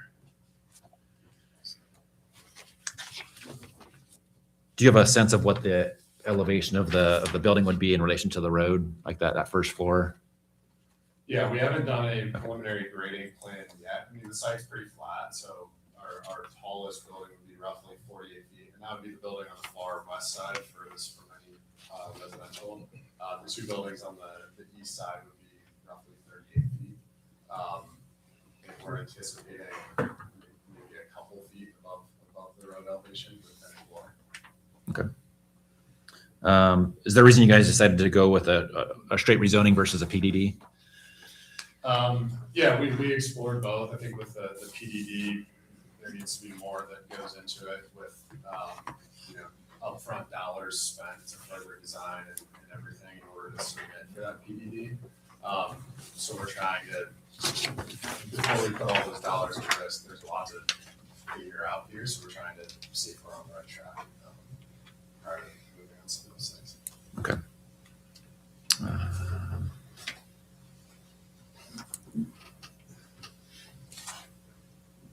I thought I had more for you, but I don't see my questions. So go ahead. So you don't have an end user, correct? Correct. Okay. Or would you be prepared to improve the intersection at 310 and Refugee? Wow.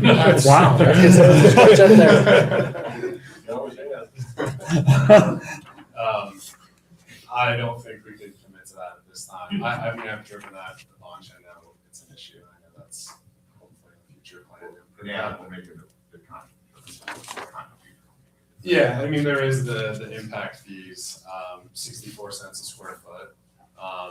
That can hopefully go towards some of those improvements in addition to the investment that we are putting in for our own improvements on Refugee Road. So hopefully the combination of those two things can help alleviate some of the traffic.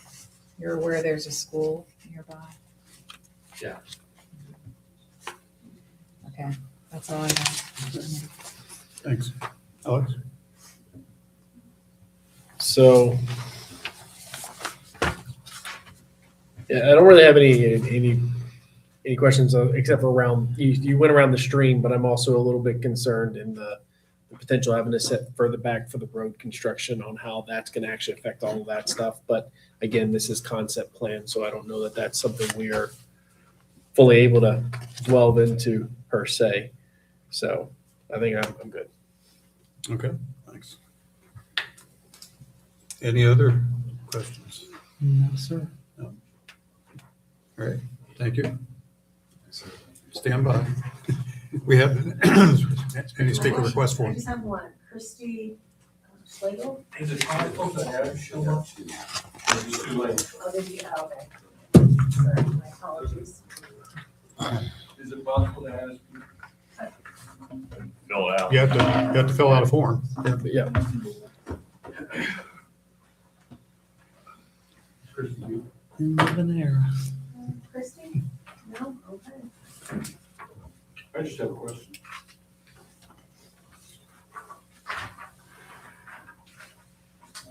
Andy, do you wanna?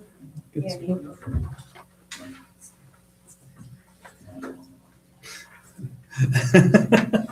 I'm gonna swear this. Again? Yeah. Again, sworn in again? To swear affirm and testify about you. Thank you, sir. Oh, good morning. Good morning. Thank you guys. We made it. Thank you guys for all your work you guys do. Obviously, long meetings like this are somewhat torturous, but we'll let you. So don't.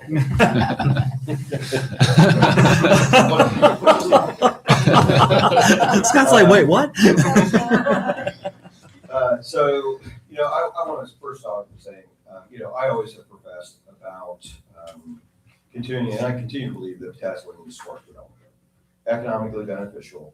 The grounds that were identified within the comprehensive plan were put there for reasons. This was obviously an area adjacent to the existing PM district. With that being said, it doesn't necessarily mean that it should be straight zoned. That I think is problematic, and I'm going to tell you, I'm going to actually express why I think that is. I think 4 hours of my life today was kind of explains that. Why is that problematic? But with that being said, I want to first say too, I appreciate Adam. He reached out to me. I've spoken with him. We had a very good conversation, I find, with the people that are on the other side of the table. To be honest, his answer of why he didn't want to look into PDD, because I suggested the same, was absolutely forthright and honest, and I appreciate that. We'll need to know that. So regarding the straight zoning application, first off, and I think you guys already know this, and certainly you know this, if you've driven refugee.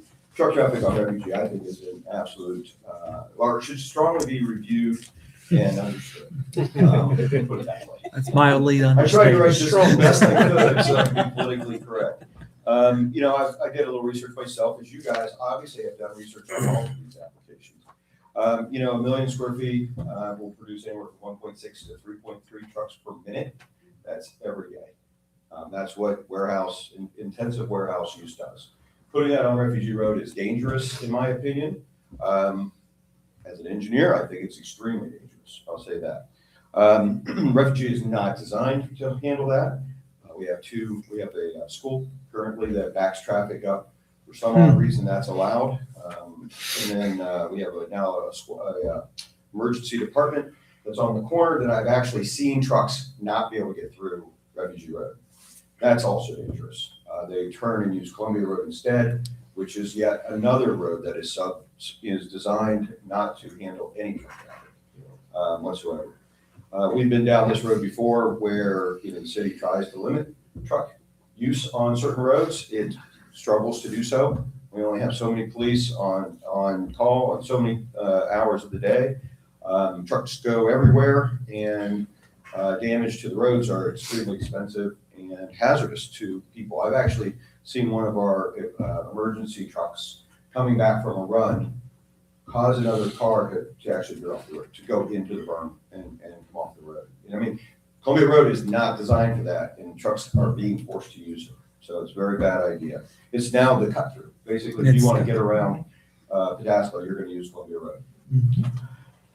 This is worse. We're actually asking for it to happen. I mean, we are just saying, please do this now, right here. So I really find that to be problematic. You know, I know the impact fees that were discussed, about 640,000, 650,000, isn't going to even put a drop in the bucket. I know that the Licking County TID is working with the city to put in an application for Refugee Road to improve it, but that will not include 310 and Refugee. Or sorry, 310 and Refugee. That is solely ODOT, and the city has obligated about $200,000 to that project. That is probably much, much higher. As I understand what the plans are, this is from Alan, that had mentioned that there's a potential peanut configuration for the Columbia Road offset, which are basically two roundabouts side by side. Again, truck traffic, if you've ever been up at Hilliard and seen the peanuts, the one that's up there, and they just did one in Delaware, probably not good for truck traffic. But that's, again, just my opinion. You know, I would say that I would hope that we would look at this and say, you know, what would be even smarter or what would be more intelligent for everybody, including the residents adjacent in Etna, would be to have that entrance off of Red Chip Road. That's what Red Chip Road was built for. It's built for truck traffic. It's very much less impactful, and they have a direct route right down to 40 and so forth. But through a rezoning, as Scott has mentioned, conditions aren't acceptable. We can't put conditions on it. So this is a yes or no. Is this a good idea or not a good idea? So that's where I'm trying to keep this. So, you know, I'm trying to do this quickly. The second one, then again, straight zoning. You know, this is a speculative development, warehouse-wise. We don't know what's going to go there. We don't know what the use is. We don't know what kind of, kind of trucks we are going to see. You know, what kind of use is this going to be? We don't know. Straight zoning is a one-size-fits-all. There are definitely issues here. Utility lines running through the site. There's a ditch out front. One size does not fit this project, in my opinion. And I think this has been discussed and it's already been on Scott's slides. PDD seems to be the right answer to come forward with this, but that's again just my opinion. Again, the opinion of how they have looked to mitigate the buffering stuff on Columbia Road, I think that's great. That's a good step. That's something a PDD does.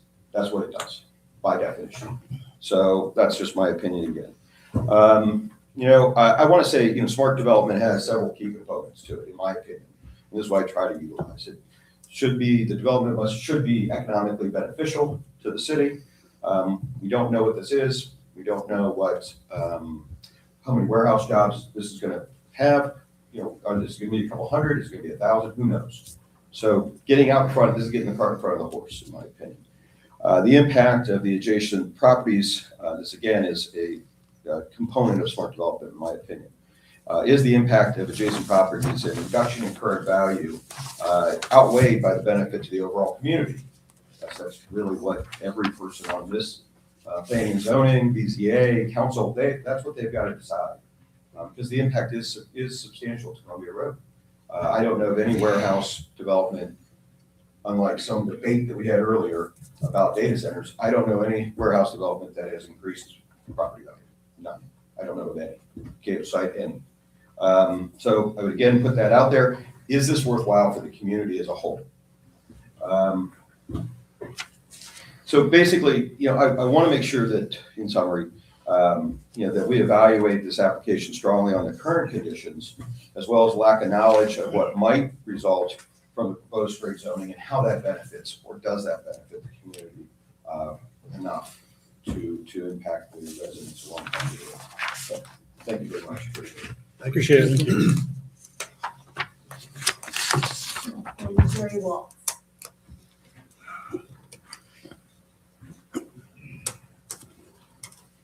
Swear affirm the testimony about this is true, the whole truth, and nothing but yourself. So I feel a bit like Columbo, because I just have a question. And my name is Jerry Waltz. I live at 117 Cumberland Chase Boulevard, Etna, Ohio. So I am just across the refugee there, right? Mm-hmm. So I'm very familiar with that traffic. I'm very familiar with the sign down at the circulator down there at the parkway that says no trucks. That I don't believe is optional, but I believe that people make choices. And so the question I got is, could you educate me as a member of the community on what the process is? I assume a traffic study would look at the load on that, and look at the reasons that had previously been used to determine no trucks are supposed to go down there. And I wish I was as eloquent as the previous speaker, talking about things like trucks being forced to go up Columbia, and I'm assuming we're talking about semi-trucks in general. It's not really a force, it's a choice. It's a choice that they make because they're the issue as described by the sign isn't being enforced. The emergency people. Yeah, the emergency vehicles at the firehouse that I have to drive past every day to get to my home certainly are at risk coming in and going out. So there are some major traffic issues too. Could you please educate me, staff, whoever, on what the process would be from a traffic perspective and the load that's already there? There's actually a school in Columbia as well as down there further down refugee that backs up. So I'm just asking for a little education, please. Thank you.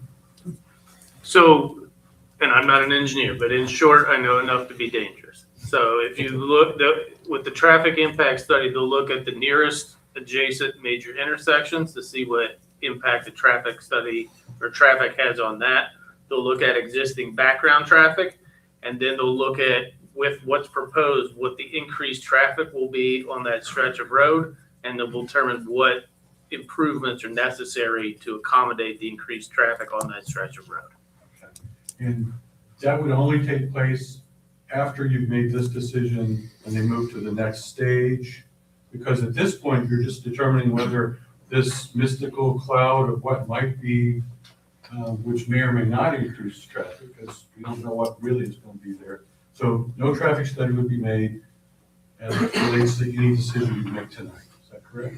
That's correct. It is a requirement of the plan manufacturing regulations, but as this is not plan manufacturing, it can't be required as part of this application. And I thought I heard you say the mystical plan that's there shows potentially berming along Refugee. That's correct. But I guess I didn't catch that from the picture that had the 3 red boxes. So So the 3 red boxes, and that's on the was other one. was the easement for AEP and the wishbone issue, et cetera. Yeah, so they show the mounding. It's really hard to see on this Yeah. drawing, Yeah. so yeah. So they show the mounding, but then because there's this gap, they can't put a mound within that, Right, the yeah. AP easement. Yeah, So they need to get a understood that. variance. So what they're saying is to try and offset the impacts we have when we go to get the variance. They would essentially say, I can't put it in Right, the not easement, allowed. but I'm trying to offset my impacts by adding additional screening within the site. Gotcha. But it does, this mystical plan, does show mounding on the refugee roadside That's correct. currently. Yes. Okay, thank you. Thank you. Thank you.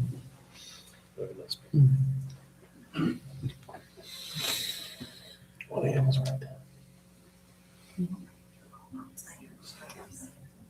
Jennifer Waltz. Do you swear upon you such a You got a cold. Yeah. So Jerry's my husband. We share the same. We share the same address, we do. And Your name and previous- address, please. Name and address though, yes. Oh, Jennifer Waltz, 117 Cumberland Chase Boulevard. Earlier today, hours and hours ago, we had 8 people from that little community up in the corner by the fire station, all here. And where they can't burn is where our residences will basically view over, where they can't because of the thing at the corner there. So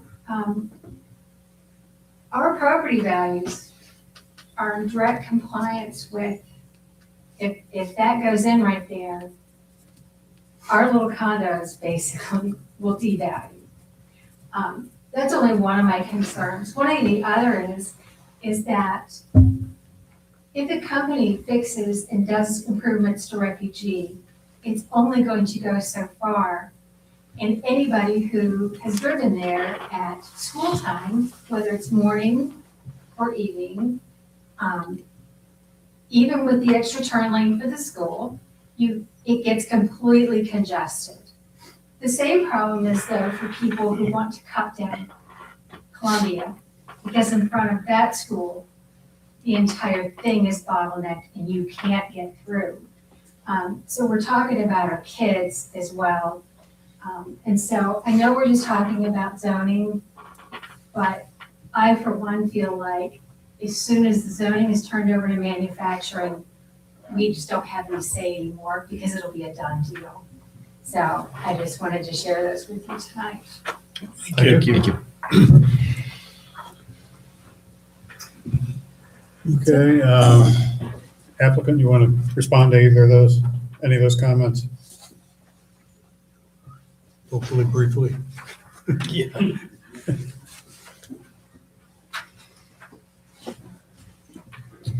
Yeah, so thanks everyone for the comments and thanks for hanging in there with us again. So one thing I think I forgot to mention earlier, and I know I'm not gonna be sitting out there trying to enforce this, but we will have signs at our property. We will be directing traffic west from Refugee over to the Parkway, as that is the natural truck corridor.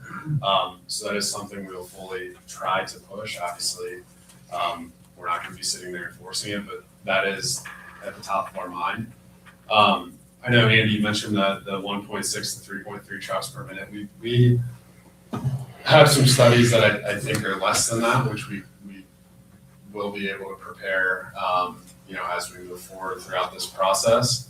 The peanut double roundabout on Columbia, not working for trucks, I think is accurate, and I think that will further incentivize trucks to go west and down Etna Parkway, because that's not a good truck route. So I think adding that double roundabout actually encourages trucks to go west even more we would be urging on currently. So Jim, anything else to? No, I think you addressed everything. Yeah. That's all we got. Thanks. Alan. Thank you. Thank you. Okay, commission. Deliberation time again? First of all, Etna Parkway became a joke the minute Etna allowed Amazon to take over that, because it was supposed to be, that was supposed to be another ramp. On It the was 70. That, and it was gonna be a direct route into the industrial park, but, once Doug Smith got ill, then the county commissioners approved that to happen, and we lost the overpass right there. Yeah. I mean, this is one of those that we've talked about. Andy's exactly right. For 10 years, I've said that that's a cut-through road. Yep. And it was gonna continue to be a cut-through road. They tried to put housing development across from Whitefeather.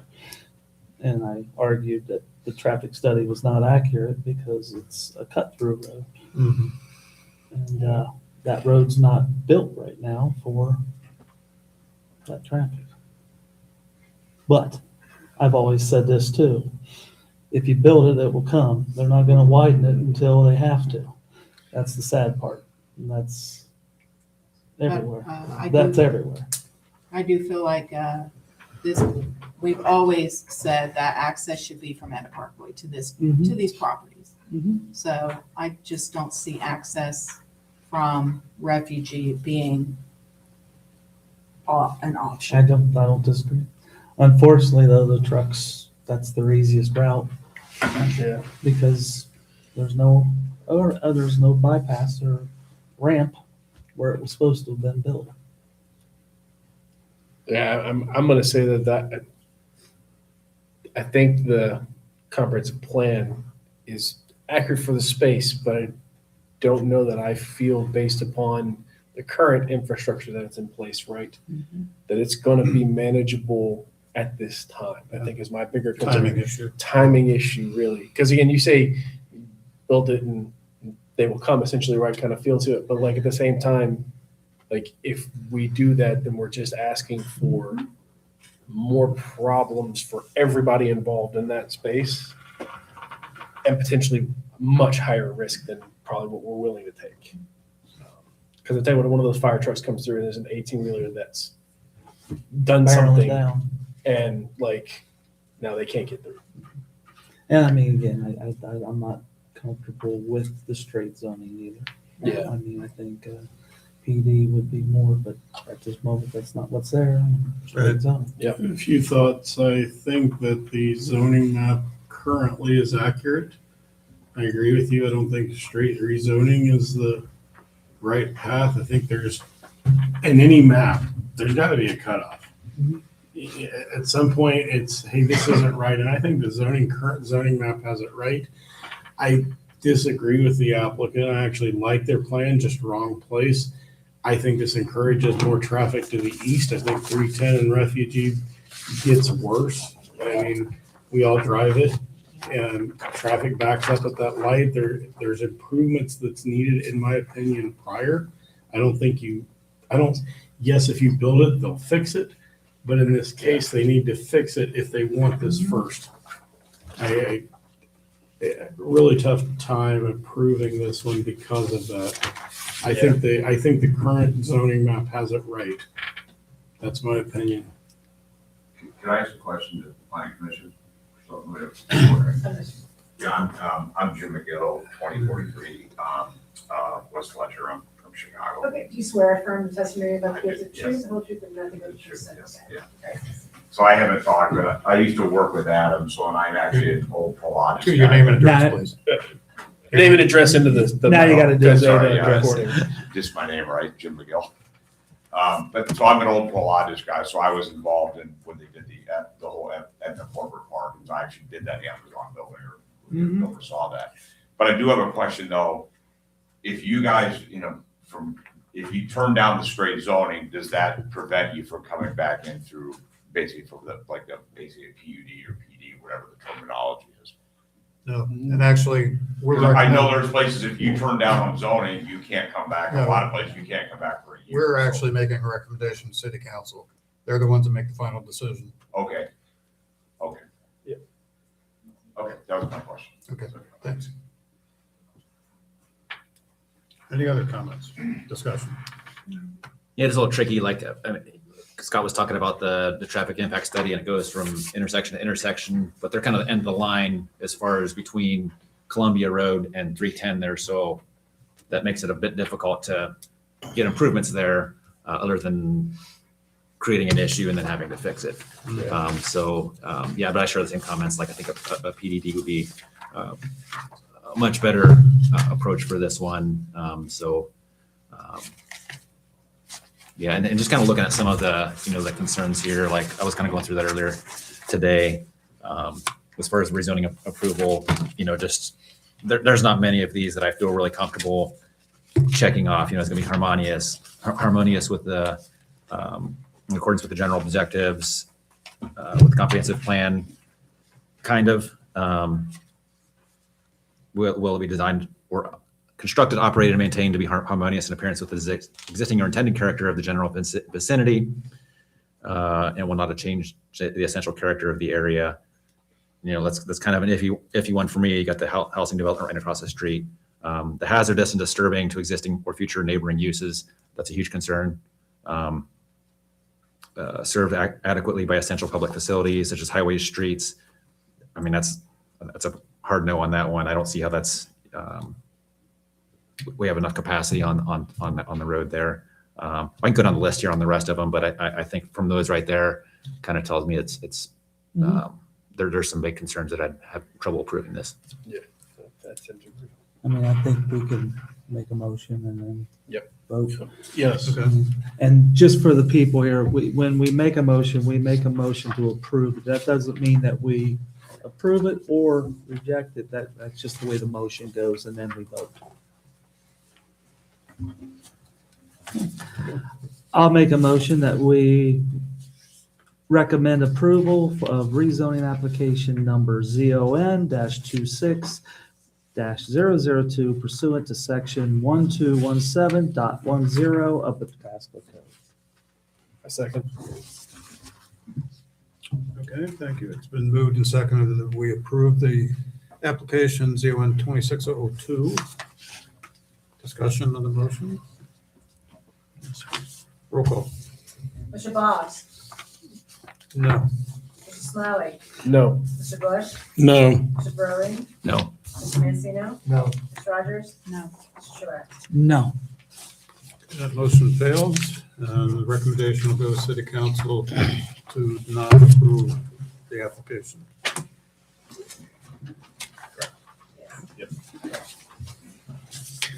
All right, thank you. We still have couple of other items on the agenda tonight.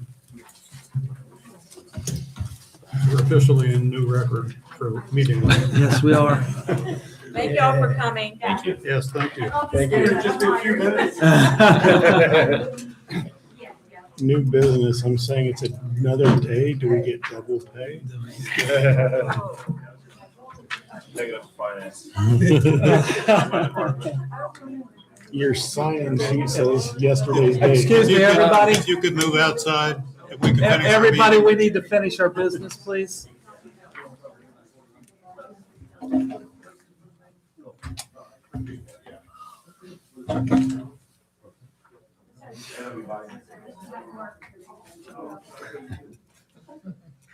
a bouncer there. My wife texted me yesterday. She's like, Right. I don't even know if I can see straight right now.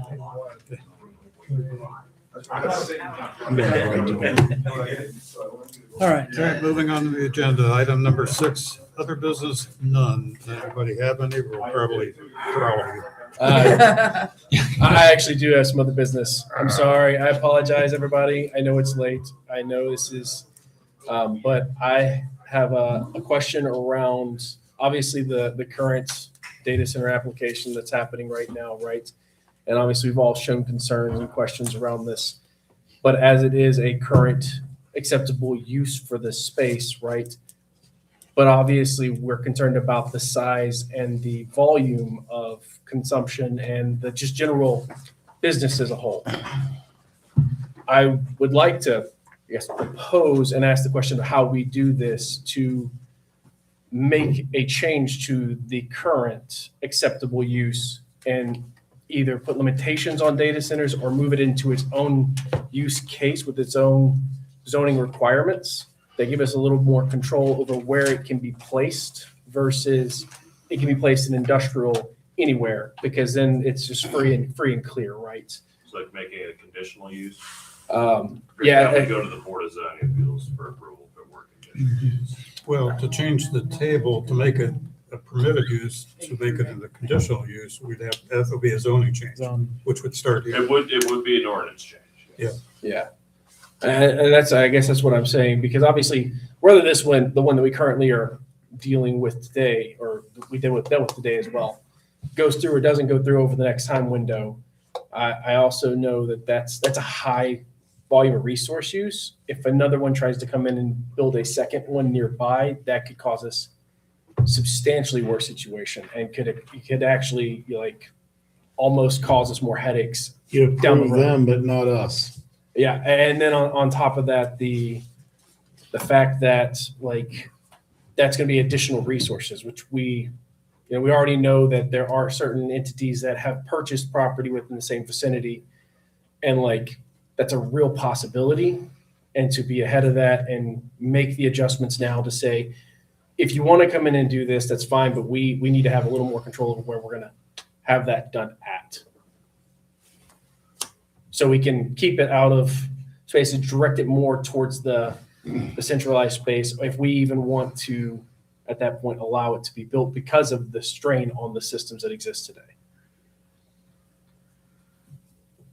So as Jack alluded to, you could make it a conditional use in plain manufacturing, and then it has to go to BZA, and they say, in this instance, it makes sense, or it doesn't. Okay. So that, as Rick stated, basically in that big table, we make the P a C, and then you go through the process to do that. There are options that if you want to make a subcategory or a new chapter, that here's how we address data centers, that's a possibility too. I think it would just be kind of a general consensus of what does planning commission want to do? But typically, kind of how the process has been, many of these start at development committee. Because there's 3 people on the tail end that, for example, when we did fences, we went to them and say, we're having a lot of issues with fences that we just do variances for no good reason. If we change this, is that something you could support? Knowing if we do all this, you don't want to get to the end and be like, there's no way. Yeah. So that's something that we could start with at development committee. I don't know if anybody's reached out to council. I know there was discussions last time of having a motion passed by Planning and Zoning Commission to recommend to council to do a moratorium, check with the law director, that here's the list in the code. You have to stick to this list, so that wasn't an option. So I don't know if you've reached out to, members of council to see what their thoughts are. I know we could I have to schedule one myself for some other stuff, that we could schedule a development committee meeting whereby 3 members of planning commission can come to the development committee meeting. If we have 4, that's a quorum, and then we have to advertise and all that sort of stuff. So we'd pick 3, but I think that might be kind of the best forum. I'd definitely support that. That then planning commission can come and say, hey, here's my concerns, here's what I'm thinking. Then you can do the back and forth to determine, okay, we'll change it to a C, or no, let's create a zoning text for this, or somewhere in between. And that way both entities would arguably on the same page. So then as we move through, it doesn't really get derailed. We kind of know there's a clear path. Granted, there'll be tweaks along the way, but at least we kind of have a direction that that's what we're shooting towards. Where we're not shutting it down, just having a little more say and control on it. Yeah. Yeah. I mean, I'm not against data centers. I'm just against them in Placement. certain locations. Yeah. Placement. I did reach out to my councilman about moratorium, but I got no response. So just for the record. It's on the record. Just a little bit of history without going into great detail. When we went through the NAICS adoption process, we spent many hours going through almost line by line, that massive list and trying to map it out to what our zoning code said, where we just listed by general uses. And the reason we did all that process, that whole exercise, was the mayor at the time asked us to, or he expressed a concern about when new businesses came into the city and talked about, well, where could we locate? And we didn't have any uses that fit their type of business where they were defined in the NAICS. So that's how we got started in that whole process. And we did discuss data centers, just not extensively. And certainly, just like anything else, things change over time. Yeah. At the time, yeah, data centers were not nearly the size they are now, or some of them are. Yeah. But it wasn't like we just totally ignored it and the intent was to never have them. It was just things evolved over time, and what we look at now is not what we looked at back then. Well, and that's what I was kind of going at too, is because I looked at the history of the average scale of a data center. And in 2008, when that they use that as a reference, because in 2008, the average size of a hyperscale data center was 10 to 20 megawatts. And today it's like a gigawatt, right? Like this is technically considered hyperscale, but it's on the smaller side of hyperscale. And so like that's 10 times to 20 times or more the size as compared to when we started, not even 20 years ago now. And that change in pace has actually drastically increased in the last 5 years. Because even 8 years ago, they were only doing 60 to 70. And that was like hyperscale. Unfortunately, I mean, it's the same thing.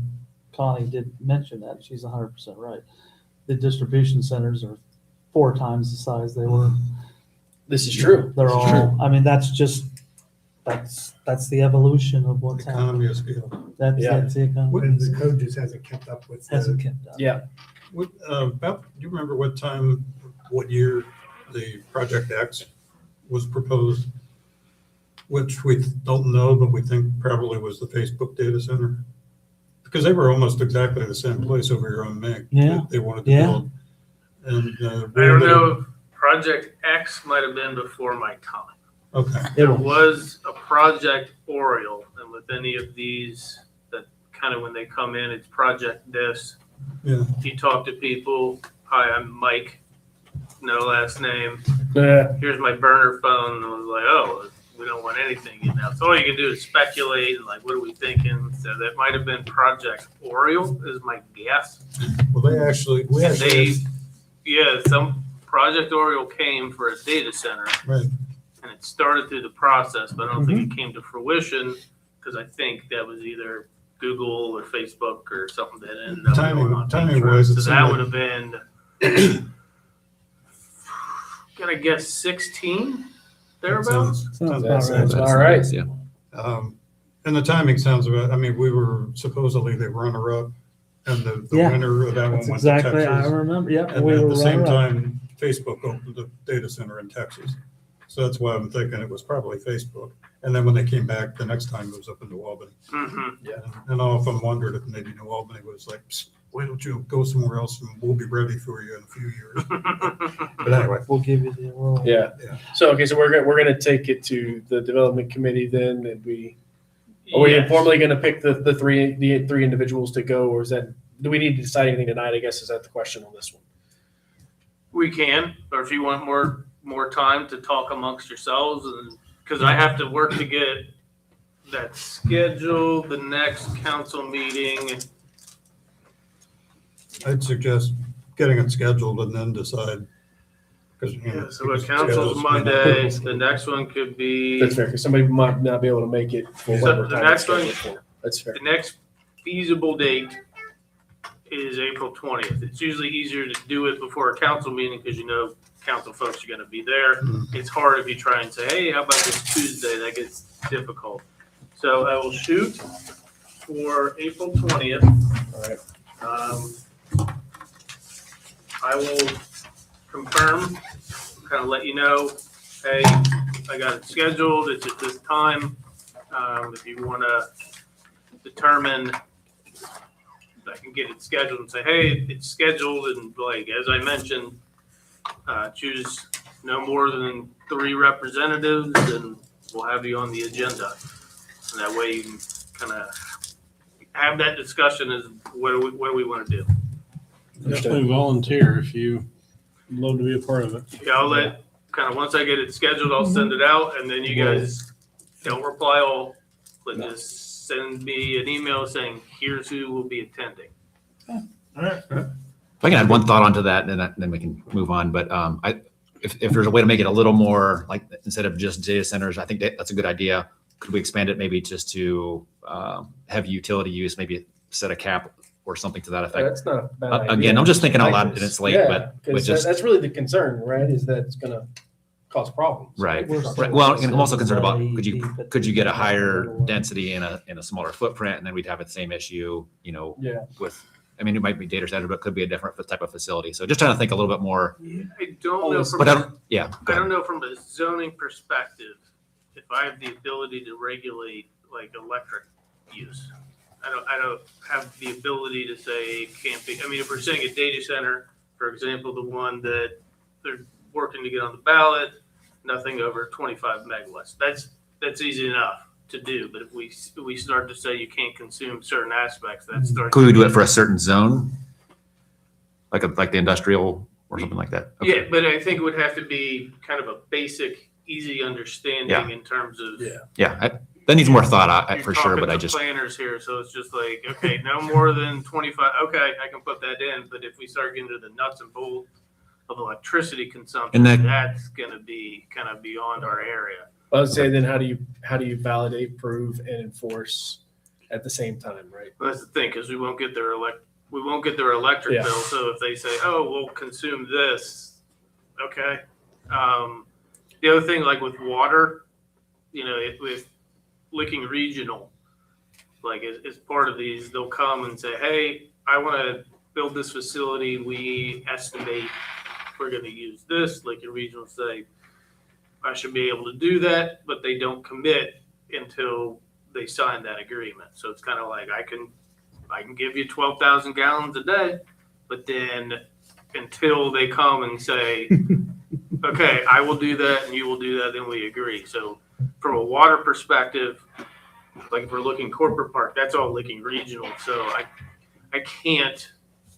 I don't know that we could regulate their process and how they do things to say, well, you have to sign it now. And they're going to say, we don't, that's not how we work. And then we get to an impasse that it was like, what do we do? So, I mean, if there's a clearly defined way to say this is the maximum megawatts of a data center, it's like we can include that. But if we get technical details on electricity or arguably natural gas use, unless there's a clearly defined metric, it's going to be difficult to regulate.